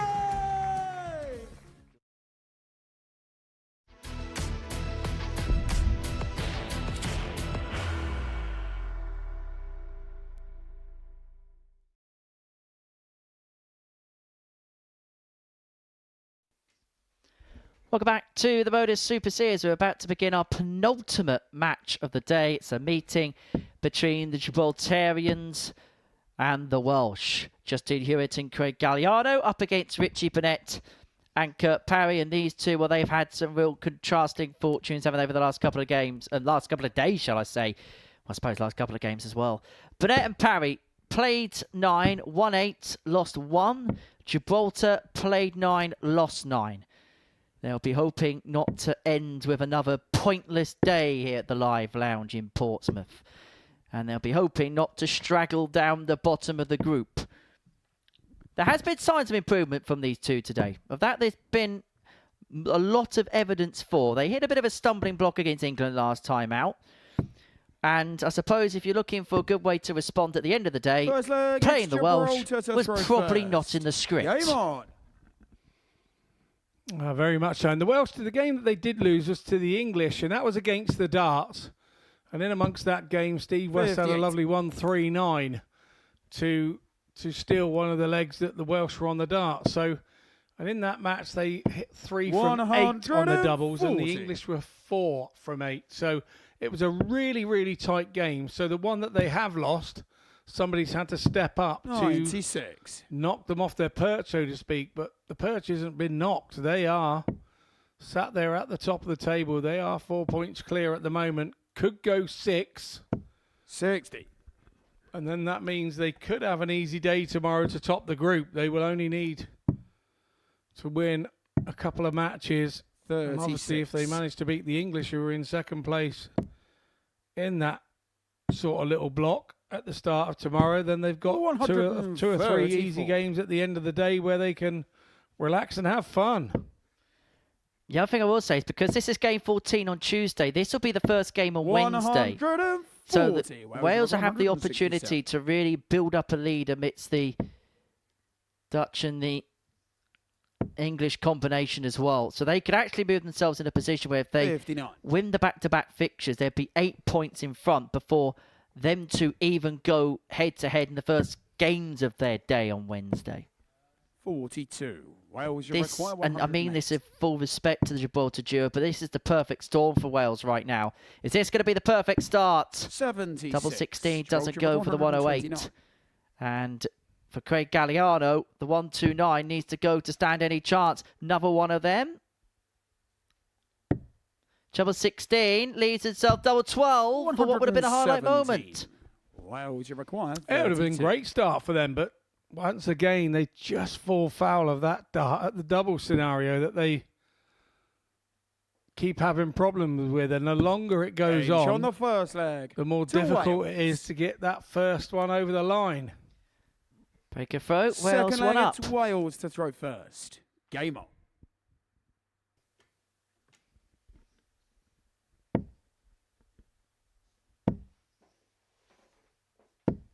$43.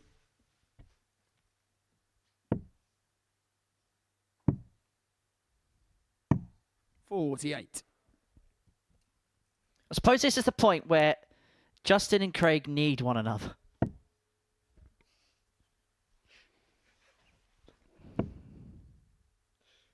Because there's going to be despondency, there's going to be 92. disappointment, but they kind of just need to lean on one another and say, right, let's not show that on the stage. Let's just try and focus down and see what we can get out of this. 140. When you play pairs with a good friend, it does stretch the friendship. That's what it does. Because there are times in a pairs game that you want to stretch each other's neck. When things aren't quite going right, you have to remain cool, 56. you're calm, and like you say, you need when you're feeling low, you need your mate to go, come on, mate, we can do this together, we can get there, we can do it, and vice versa. It's you make a very solid point. Solid darts, perfect darts from 180. Richie Burnett. First max of the match, leaves the Welsh on 86 after 12 to move 2-0 to the good. Yeah, Mr. Consistent, 3 180s for him yesterday, 3 180s for him today. Richie Burnett.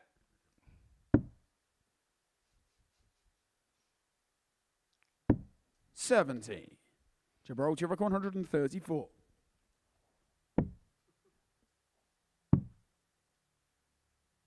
$80. Wales requires 16.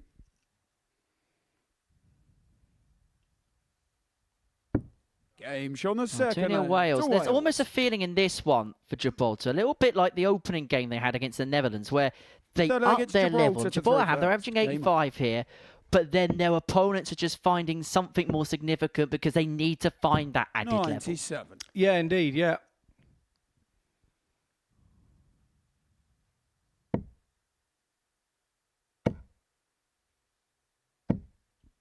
$140. What would be your advice for Craig and Justin overnight?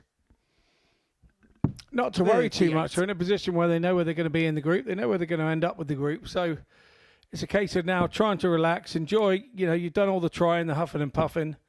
It hasn't kind of worked. Try and throw like their practice 41. darts. And it's a practice throw. And enjoy yourself to the last day and try and get yourself that win on the board or 2 wins on the board to try and settle yourself down for as you go into Group C. Because it's a completely clean slate. You start again, absolutely. 60. How many times have we seen people here have an absolute mare of a Group A and then end up in the Saturday night final? Jared Cole a couple of weeks ago. 44. Finished bottom of the lot and then won on a Saturday. So it's not where you start, it's where you finish. Not the example I was looking for, but yes, if that's the way you want to chat about your mate, all good.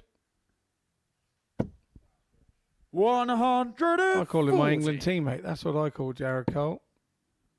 He's just my voice in my ear today.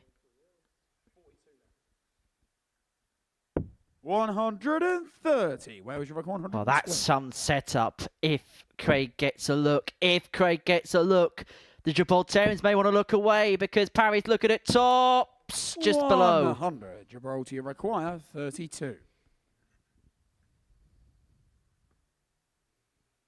Now to reduce the gap. Game show. 16 found first time. Gibraltar. Good contest. Fourth leg, it's Wales to throw first. Game on.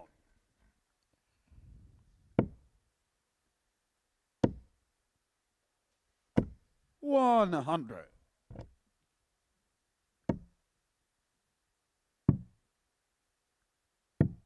$130. And with that leg win, a little bit of momentum comes, doesn't it, for a few darts.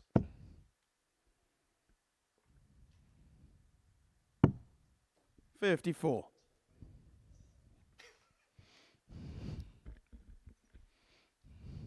And also, these two, I am 100% sure, would have never played against a player like Richie Burnett before in their life. Well, actually, no, I tell a lie.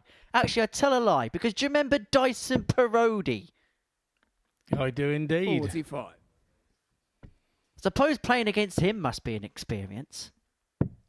I've actually played him, yes, a few years 43. back. But yes, he is a emotional character.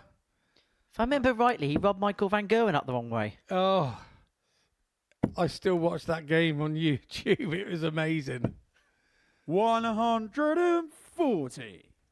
Could we say that Richie Burnett is like the Mr. Bean of the darts world? Just unpredictable. 100.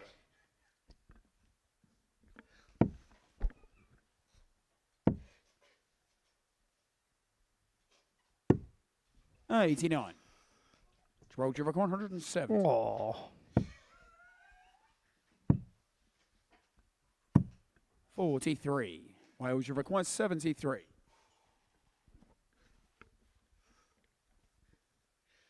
Suppose less teddy bear, more speaker, isn't it?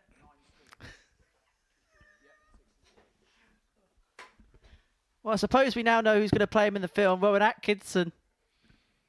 The Richie Burnett 41. story. Some Wales, you story require that would be. 127. And game. Number 19 would have left the bullseye for the Hinks. Spectated on by 55. Wales, you Binks. require 32.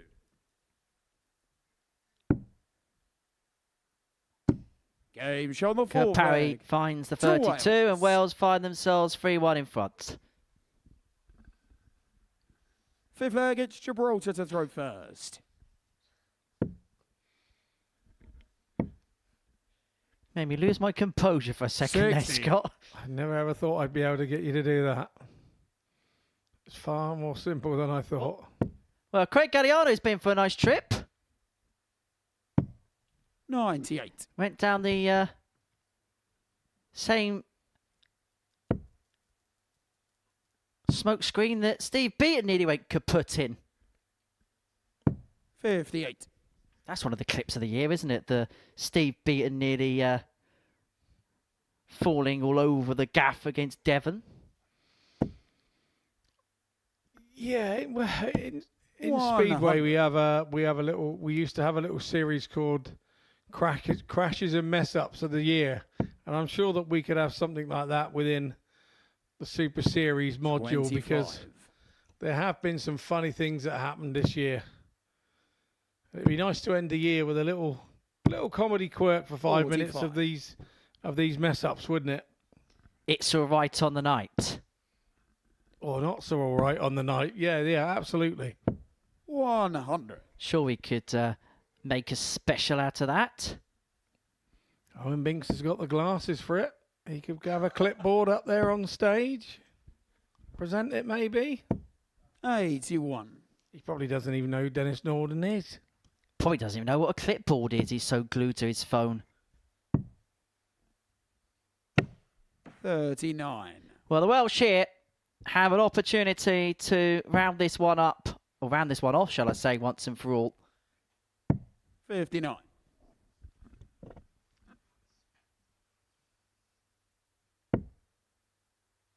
But Craig looking to apply pressure this 118. There is a susceptibility here. And I tell you what, credit where credit's due. This leg has taken a Wales, different you require complexion. 180. And there's now an air of must hit about this 118.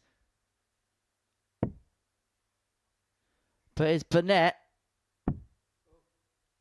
Well, the double 18 needs double 11. Everybody's finding the funny side of this. But it's Richie Burnett that's going to have the last laugh. 2-0. Well, that's a touch of class to finish off. Gibraltar rallied and rallied, but the Welsh just proved too strong. And they are going to have a 6-point lead at the top of the Group A table going into Wednesday's play. It feels like an almost insurmountable lead from this point onwards, and it'll be a case of just trying to get the job done. Gibraltar have been much better today, but they're still searching for those first points. Coming up after the break, the final game of the day is Belgium up against Scotland.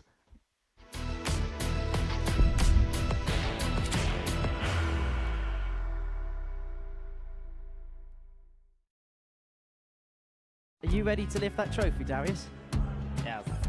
Let's do it then. Ladies and gentlemen, your Modus Super Series 9 champion is Lucky D, Darius Lewandowski!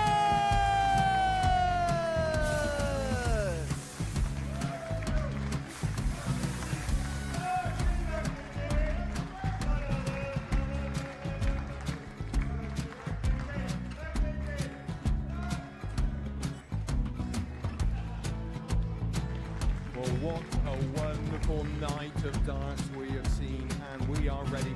Our champion is ready, and it's trophy time. So receive the trophy. £25,000. The new Modus Super Series champion, the Terminator, Marvin Van Velzen.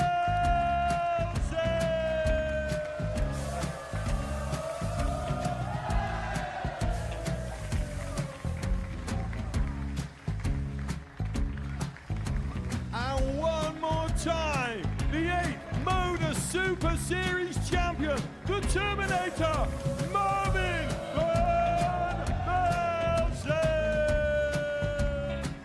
And the new Modus Super Series champion is Andreas Dirty Harrison.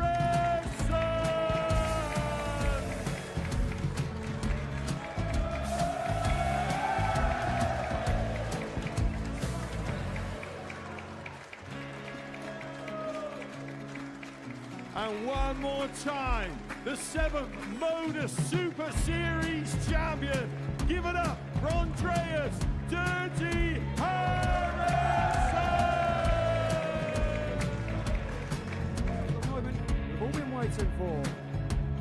Would you please show your appreciation for your Series 6 Modus Super Series champion, Scott Taylor?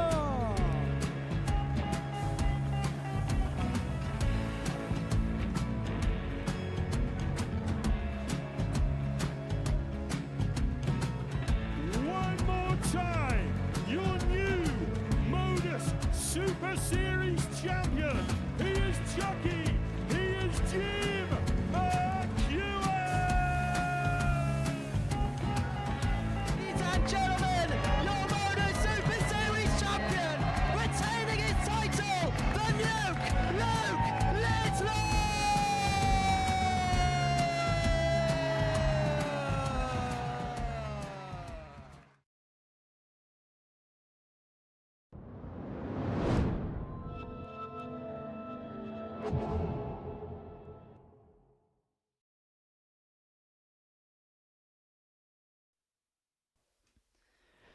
Welcome back to the Modus Super Series, where the final game of the day is about to get underway, and it's a meeting between Scotland and Belgium. Scott Campbell and John Henderson, Biderman and Janti van den Berg, representing their respective nations here at the International Pairs Week. As you can see, the flags of all 12 nations have been draped above the stage here at the Live Lounge in Portsmouth, the first event of its type. And if you're enjoying the action, well, you'll be pleased to know that there will be a second International Pairs event later on in 2025. There will be some different nations competing, so we will mix and match the lineup of competing nations and probably some of the players representing the nations as well. So plenty to look forward to. And if you're looking to get in contact with us, then you can do. The handle that you need is at MSS Darts. And why don't you let us know some of the countries that you would like to see here in subsequent International Pairs Weeks. Now, obviously, it's not as easy as going and grabbing them because obviously travel and all the rest of it. But who knows, if there's enough clamour for a certain player or a certain country, we will try our best to listen to your thoughts and opinions, and we'll try our best to get them over here towards the latter end of 2025. I mean, I know for a fact that next time round, I'd love to see an American team in there. And I suppose everybody would love to see the Australians. Wouldn't mind seeing South Africa as well. Devon Peterson and Simon Adams would be quite the entertaining duo. Game on. Yeah, very much so. See, we did mention yesterday when I was here with Chris Murphy about a few wheres and why-fors of how the teams have managed to get here, and there were other teams that were invited that were unable to make it, and you know, through travelling issues and what have you. So it's not that others weren't invited. You know, there is obviously going to be another one by the sounds of things, and I'm sure we're going to see some different faces. 77. Maybe same countries, maybe different faces within those. Who knows? Now, you know how my brain whirls, Scott. I just had an idea. Right, with all these International Pairs Weeks and Specials Weeks, you could almost have a Champions Week of the Specials Weeks and all the winners of that going head-to-head. You can almost like have a special Champions Week or Specials Week Champions Week. You could. Yeah, you could. Why not?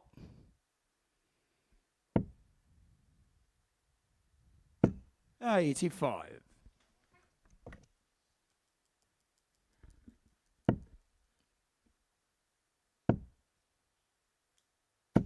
$95.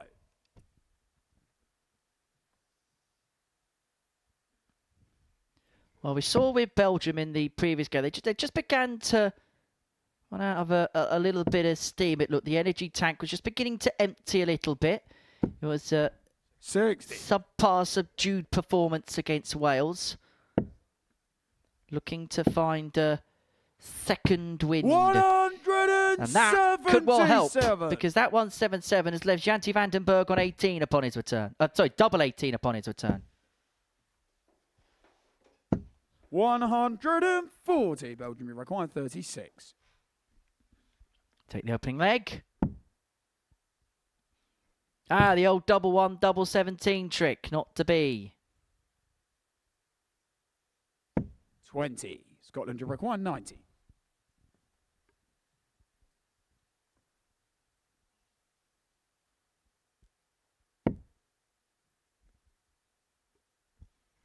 Double 15. Game There was shown a the first pained leg expression on to the face of Scotland. Janty van den Berg, and you can understand why. Scott Campbell clinically Second leg, taking it's out the Scotland to 90 throw first. to get an opening leg break for Scotland.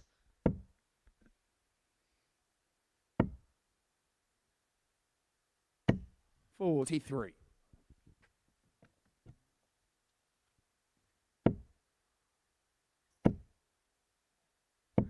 I'm trying to think who the American team would be. I suppose Leonard Gates would definitely be in. But trying to think who you would pair him up with. Where's Larry Butler's been here in the past? 60. Now that's an all-star lineup. Alex Spellman's been here. That's the one, isn't it? Gates and Spellman. 41. Adam Zavada played obviously in the previous series. He played well, didn't he? Yeah, Adam played really well. The Grim Reaper. Stowe Bunce. Oh, the list goes on, doesn't it? 140. I don't know whether we could handle them trousers in here. I suppose Canada, Jess 60. Smith and David Cameron.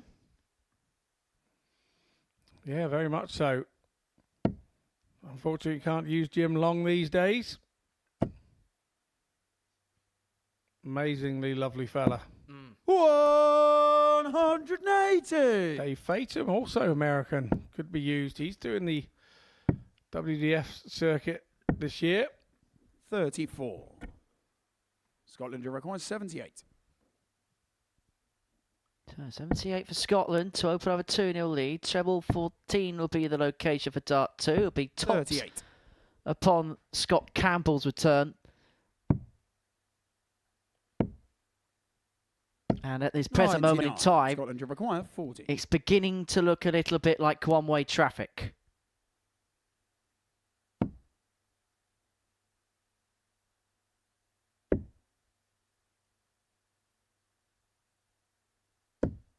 One-way traffic it is, and a 2-0 lead Scotland have. Third leg, it's Belgium to throw first. Game Look at the focus on the face of the Highlander, John Henderson there. Win this one, they're to within a couple of points of England and the Netherlands before the start of play tomorrow. So Group B would very much be within reach for them. 85. And it then kind of mean that Belgium will probably be consigned to Group C. And we know the Gibraltars now are going to be in the afternoon session. They cannot finish any higher than 4th position in the group. 134. In fact, if they lose their first game tomorrow, they're pretty much consigned to 6th place because they'll be 8 points behind and the legs difference will be completely against them. 60.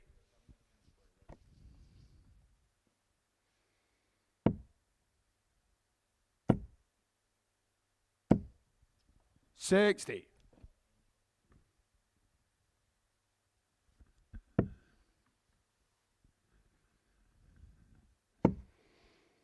Rahman and Van der Berg 100. just in front here.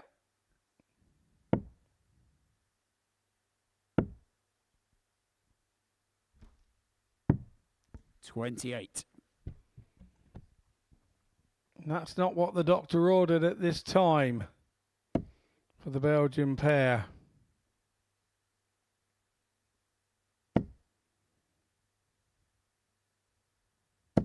$100. Belgium, you record 148.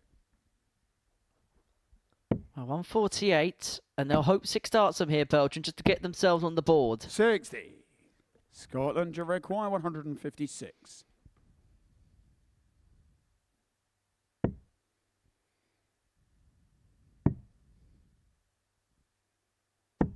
$93. Belgium, you require 88.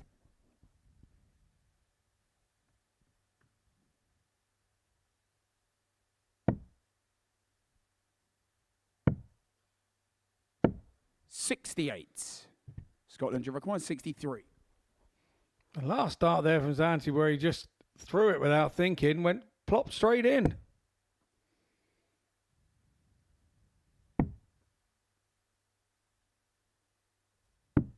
$31. Belgium, you require 20. So a chance for Roman. Game Yeah, shot the nicely third done. leg to Belgium. Just keeps Belgium an interested party, and in Fourth leg, it's Scotland to throw first. Game on. doing so, just halts the tracks of Scotland, who do have the darts here in leg 4. 100.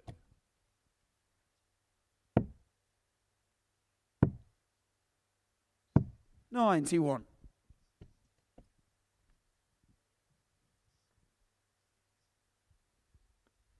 Don't forget that Pluto TV will be broadcasting Influencer Darts for the first time on Sunday.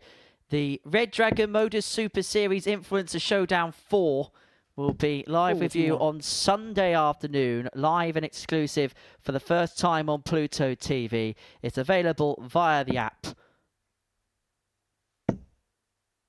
And of course, if you haven't done so already and you're watching on the move, don't forget you can download it to your smart TV. You can click the star button and it will make Pluto TV's Super Series channel the #1 channel on your planner. And so every time you click 97. onto Pluto TV, this will be the first thing that comes up on your screen. 58. You will not be disappointed with Pluto TV, I promise. TV from a different planet. 140. Anything else coming up tonight? Once we're done, we'll be heading back through the vault and looking back through Champions Week. Tungsten Talk involves Conor Heenahan once we're done. 140. And you'll also be able to watch the Around the World Challenge Scotland featuring 149. Martin Adams and Trina Gulliver.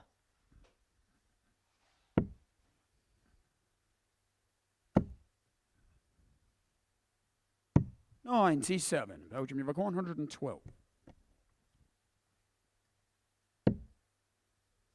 To level up. Double 8. Just No below. score. Scotland, you require 52. That's the score right back. A little unfortunate there for Roman.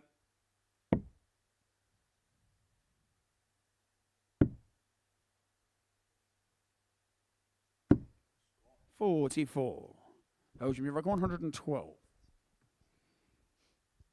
A man looks up to the heavens. And he knows because he missed on the double 16. Janti had to go back to the 36. start and he was unable to Scotland, make you any require inroads. 8. And so this, to re-establish the two-leg gap.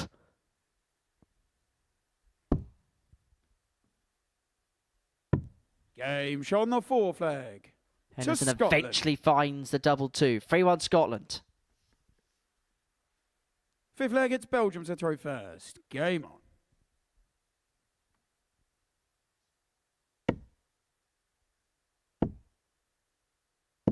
$121.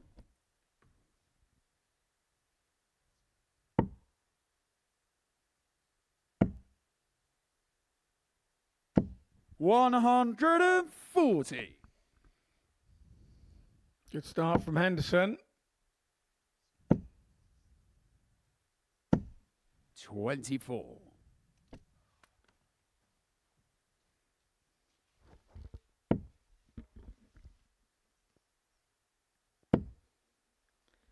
Well, Scotland look as if they're closing in now. They had a little bit of a blip in the middle portion of the game, but 140. barring a mesmeric comeback from the Belgians, it looks like it could well be job done, but Brian Roman looking to keep them as honest as possible.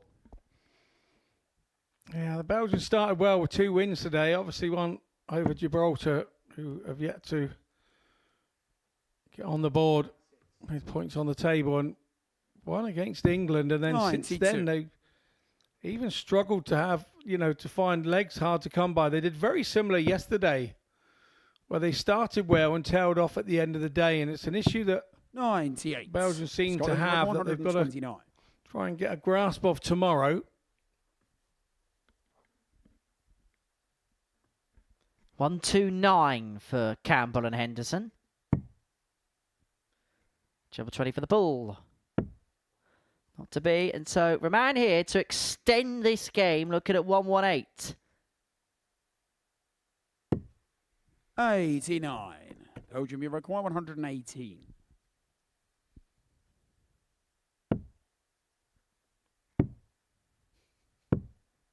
One of those mischievous moods. It was a to Hail require Mary 40. attempt. But this to round it off. John Henderson, double top for 4-1 win. 2 10s. Seals it. And seals victory for Scotland in the final game of the day. They get the better of Belgium, who just ran out a bit of huff and puff towards the end of the session. You could tell the gas tank was nearing empty. But Scotland, well, that's a good 4-1 win for them on a day which once again has been dominated by Wales. They're top of the group going into the final day's play. We'll have reaction and analysis on the other side of this bit of ticketing news.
Well, that's how you can be here on a Saturday night at the Super Series. But as far as this Tuesday is concerned in Group A, it was another dominant day for Wales. They have a big lead going into Wednesday's action here at the Live Lounge in Portsmouth. Before the break, we saw Scotland get the better of Belgium by 4-1. And this is how the table looks then going into the final day's worth of action. For Wales, they have a 6-point lead over both England and the Netherlands. Scotland have put themselves in the race for a Group B position on 10 points, whilst it looks like for Belgium and Gibraltar, particularly Gibraltar, now mathematically cannot qualify for any other group than Group C. It looks like a Thursday and Friday afternoon stint for them. So that's how the table looks. Scott Mitchell's been watching all of the action with me here in the commentary box, and we're going to look back at what we've seen, and we're going to begin with Wales, who just keep carrying on, really, don't they?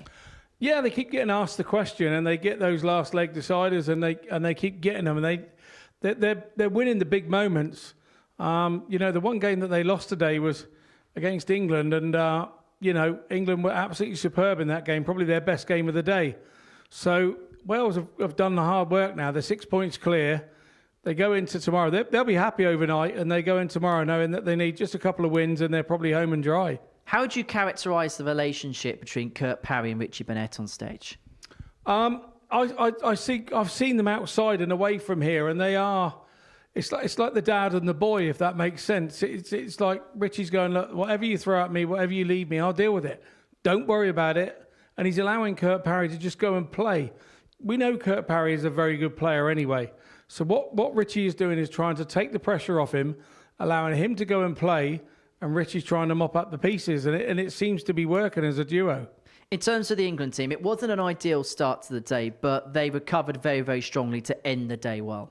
Yeah, they've kind of been the movers today, haven't they? They've sort of got a little bit of confidence from beating Wales, I think, while they were at the top of the table. And they've gone on and then sort of done well against the Dutch. They're now starting to do these double shots. And there's just, I think it's more to the point that neither of them have played lots of pairs in the last few years. And they're now getting used to one another and how it's working. You'll see Merv now saying to Steve, come on, start the game, come on, me and you now. And he's starting to get his head round it, Merv, and starting to enjoy it. Am I being a little bit harsh when I say perhaps the Dutch have been a little bit underwhelming today? I think you are being a little bit harsh. I think the games that they've lost, there's been an odd mistake and they've been punished for it, whereas yesterday they weren't so much. But yeah, I think today they've come up against a couple of good sides that needed to do what they needed to do against them. And so, yeah, you can call them the victims and say that they haven't quite done it. But the two sides that sort of upset the apple cart for them when they needed to be winning have sort of stunted their growth a little bit in the league. Now, if we're going to be honest, Wales have probably done enough to win Group A, 6-point lead overnight. But you look at the race for Group B and you add Scotland into the mix, that could be the competitive race going into Wednesday's play. I think that is the race going into Wednesday's play. I think that anybody that can get anything off of Wales will be a bonus and maybe get them a little leapfrog over their opponents. So they'll be looking to try and turn over the Welsh and trying to turn over who's next to them and seeing where that leaves them. In terms of Belgium, they started the day quite strongly, but it just felt like they ran out of a little bit of gas towards the end. They've done exactly the same on both days. They started really well yesterday and sort of tailed off towards the end of the day. And today, it was exactly the same for the Belgians. They won their first two matches, beating England, who have been the movers today, early doors, and then beating Gibraltar. And then they found legs very hard to come by. And when you're then struggling to find legs, you're finding legs hard to come by, you can't win matches. So that's something they've got to look at. And yes, I know they can't win the group now, but they want to go into whatever group they go into, whether they can sneak into B, they'd have to play very well tomorrow to do that. But more likely to be going into C. You don't want to be seeing that momentum in Group C. You've got to change that. So they've got to have a look at it and think why it's kind of going wrong towards the end of the day. What would you say about the Gibraltarian duo? I think they've been unlucky not to get a win today. But they did the same yesterday. They got themselves in position to win legs and then kind of fouled it up a bit. But then towards the end of the day, started to pick their game up, but still couldn't get one over the line. So for them, I think they're still throwing okay. But they are dropping on guys that now see them as, guys that are at the bottom of the table. And so they're looking at them thinking they're the whipping boys. And they're not playing bad enough to be the whipping boys. They're still playing okay. But it's their position in the table that is making them difficult to win games. Well, Wales lead the way. They have a 6-point lead over England and the Netherlands overnight. Scotland in 4th place on 10. Belgium and Gibraltar, the two teams at the bottom of the group. I just want to get your overall synopsis over the couple of days that we've had here in Portsmouth of the international pairs, because this has been this feels like a really good addition to the schedule. I think it's a magic addition to the schedule. I really do. And I think people do like to see pairs. We know that the World Cup of pairs with the PDC, that's really taken off and everybody really likes it. And I think it's the same here. I think, it'd be great to have another one, but we've got a long way to go. We've only 2 days in. We've still got plenty of days to go and plenty of action for the viewers to join Bluto TV and watch. Plenty of drama to come. Scott, thank you so much for your company. Always do appreciate it. Plenty coming up on Pluto TV and the Modus Super Series channel. Coming up next, the latest edition of the Tungsten Talk centres around Connor Heenahan, the 9-dart man. 3 of them here at the Super Series over the course of his career so far. And perhaps he'll feel a little bit unlucky not to be in the Republic of Ireland side for this tournament. Maybe we'll see him next time. The live darts continues tomorrow from 9:30 a.m. as we see the finale of Group A international pairs. It then builds up to a crescendo on Saturday night, 7:30 p.m, where somebody is going to have global supremacy to their name. And then, of course, the Influencer Showdown. Sunday, the live action begins from 12 o'clock. And for the first time ever, it is exclusively live here on Pluto 2. But that's it from us. The Welsh lead the way going into Wednesday here at International Pairs. We shall see you tomorrow from 9:30. Take care. Bye-bye for now. What a finish! What a man! The drum roll finishes, and the target is hit. And it comes on finals night, and it's a knockout. Dirty Harrison! Van Velzen!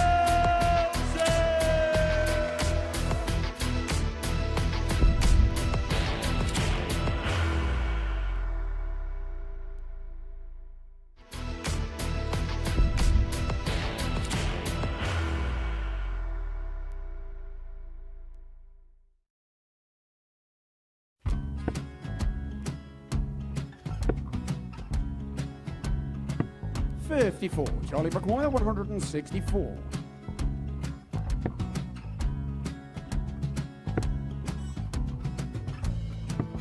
44.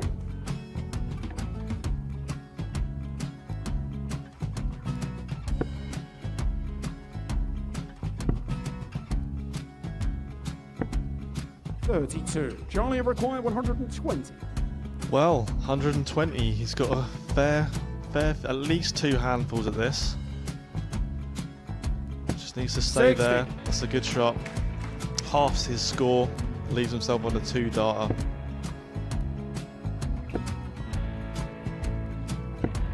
$26. Charlie Time on his required side 60. to become back-to-back singles champion.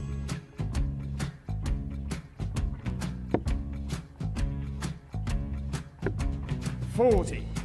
Definitely a couple of nerves in those last 2 darts. But he'll be coming back. The moment he's been in before this situation. Standing at the back of the stage, Charlie approaching the required Oki with a 20. chance to win the title.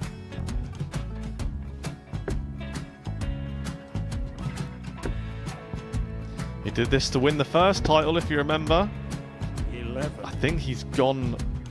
Georgia I think he's gone to bust it, maybe. The first title he won, he wanted 20. He went 6-7-7 to win it. He had a chance to replicate it again. Yeah, I get the feeling that was for a bust. And 39. on that situation there, George require Scaife wasn't even 9. able to take it out going to the 18s on that switch. Yeah, I think he just panicked a bit, but he's done well to get that big one. Sometimes can be the hardest part. Georgia requires This is it. 79. It's got to be 19s. It's got to be 19s for this shot. Big 20 and a double. He's got the first one. He's going to get a match dart here.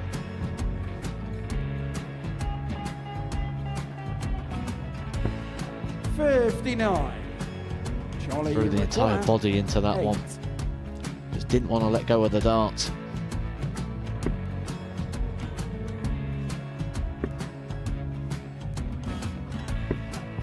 No score. He's given George a chance. Georgia require 20. I think George has been quite good on double 10 today. So many opportunities for Charlie Murphy. Go Couldn't get the gets job it. done. Got out the match!